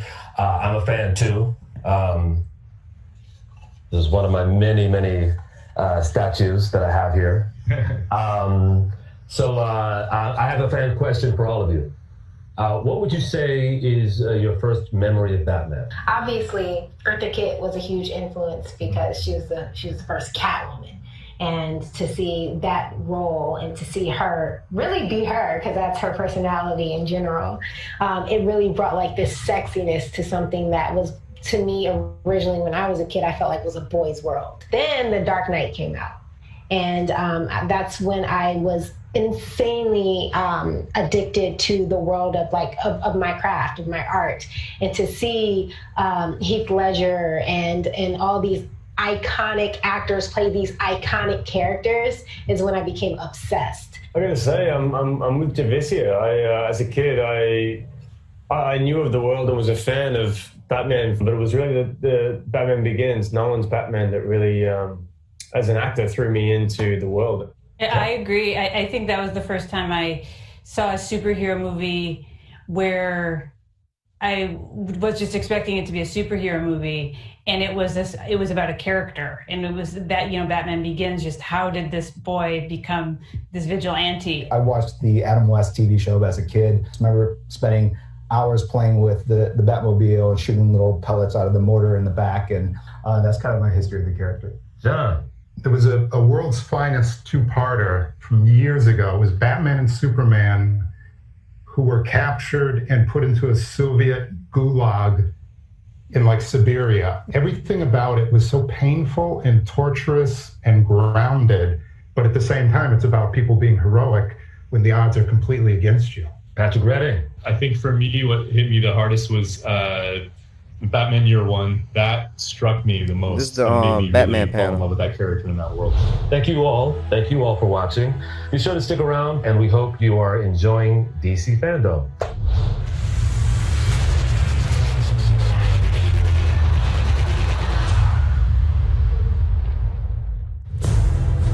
So many amazing, world-changing things coming down the Bat Tunnel. But if you can't get enough of the Bat, don't worry, we've got more Bat-related news, never-before-seen content, and director Matt Reeves all right here in the DC FanDome. And it's all coming your way, so stay with us.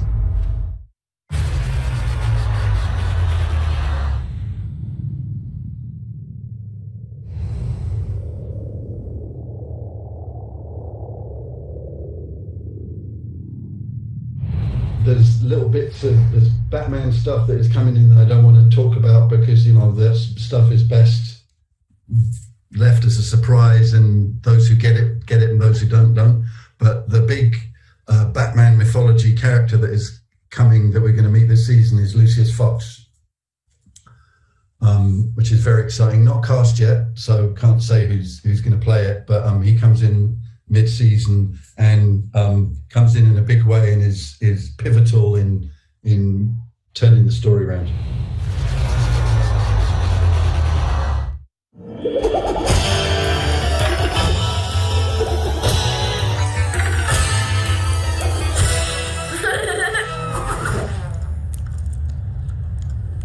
Whoa, is that Wonder Woman? She's not got much clothes on, has she?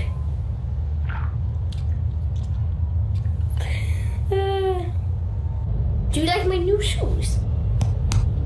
They're kind of...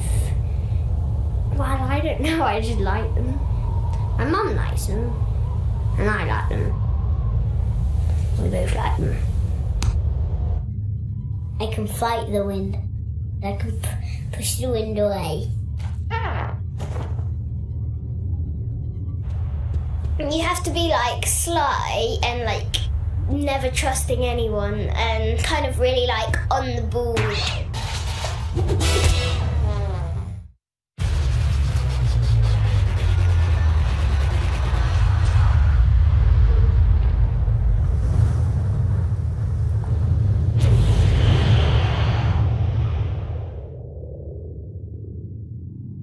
We're all working from home.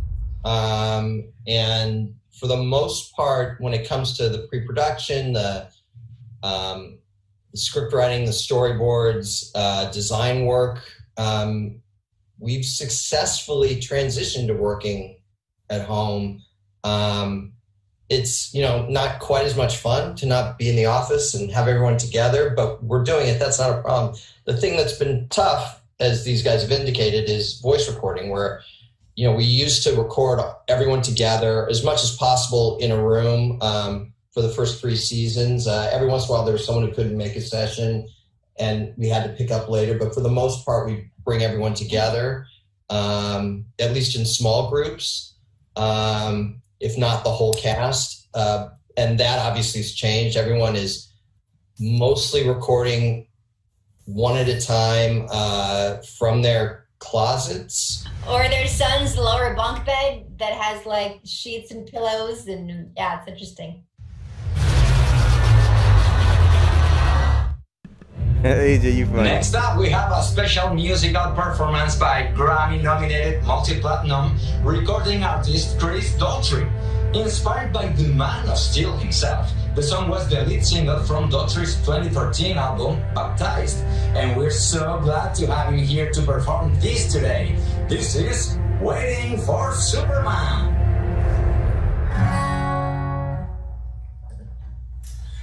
This is called Waiting for Superman.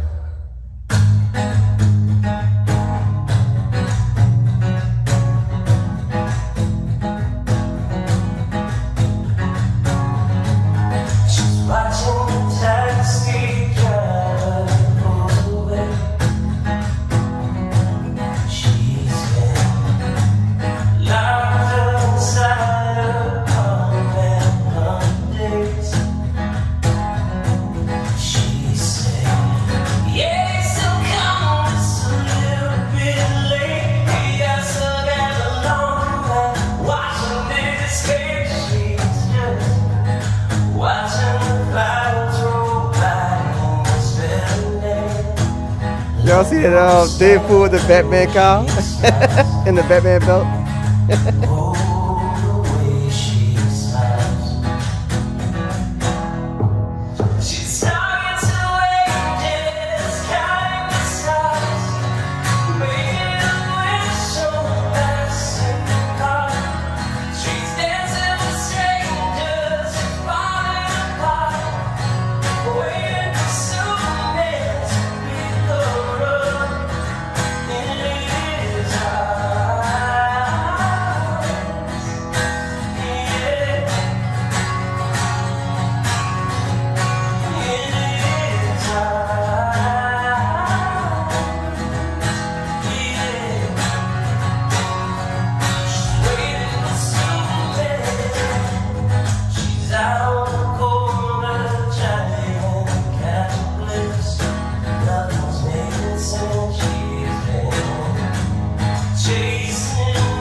fire. Ayana, check your internet speeds. Hey, what's up, everybody? Chris Daughtry here again. Hope you guys are digging DC FanDome. Please check out our live from home version of our latest single, World on Fire. Hope you dig it.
I just love how the DC fandom is connecting fans from across the globe. We are all so different, but today we all have one thing in common. Something on their end is messing up. It's not me. Superheroes. Okay, turning things over to Clara.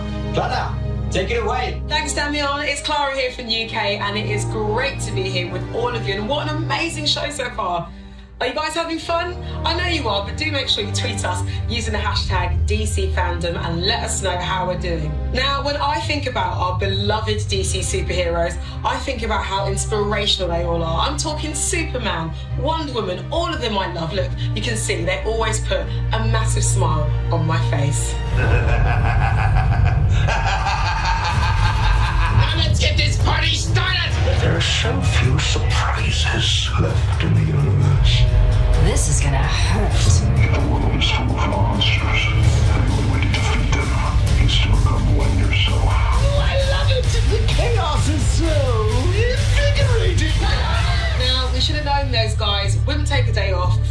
mischief and all the mayhem. And let's just be honest, no one loves the spotlight more than a DC supervillain. So it looks like it's time for the Hall of Heroes to become the Hall of Villains. And personally, I'm all for it because DC has got the best. The Joker, who has undergone many iterations since his debut in 1940. And although I wouldn't want him plotting against me, I have to say, his choice in lipstick is pretty much perfect. So let's put a smile on our faces and have an in-depth look at one of the best baddies ever. Here's the Joker.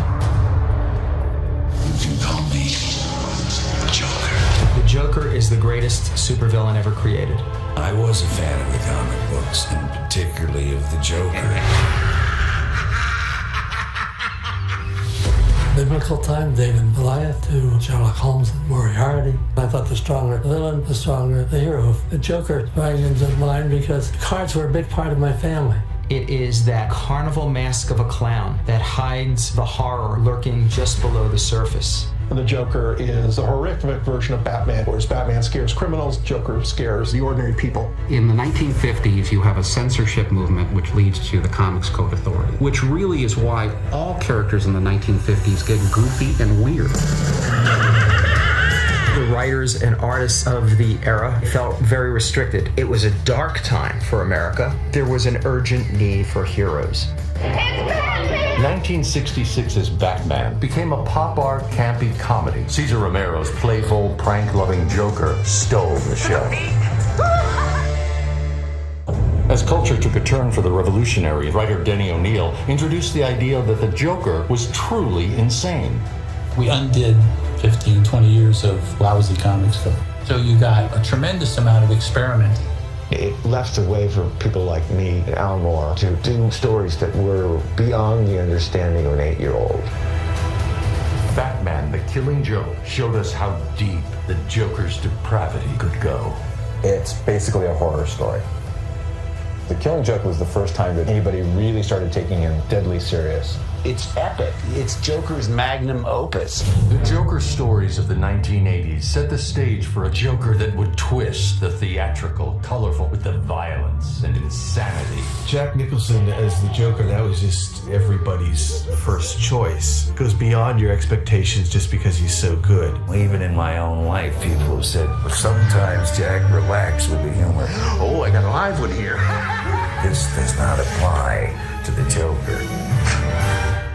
Gotham City was brought to younger audiences in 1992 when Batman, the animated series, debuted on Fox Kids. One of the things that informs the Joker is his laugh. His laugh should be like a musical instrument. It should illustrate his mood. He struck a nice balance between the clown and the killer and really made him a scary character. Filmmaker Christopher Nolan elevated the comic book film. The gritty, realistic Batman of this Gotham City called for a villain who could challenge him in a way no one else could. From the outset, the choice was clear. To me, it was creating a sort of psychologically credible anarchist, a purposeless criminal, a psychopath. To me, that is the most frightening form of evil. It's somebody without any rules whatsoever. Somebody whose motive is just pure destruction. Without Batman, I'm not sure that the Joker would exist in the way that he does in our movie. You were complete. Joker is one of those rare opportunities you get to reinterpret, bring back to life some character that provides some counterpoint to the good of the world. The trick was to be incredibly respectful, yet at the same time, reinvent the Joker. Audiences were in I don't care what nobody say. I love Zach Jared Leto's Galifianakis Joker. voiced the clown prince of crime, bringing his own brand of humor to the role and new meaning to the words, "You complete me." They do depend on each other. And what would happen if they both took a step back and understood that to be the situation? I hate you. Me too. The Joker had been taken in brave new directions, but there was still room to push the character even further. I I never really thought about doing a comic book movie. For me, it was more about this idea of doing a film, but about somebody people have no idea who, what, where he came from. It's a wonderful exploration to take probably the most famous villain. What happens if we humanize this person? I think part of his transformation is finding his voice, finding Joker. And I think prior to the emergence of Joker, he's struggling with what it is that he wants to say, how he wants to say it. Every kid loves this guy, and I particularly love just the name Joker. It's fantastic. There's no definitive Joker. He will be reinterpreted long after I'm gone because he's just such a great character.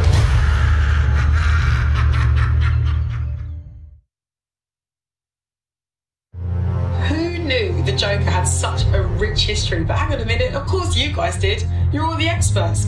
Now, Jim Lee is an expert in all things DC. He is a world-renowned comic book artist, writer, editor, and publisher, and he's got his eye on some supervillain art. Take a look.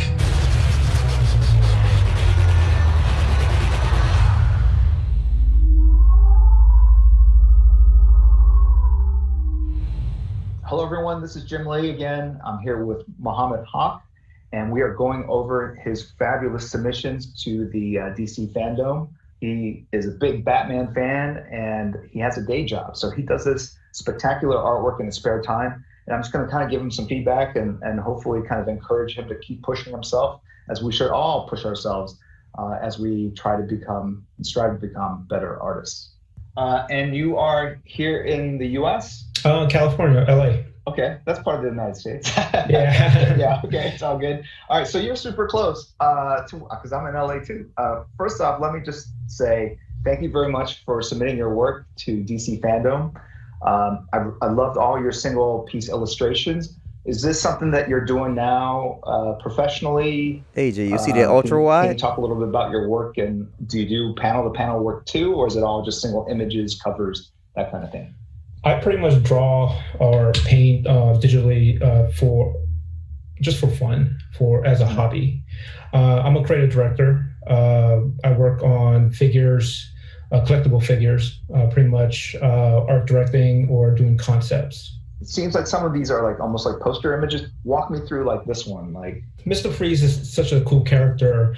I've seen artists draw his costume to be very simple, but I want to see him in more of a armor type, even more of an armor type design. And then even as you're doing this, are you imagining it in color, even though this is a black and white or tonal drawing? No, actually, when I draw, I don't think in color at all. I just draw a sketch, and once I'm done, if I feel like, I could add some color to it, then I'll add some color to it. The reason why I asked you if thought in color as we did this is because in my head, I'm seeing this in color, right? I'm seeing like this as a pencil drawing and create the light source using color. I love the tonal graduations, but maybe if there was if the light source are here, like coming out of this gun, what happens to this part of the figure with a stronger light source there, right? This part here like suggests to me like you were on this path of, hey, there's light up here and it's casting the shadow of this torso on this kind of pelvic area. If it were brighter here and then here, just in general, like on this side, right, and then darker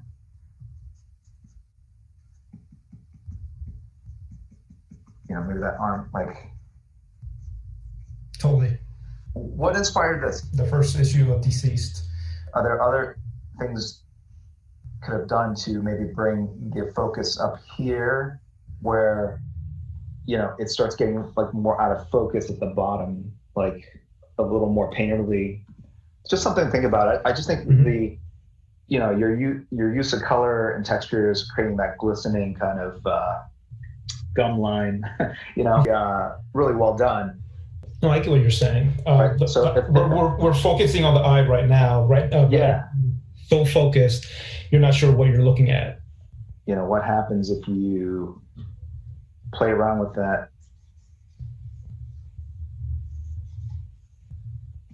I'm trying to have like that light streaming off to the side, right? Yeah, that's pretty cool. just like make certain things pop and kind of play around with the contrast, the values of your colors, right? Push it more to the extremes. You're really super solid in this middle ground. What happens if you push the extremes of light and dark to the image? So things to think about as you do it, but really solid piece. So this Joker piece, same thing with Mr. Freeze. You've got the lettering in here. I feel like you started and then kind of stopped. You were in there, maybe you were gonna go all the way to the top, and then you're like, Yeah. I've said my piece. I know what would look like. Generally, you should use it as a real part of the composition, right? Even those lettering, right? And what kind of shape it occupies, and it just kind of fits naturally in the same kind of space. It, kind of creates this squared composition, and I kind of wonder if you have something like that, and then maybe the all that, maybe it falls in like a big ha, or something, right? Where all the lettering. Or he creates the bat symbol or something like that. Any or even like a shat, or even his shadow, right? Right. Like if he's uplit, and then in the coloring of it, the lettering would be darker, and that's how you would see that shadow. Just something to think about. I think because if you're going to add the lettering, I feel like once you start, you got to think it through and say, okay, what am I doing with the lettering? What role does it play in the composition? What kind of extra thing does it give? What does it unlock? And I think it unlocks a lot. I'll just end with this one. I think this is my favorite piece. I get a Frank Quitely vibe from it, but I also love the way you did the coloring. And I think you did push it on this one. Like that thin white highlight on the edge is just perfect. It really picks it up. And,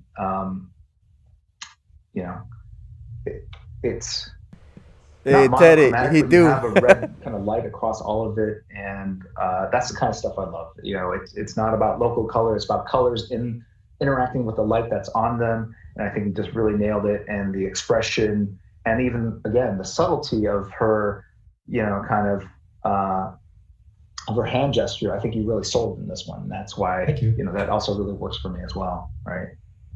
Mom, I want to thank you for sharing your talent with us. I looked through all the submissions, and I picked my 5 favorite, and your work really stood out to me as something really unique and special. And I hope that you do more of it beyond just as a hobby. A hobby for fun. I think there's a lot of great potential there, and just little things like would elevate it to like the next level up. Just ask that you think about it, and maybe challenge yourself next time you sit down and draw. No, I really appreciate it, Jim. I really do. It means a lot. I'll say I'm self-taught drawing and coloring, all that, but it's your work that actually helped me get where I am right now when it comes to drawing. Awesome. So, thank you very much. It's very flattering. Yeah.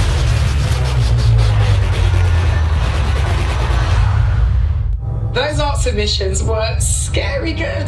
Now, from the page to the screen, actors and artists bring these DC supervillains to life, and in real life, cosplayers do the same thing.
Costumes makes me realise that I really need to step up my game this Halloween. Ciao dall'Italia, mi chiamo Andrea De Logo. It's great to be here with all of you in DC FanDome, the ultimate destination for all of us who can never get enough DC. And now, there is even more to love with the new comic series from Milestone. Take a look. Hello and welcome to DC FanDome and this Milestone Media Panel. My name is Mark Bernardin. I've written on TV shows like Castle Rock and Carnival Row and Star Trek Picard, and I co-host a podcast named Fat Man Beyond and another one named Battlestar Galactica. I've even written comics, including a short run on Static Shock. But today we're talking about the history of Milestone, as well as taking a glimpse into the future the publishing initiative started in 1993 by Dwayne McDuffie, Dennis Cowan, Michael Davis, and Derek T. Dane to challenge the status quo, how superhero stories were being told, as well as the ones who got to tell them. We're going to talk about a bunch of stuff in the next few minutes, but before we do that, let's introduce our panelists. We got Reggie Hudlin, Milestone Media, Dennis Cowan, co-founder of Milestone Media, Jim Lee, Chief Creative Officer and publisher of DC Comics, and Phil Lamar, the voice of everybody under the sun, including Virgil Hawkins. Static Shock. Hey, fellas, how are you? Great. We're good. Well, thank you for taking the time to talk about this. I mean, it's near and dear to my heart, and I assume it's near and dear to yours. Dennis, can you tell me a little bit about the early days at Milestone? It actually started at San Diego Comic-Con. I don't remember the years, probably like 1990 or something. I'm at Comic-Con. And the idea of doing black superheroes or doing a group of black superheroes was something that was on my mind a lot. So I called my friend Michael Davis, who happened to be at the con. And I said, meet me downstairs in the lobby. I mean, we walk around the whole convention, the whole convention area. And I'm pitching him my idea about doing a black comic book company. And Michael said, you crazy, man. Ain't nobody can do no black comic company. Yo, it could work. It could be a black comic company. So he says, okay, well, who else do you want in? I said, let's call Dwayne. Dwayne McDuffie happened to be at that convention. So I called Dwayne. He met us downstairs in the lobby. The three of us walked around the same block. Serious. And Dwayne, at the end of this long walk, which he didn't want to take, I said, so what do you think? And he said, you're crazy. Nobody's going to do a black comic company. So I'm in. So, that's what he said. We knew how to write and draw comic books. Dwayne and I have worked on Deathlock and, various projects at Marvel, but mostly Deathlock. So we knew how to do that. But we didn't know about business. But I knew a business guy. It's my friend Derek Dingle that I knew since third grade. He worked at Black Enterprise in management stuff, so he must know about business. And he wore a top. It's the truth. So we called Derek, who said we were crazy, but he was in because he's my friend. And that's really how it started. The best thing about Dwayne's involvement early on, when my idea was to do a black comic book company full of black characters, and if black people bought it, great. His idea was to expand that and make it inclusive to a lot of marginalized people who are represented in comics. He took my idea and just boom, blew it up to a much bigger tent than it originally was. It expanded our universe and it set us on a path that we're still following now. Reggie, talk a little bit about Dwayne McDuffie. I mean, he was one of comics' greatest storytellers, and a gift he would take to animation as well. But talk about, his legacy a bit and his influence and impact on the vision and goals of Milestone. Well, I mean, first, I want to tell my meeting Milestone story from the outside, which is, I met Dennis, and he was, one of the first comic book professionals I met who was actually my friend. And he would take me to Comic-Cons, like he took me to San Diego for the first time. He took me to New York Comic Convention. I didn't know anyone. I'd never been to one. They didn't have comic conventions in St. Louis, where I grew up. So I was just new with all this and very excited.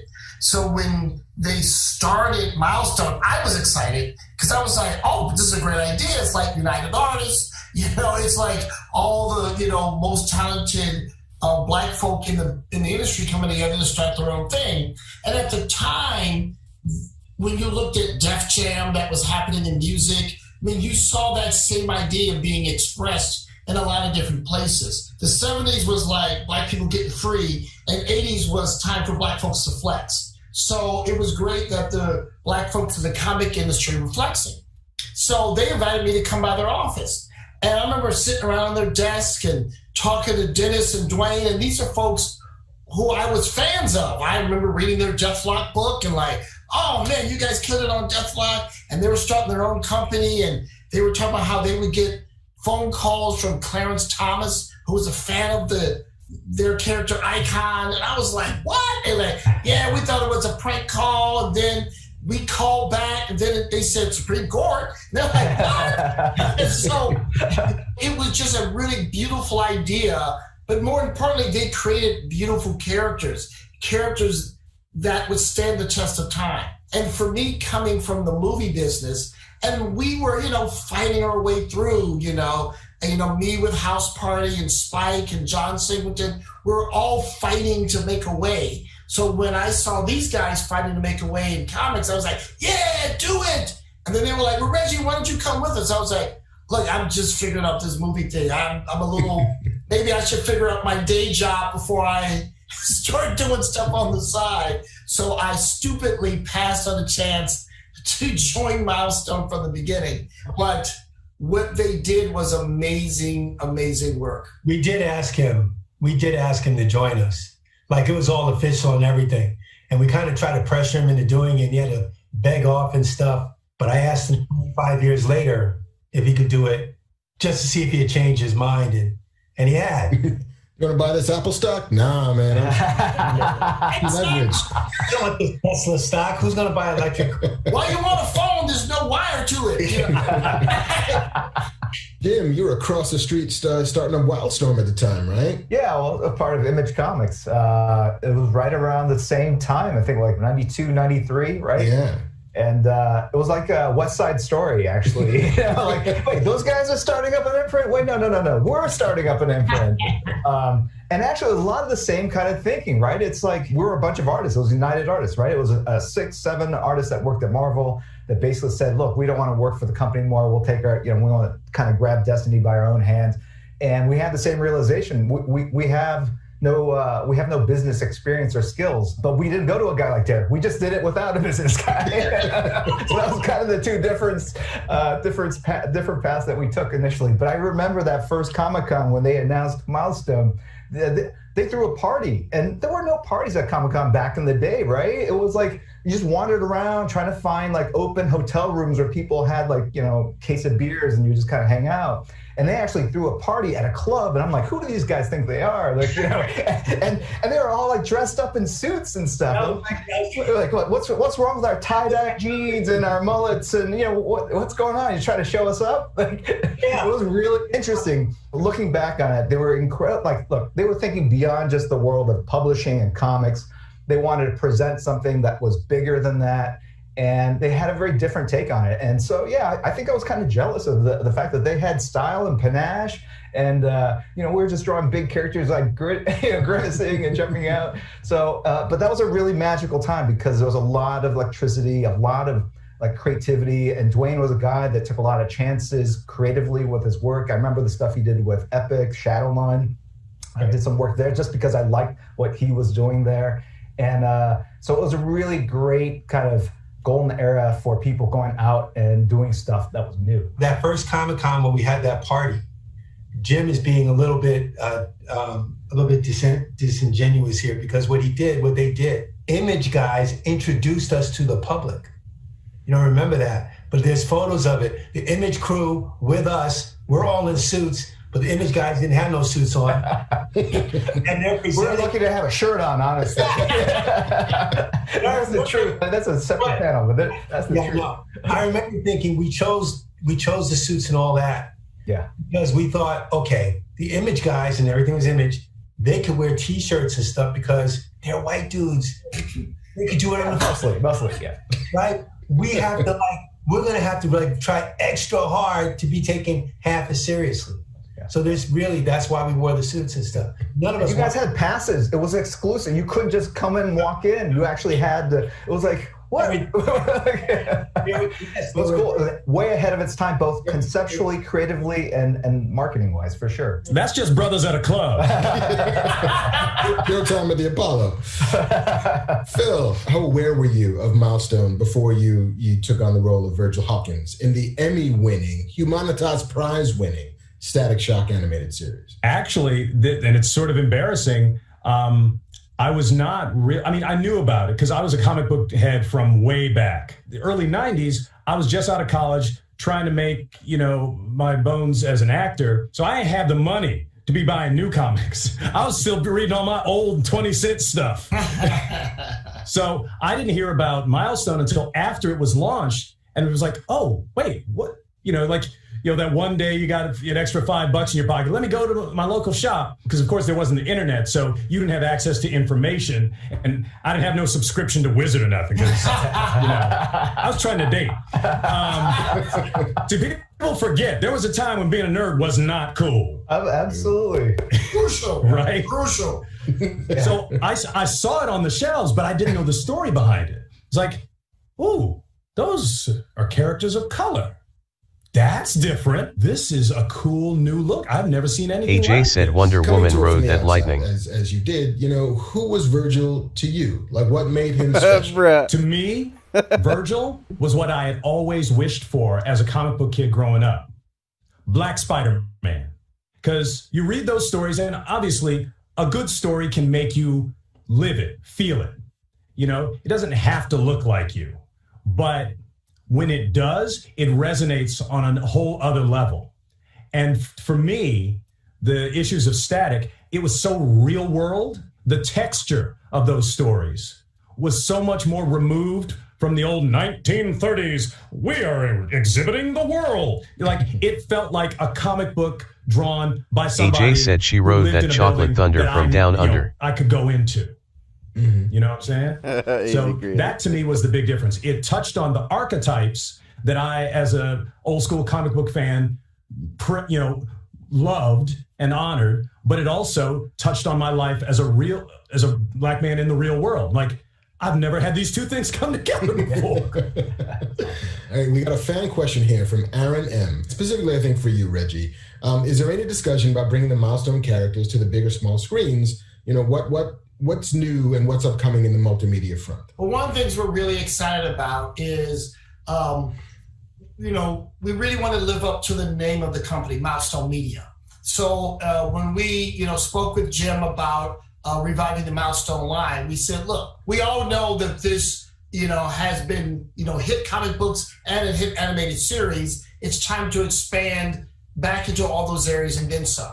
So we're in serious conversations about, as we're launching the comic book series, developing a Static Shock movie. That'll be a theatrical feature film. What we're talking about is unbelievable.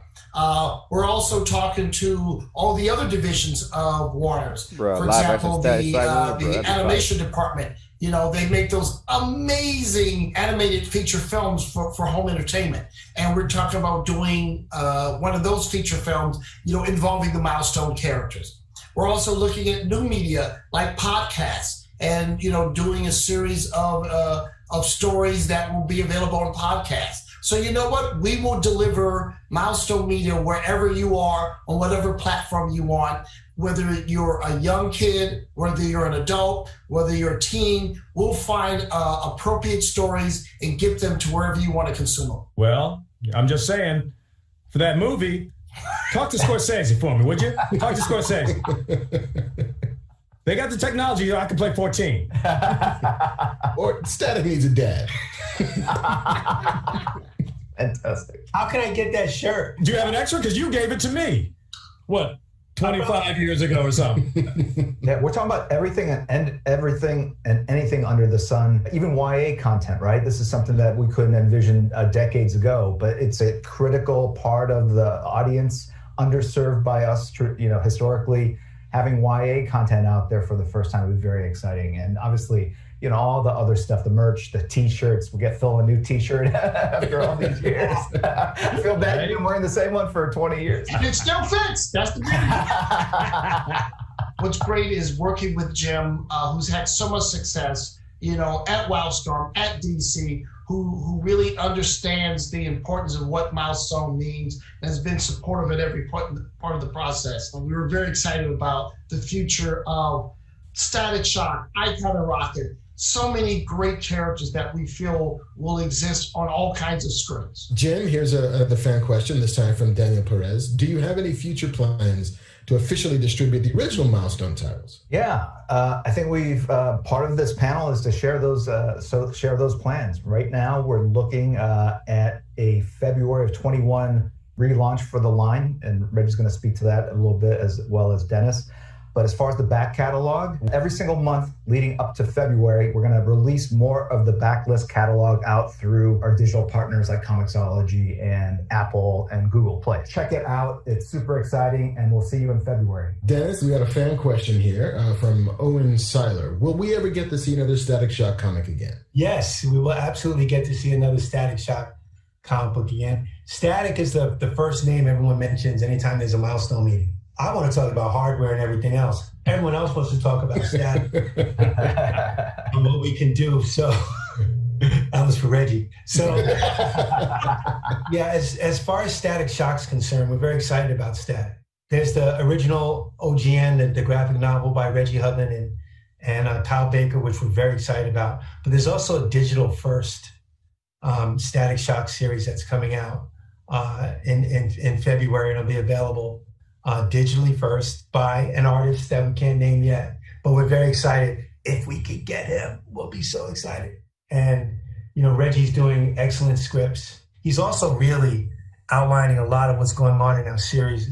So the Static Shock series is going to have a lot of input from Reggie. So the short answer is yes, there's going to be more Static Shock comics. In fact, probably more Static Shock comics than even I was prepared for. Reggie, can you talk a little bit more about what else is in store for Milestone? Well, it's funny because, everyone has their favorites, and, Dennis is like, hardware, man, we're not respecting hardware.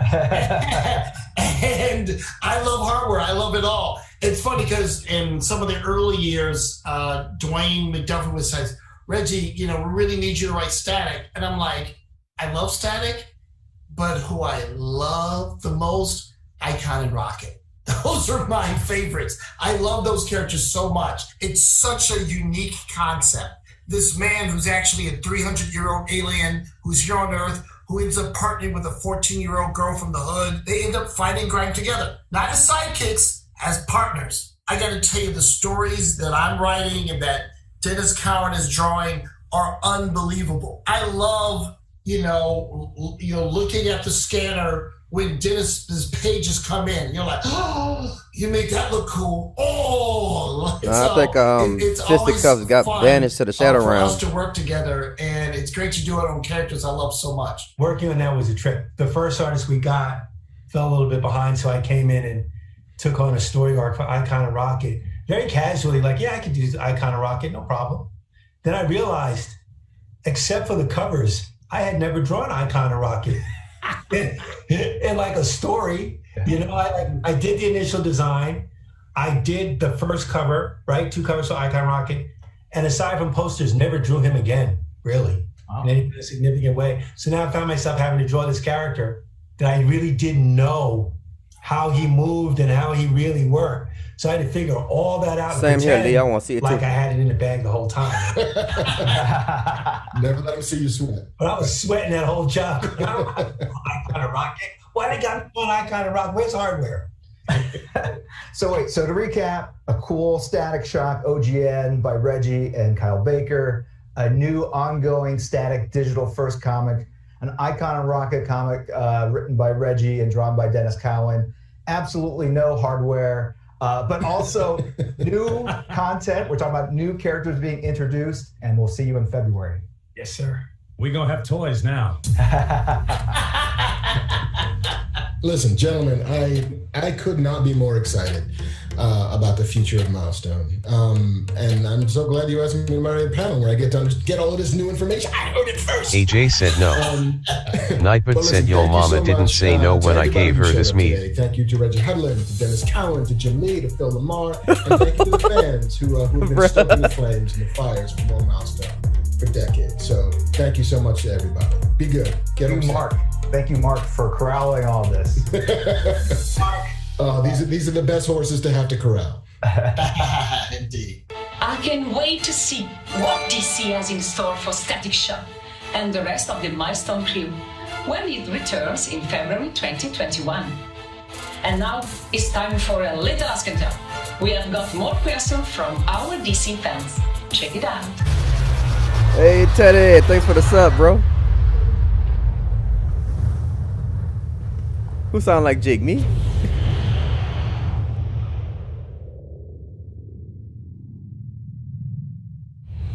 looking at the metaphor behind these characters, and I can speak especially for Vic, when it comes to mental health and mental illness, the facade in which a lot of us have just as human beings, and this facade that we put on, kind of, letting everyone believe that we are okay. And I kind of see that as the superhero. I see that as Cyborg. I see that as, the cover up that we will have as humans, period. I'm going to take that as a compliment. Hide behind what we really are. And season 2 is testament to, when Vic goes out to try and work on himself and essentially tackle this PTSD and this mental health, he has to, physically, literally come back and take away and remove Cyborg in order to access Vic and word 2, even having to turn off Grid to be able to access that point of himself. And I feel like that's testament to us as human beings. Just kind of generally, we all have this thing in which we have this facade in which, when someone asks us, are you okay? And really you're not, but you say that anyway. The superhero that we try to put in front of the real version of us and everything that holds, the real meaning of what it means to be a human, which is all of this craziness in which we experience. The King Whistle. Welcome to the Broken Nation. That we receive over 28,000 questions from all over the world for DC fandom. We love our fans. And while we couldn't answer, yeah, I didn't even know he was British. His English voice acting is good.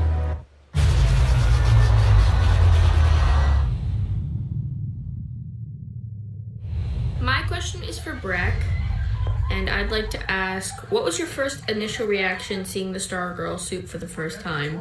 How cool was it?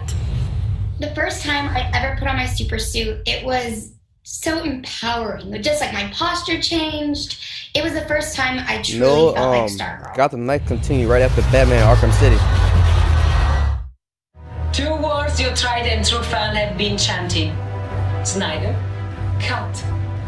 Coming up next, don't miss the latest Batman Arkham Knight, surrounding the Snyder Cut's much anticipated release, direct from Zack Snyder himself. Like you, I'm quickly becoming a big fan of this virtual universe. It's not only a great way to connect with other fans around the world, it's also a great escape from reality. And I think we can all agree that movies are one of the greatest escape of all time. Revoicing film make it possible for characters on screen to speak to audiences across the globe in a way that is unique to them. Capisci quello che dico? Okay, listen up and let's meet the many voices beyond the cowl.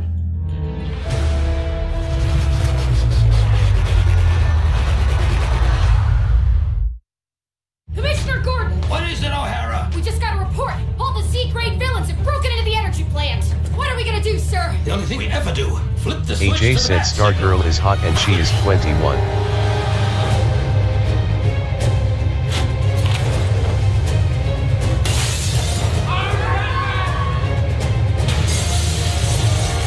Salut, Freeze. Je suis Batman. Escucha, soy Batman. Hi, Bruce Wayne. Cualquiera puede ser un héroe, también un hombre que hace algo tan simple como calmar y ponerle un abrigo en los hombros al niño y después decirle que no era el fin del mundo. Sir, aren't you forgetting something? Nope. Your cowl. My what now? Your armored face disguise? Fine. I am Batman. Hi everyone, Will Arnett here. I'm here to talk to you about two of the most powerful words in the English language. I'm Batman. Batman! Whoa! You're darn right, whoa. Wow. I still get chills every time I say that. But you see, here's the thing. Batman doesn't just speak English. Soy Batman. Je suis Batman. Ich bin Batman. Batman. Batman speaks dozens and dozens and dozens of other languages thanks to voice actors from all over the world who have been dubbing Batman's voice ever since he first appeared on screen. Tu n'es pas la seule à savoir tendre des pièges, Vénus. Lo siento, mi oído de murciélago debe de estar fallando. That means in their countries, they are Batman. Kill me, man! tuer. Tu vas me rendre un service. Fais ma publicité, auprès de tes amis. What are you? Je suis Batman. So let's meet some of these amazing actors from all over the world who, with their deep, dark voices, have been striking fear in the hearts of bad guys everywhere. So the first time I was voice acting was at the age of 9 years old. It was the 3rd grade in school. Someone suggested me that you have got a good language command, you have got a decent voice, so why don't you try voice acting? So I said, okay, let me give it a shot. Você pensava palco com luz, com plateia, então aquilo ali era completamente o inverso do que eu estava pensando assim. Mas eu fui parar na dublagem 4 anos depois. El aspecto más retador en doblaje para mí es hacerle creer al espectador que los personajes, los actores están hablando en español. Every language has a tonality, a different way of taking pauses, speaking, speed. So there's a lot of things that come into the picture. I am right, You have to concentrate all the emotions, all the things that happens while doing the scene. As a voice actor, I didn't have to transform my body, but I have to find what is the best to serve what's on the screen. Di quell'attore straniero, se tu fai appena meno di quello che fa lui, non si incolla, non ci sta. Et puis, je trouve que ce qui est difficile, c'est le rythme, c'est vraiment réussir à garder un naturel en se calquant sur le rythme d'un autre. Poder interpretar o reinterpretar, que es lo que hacemos en doblaje, a todos estos personajes icónicos que existen en nuestras vidas. Tanto de caricaturas, de series de televisión, comedia, y tienes movimiento muy ágil porque de repente te toca hacer un doblaje de un personaje, de un superhéroe, como en el caso de Batman. Batman é um personagem universal, né? Se você botar aquele símbolo do Batman em qualquer lugar do mundo, do universo, todo mundo vai saber o que é, né? What appeals to me and a lot of Batman fans over the world is that the fact that Batman has a very dark side. Batman is much deeper, he's darker, it stays a mystery all the time. Who is this guy? I don't know. I always love this rich guy who put his fortune for the justice. I always love that. Utilizar todo eso a favor de la justicia. Eso me parecía el personaje con el que yo más identificado me sentía. Il mio rapporto con Batman in gioventù è stata una cosa fantastica perché io vivevo con Batman, aspettavo che arrivasse in edicola per andare a prenderlo e a leggerlo. Para mí como niño explotó en la cabeza al ver en la televisión al señor que yo estaba leyendo acá, era algo mágico, fantástico. C'est vrai que, bon bah voilà, c'est pas tous les jours qu'on nous offre à doubler un personnage de ce type-là. They asked me, are you free next week? We have a new George Clooney film coming out. And I said, yeah, sure. And it said, oh, by the way, it's Batman. I said, wow, great. Whatever you do, wherever you go, I'll be watching you. I'm insane. मैंने तुम्हें गौतम के अर्घम पागल खाने में बेचने का इंतजाम किया है। आप भी मेरे कुछ दोस्त हैं जिन्हें तुम्हारा इंतजार है। I started doing individual characters, and one fine day, finally in around 2005, I got something for which I'm being interviewed by you today. And I tasted a real flavor of fame after the release of the magnum opus named Batman. That was when I became a very big fan of Batman, and he teaches me a lot, I get to learn so many things. The best part of voice acting, if I'm doing for such a big project and big actor, such a huge personality, I have to just be closer to him, as close as possible. The subtlety and organic performance which they give in Hollywood, you have to be exactly the same note. You don't have to be more melodramatic. And once you see the scene, you just have to copy him. And if you are successful in that, it's done. When the guy played my recording, I had a goosebumps. It was unbelievable. I said, is it my voice? And I was happy. I was convinced that I've done a good job. Bruce Wayne es un playboy millonario, debe ser la voz de alguien que, por ejemplo, si una señorita se lo encuentra en una fiesta, se sienta seducida por él.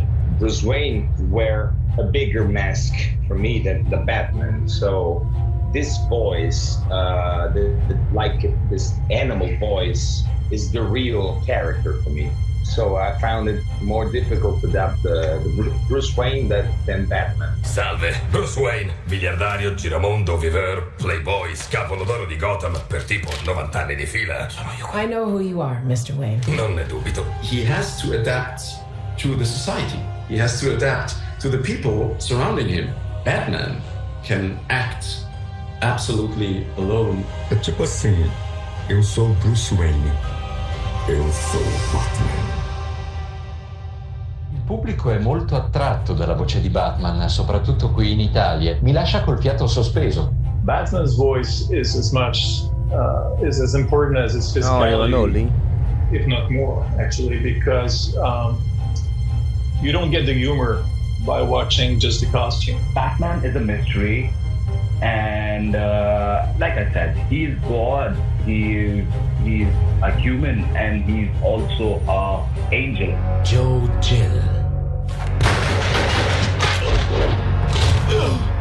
तुम वही car हो जिसने Martha और Thomas when का खून किया था। That was a lifetime ago. मेरी उम्र। तुमने कुछ नहीं सोचा, बस बेरहमी से उन्हें मार डाला। Chill. How do you know this? How could you possibly? मैं जानता हूँ क्योंकि मैंने ये सब होते देखा। मैं ये जानता हूँ क्योंकि मैं उस आदमी का बेटा हूँ जिसे तुमने मार डाला। मैं हूँ Bruce Wayne. Lo más desafiante cuando doblé el Batman de Christian Bale eran las escenas donde él gritaba y se enojaba mucho. The way Christopher Nolan wrote. I want to see a DC versus MK2. Design a Batman much more real and much more complex, and he show all the complexity of the character. The character of Christian Bale was struggling to become this guy, and this guy in the movie. Ele é bom ator, um excelente ator, né? Ele se dedica muito aos personagens que ele faz. Eu acho que é isso que marca, né? Eu acho que é o estilo único que é dele, né? E eu também sempre busquei o meu estilo na dublagem, né? Un icono, ¿cómo habla? No habla como un ser humano. Entonces, la voz que creo y la voz que han aplicado los demás Batman, aparte de trabajarla yo desde el pecho y desde la garganta. Keaton le dio una cualidad a la voz que fue, pero esta cosa de hacerlo diferente, ¿no? Para que no le reconocieran la voz ni siquiera a Bruce Wayne. Y el Batman de Affleck, lo que sucede es que tiene una cosa tecnológica, es un aparato que le cambia la voz para que no lo reconozcan. Entonces, lo que hice con eso fue bajar mi voz a todos los graves, los más graves posibles. Next time they shine her light in the sky, don't go to it. The bat is dead. Bury it. Consider this mercy. Maybe.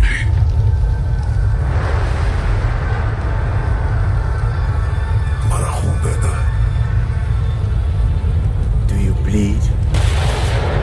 You will.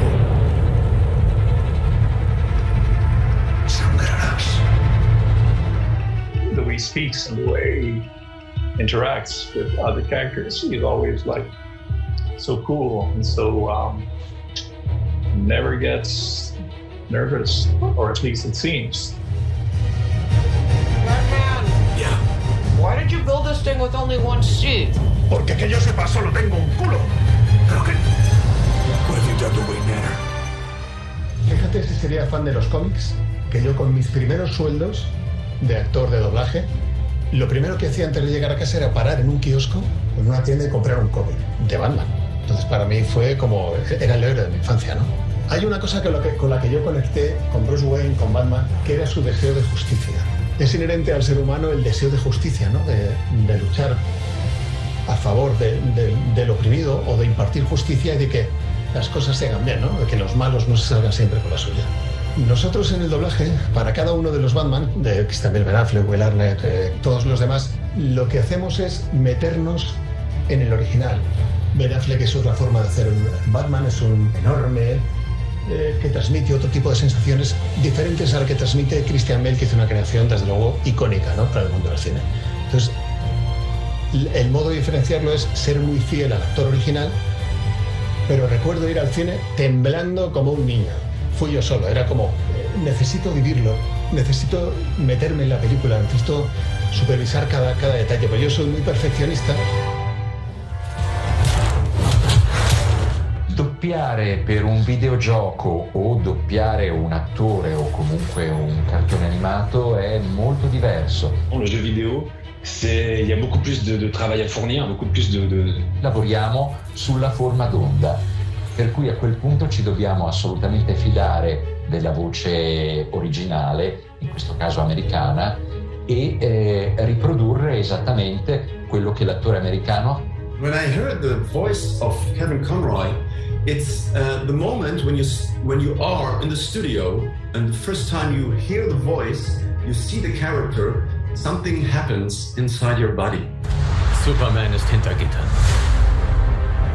Letztendlich führen ihn seine guten Absichten auf einen Pfad der Tyrannei und des Bösen. Und so wurde unser größter Held plötzlich unsere größte Bedrohung. Ça demande beaucoup d'énergie le jeu vidéo parce que c'est très très longue journée où on est tout seul dans une petite cabine avec nos casques, on entend sa propre voix toute la journée. You don't have the nuances that you have in a living character because the animation is always very kind of straight. There's no hesitation. It's jumping much more in your face. It's much more fun to do animations because you go to the extreme. Do you want to talk about how you're feeling right now? J'ai rien à dire sur les émotions, Alfred. Je n'en ai pas et je n'en ai jamais eu de ma vie. Justiciero de la noche que lucha contra il crimen y una macchina da rapear heavy metal. Io non provo nessuna emozione a parte la rabbia. H24, 12 mesi all'anno, a 1.000.000%. And if you think that there's something behind that, then you're crazy. Good night, Alfred. Sir, it's morning. To dub the Lego movie was one of the funniest experience of all my career. I never had so much fun in my life. The screenplay and Will Arnett's talent brought back the humor that was present in the original TV series. That sort of tongue-in-cheek humor, lots of puns, lots of jokes. This is really uncomfortable. Sorry, my shoes are part of my pants. La experiencia de doblar al Batman de Nolan, al Batman de Gran Aventura Lego 1 y 2, es muy diferente, pero la verdad la 1 y 2 es muy divertida. Entonces es como jugarlo más, tienes que sentirte un poco más libre, ¿no? De hacer tú también tu creación, sobre todo para el humor latino. Primero, el trabajo que hizo Will Arnett es espectacular. Hacer siempre un Batman serio y poder hacer a un Batman que se ríe de Batman, que se ríe de sus miedos, de sus inseguridades, que se vuelve hasta un poco patoso, que no sabe cómo relacionarse con los demás. Who are you here to see? I'm here to see your butt. Is that last name Bud, first name yours? Oh my gosh! Y los Lego Batman fue como, vamos a reírnos, vamos a divertirnos. Fue eso, poder reírte hasta de ti mismo, ¿no? Fue liberador.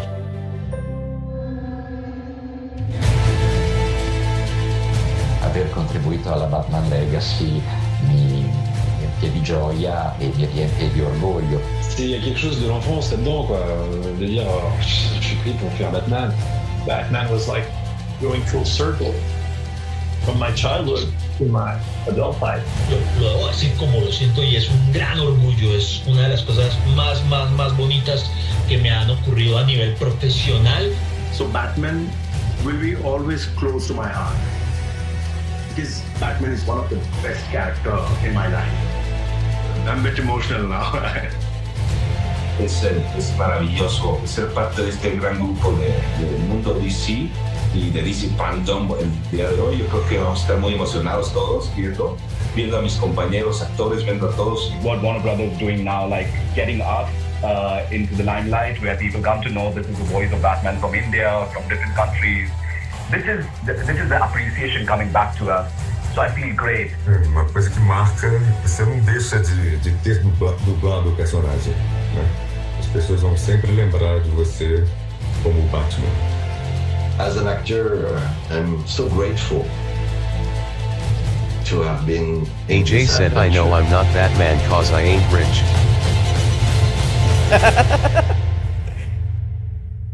That was fun.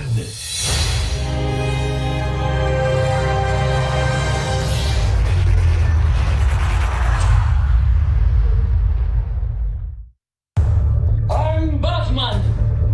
Hey, that wasn't bad.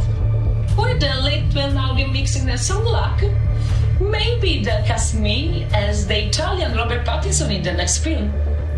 What do you think? Coming up, we have another WB Games debut, and we are talking to Matt Reeves. What, they say another Batman game debut?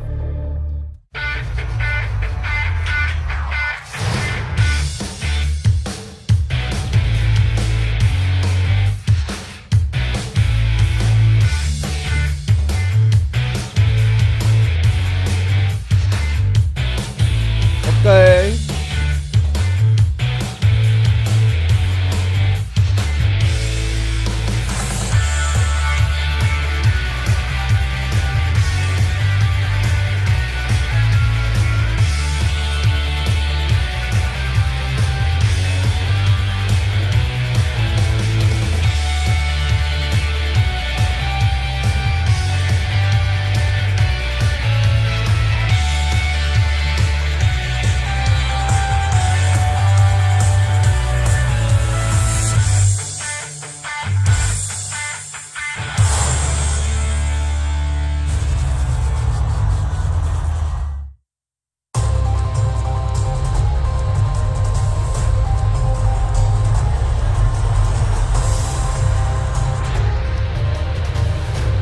Hi everyone, the Brazilians are back in the house, and let me just say that you guys, I mean, the best, are the best. I love everything and incredible stuff. I can't wait to see more from these super talented fans. Well, me too, Alini.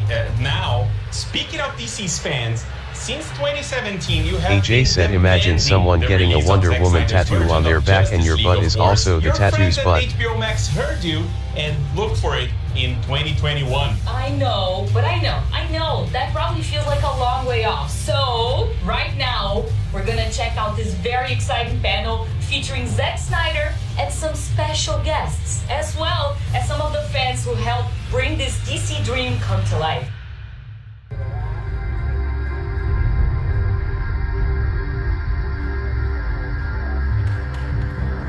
Ready? Ready. Okay, let's go.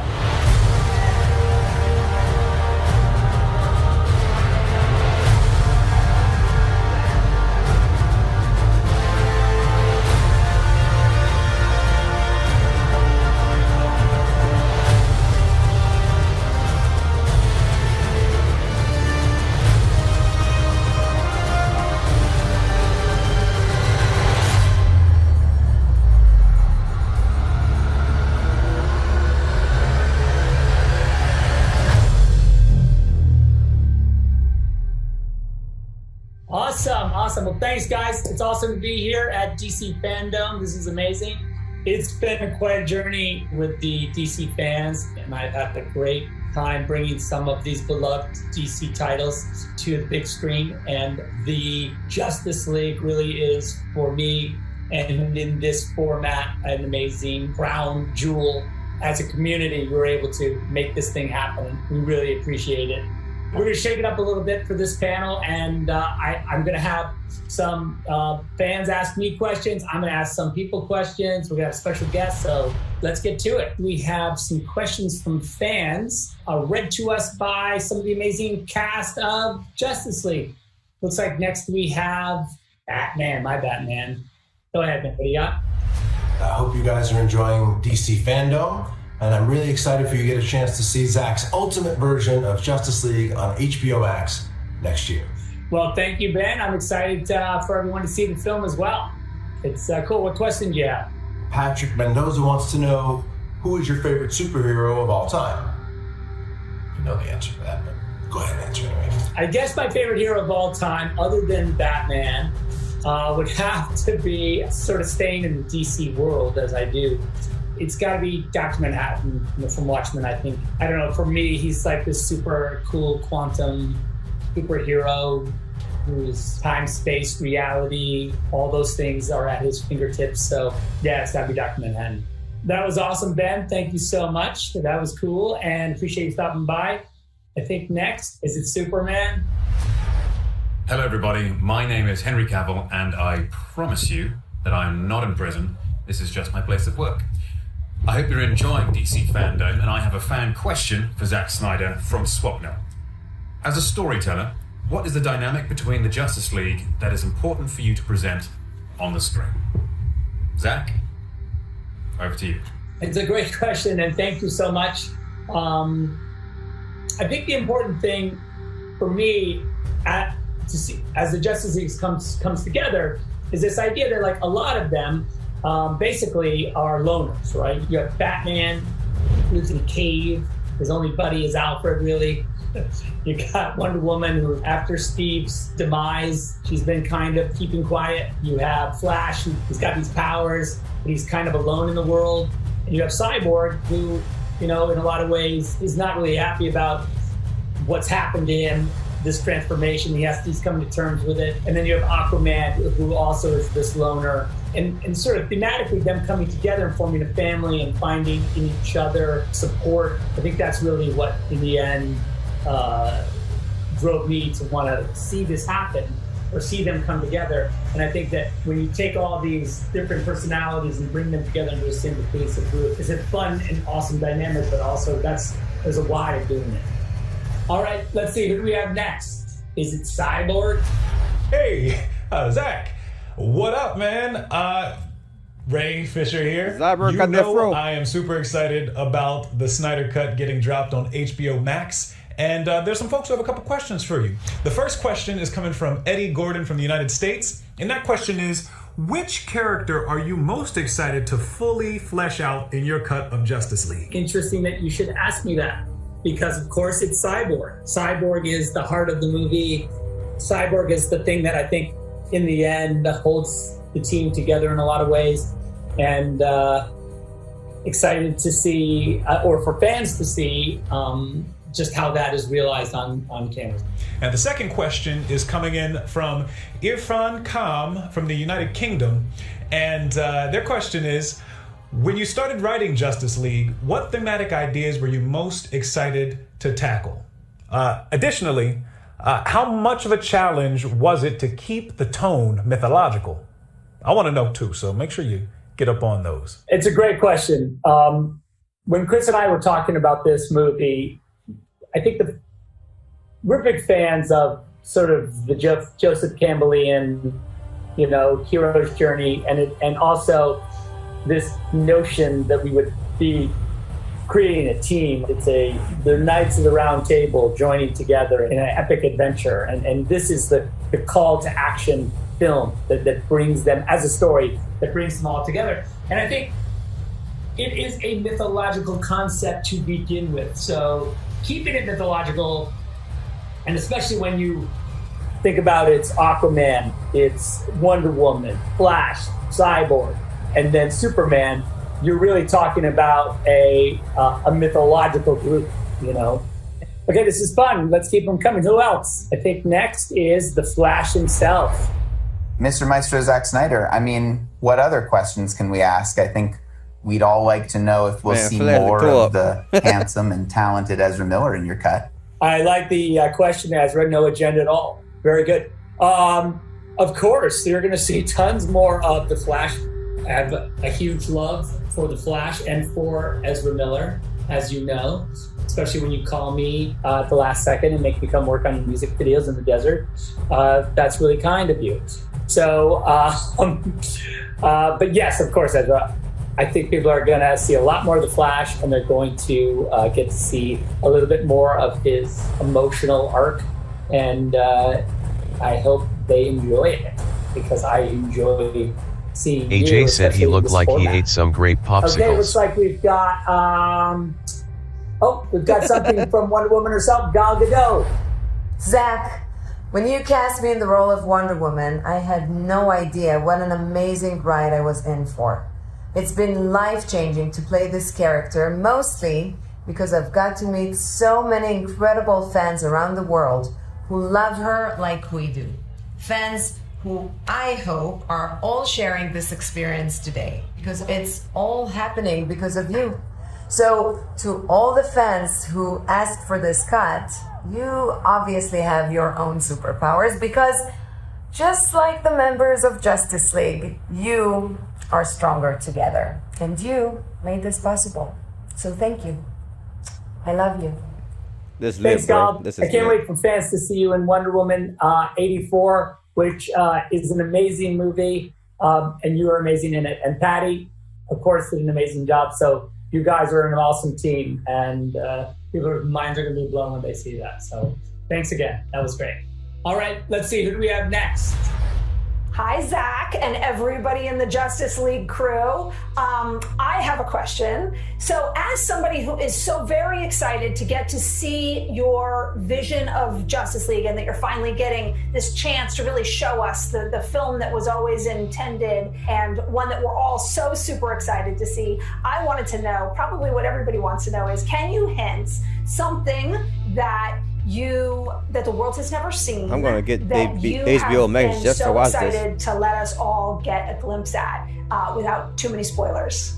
Okay, how do I do this without giving too many spoilers? You're going to see something with Flash in this film I don't think that you've ever seen before. Something that has to do with his abilities, because he's a quantum character. He interacts with time and space, so you might see him do something that is timely. But awesome, Patty. Awesome question, and it's awesome to see you. All right, let's move along, shall we? And I think I want to ask some questions. So let's get some people on the line if we can. I'd like to get, there's some super fans we have standing by, I see. One of them is Fiona from China. She is dear to our hearts. She was one of the founding members of the Snyder Cut movement, and really instrumental in bringing it to all of us. So let's get her on the line and say hi to her. Oh my God, Zach and his studio. It's like a dream come true. I'm going to ask you some questions. Are you ready? Okay, I'm ready. First off was, what about this movement and the Snyder Cut and the whole thing? What was the thing that got you to say, like, hey, you know what? I got to get involved with this. After I saw Batman v Superman in theater 4 years ago in China, I was blown away. After watching Justice League, it was immediately clear that many parts of the film were not consistent with your usual filmmaking style. So we are the fans. We knew that there was a real version of the film out there. We started asking for it. Why not? We started a petition, if you remember, that reached to 180,000 people signed. Then I think it's not enough. So I created a website called forsnydercut.com that allowed us to start doing some online and real-world events, such as Twitter trends, raising money for AFSP, letter writing, and phone calls to Warner Brothers. Now, AJ said I'm single and ready to mingle. Awesome. Wow. And look, the waifu. You guys did it. It's unbelievable. Yeah, I can't believe it. So did you really think it was going to happen, though, when we really started when it got closer? It all started with hope and dream. So many movements, I think, never go beyond that. To actually achieve a dream, you need organization and selflessness. Then we have a team who put a billboard in Times Square. Yeah, it's amazing. I think you remember that. Yeah. Fantastic. When you see all these people, when you fight alongside such talented and generous people, you know it's not possible. It's a certainty. Yeah. Even we have many obstacles, but we know we will win this. Yeah, it's fun. I always thought it was funny that the scale started to get bigger and bigger, and we would notice oh my gosh. And at first, remember, because it was like a bus stop in Comic-Con, and then a billboard in Times Square, and then on the anniversary of Justice League, and it just goes completely nuts, and everyone's like, okay. It's like snowball, rolling with a big snowball. Yeah, a giant snowball. No, yeah. What was your favorite moment for you in the whole experience? I think my answer to this question. AJ said AJ to Ezra, hold my grape popsicle. I love you. I want to fight for you and your work. But as time passed, I became just much about fighting alongside my fellow community members. It's power from art, mostly. Power from you, art. You empowered us. Well, that's amazing and kind. And well, it's amazing to see you. And thank you so much for connecting with us. I can't wait to come to China. Please come to China. I want to be your guide. So see you. Yep, see you soon. Thank you, Fiona. Yeah. Okay, we have another call from Dexter, another amazing friend and another amazing fan who also was super important in the creation and cultivation of this movement. He's been around for a long time and really making this happen. So let's talk to Dexter. Dexter. Hi. How are you, my friend? Awesome. I'm glad you came. It's great to see you. Thank you. Great to see you as well. So I got you on the spot because I want to ask you a couple questions. So I guess the first question is, what are your initial thoughts? And where were you when you first heard about the Snyder Cut movement? Or how did it come on your radar? Yeah, well, it was very early on. I tell you, right after the viewing of the theatrical edition, I went to the internet and I felt that I couldn't be the only one that felt a certain way. So after maybe a few weekends, I had a few chats with a few people, and it kind of fell into my lap, and I said, this is something that I can really get behind. And I did what I could in order to try to help, and here I am, multiple years later, still trying to be a forefront of this whole thing to help you guys out, and thankfully it's been a positive turn of events. Yeah, like how crazy is it that, like I was saying the other day, I shot the movie in 2016. Like that's when I was on set shooting, and here we are in 2021, and well, coming up to, and that's when the movie's going to come out, and seems impossible. Yeah, that's awesome. So to that, when you started in this movement, did you think there was a chance that that they would do this? That's a really great question. Early on, I had high hopes about it. And I think it was just because of my ignorance on how the industry worked. Toward, a quarter into it, I kind of said, well, we're not really speaking their language. How can we get them to want to do this for us?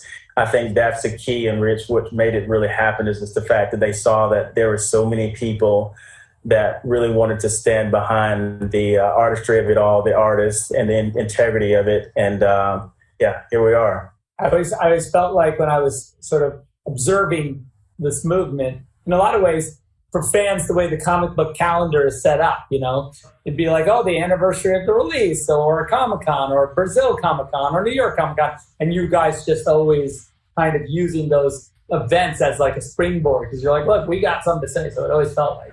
Yeah, it was tough coming up with those things at times. Really, we would chat a lot of behind the scenes Zoom calls and phone calls and WhatsApp messages, really trying to come up with what can we do next? What we're thinking about our next event. And then when you kind of give us a little hint or a little something to play along with, and it just really, really ignited us to continue on. So thank you for that. Yeah, that for me was amazing. It was cool to have this kind of conversation with the fans where I could either release an image or just say something and just get this response that I could feel, this kind of energy exchange that was really, really, really exciting. Do you have a favorite moment from this experience? I think my favorite moment so far is getting the opportunity to fly out to your event at Pasadena. The Director's Cut weekend was such a memorable event for me and my sons, and something I will always cherish with me. And one of the other things I was just really, really excited to see, and this is just me, and I don't want to make things heavy, but just the opportunity to see the smile on yours and Debbie's face when it was official. It was just really heartwarming to me. And honestly, I did tear up a little bit. I will admit, I teared up a little bit, but it's just because it was just a lot of work that paid off.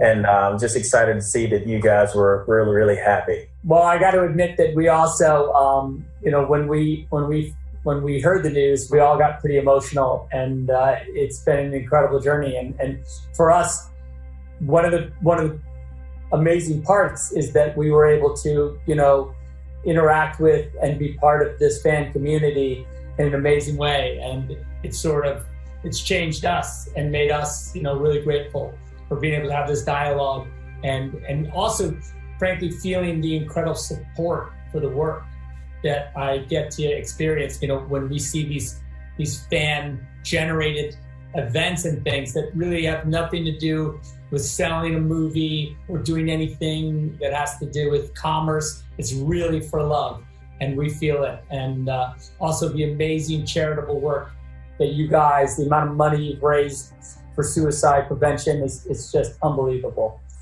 So again, thank you so much. We couldn't thank you enough. So Dexter, thanks. Thank you so much. It's been our pleasure. We appreciate it. It's cool to interact with the fans and get to talk about this journey that we've been on, because it has been something quite amazing. Maybe I should talk for a second about how you guys are going to see the movie and what format we're going to have it in. It's going to be in 4 parts, 1 hour each. So 4 hours of Justice League is coming your way.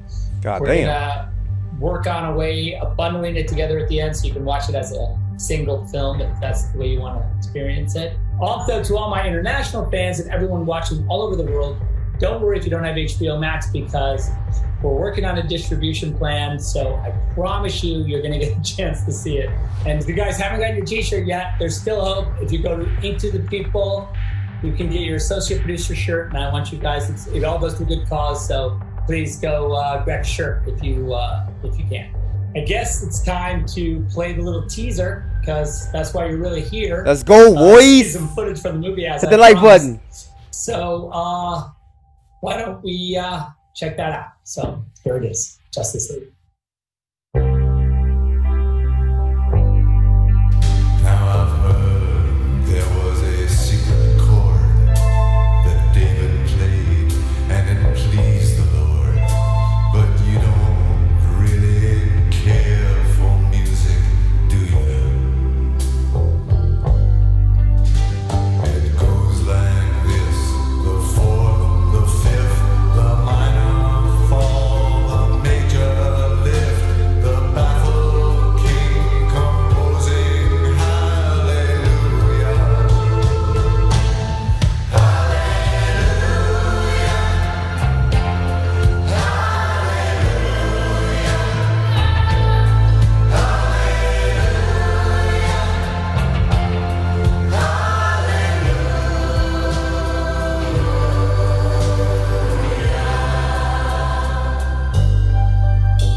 I did my best. It wasn't much. I couldn't feel, so I tried to touch. I've told the truth. I didn't come to fool you.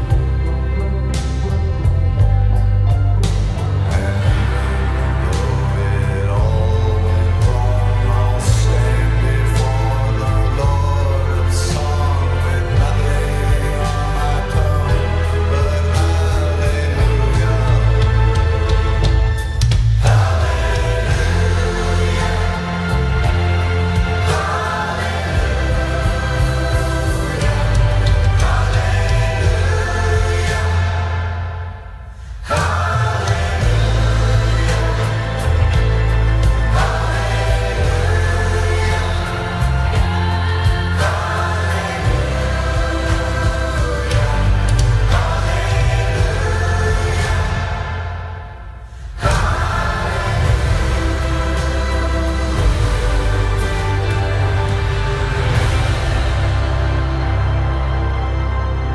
This guy's probably fought hundreds of thousands of other super beings on the other planets he's destroyed, right? And we have to assume he's won. I don't care how many demons he's fought and how many hells. He's never fought us.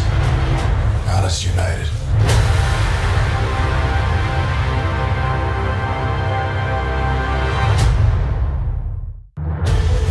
Zack Snyder, Bro. man. Zack Snyder. That trailer was everything. That's how we do it in the DC fandom.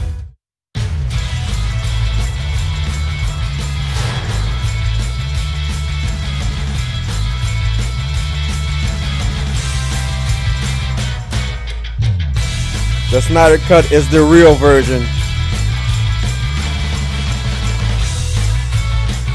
The movie we should have gotten from the beginning.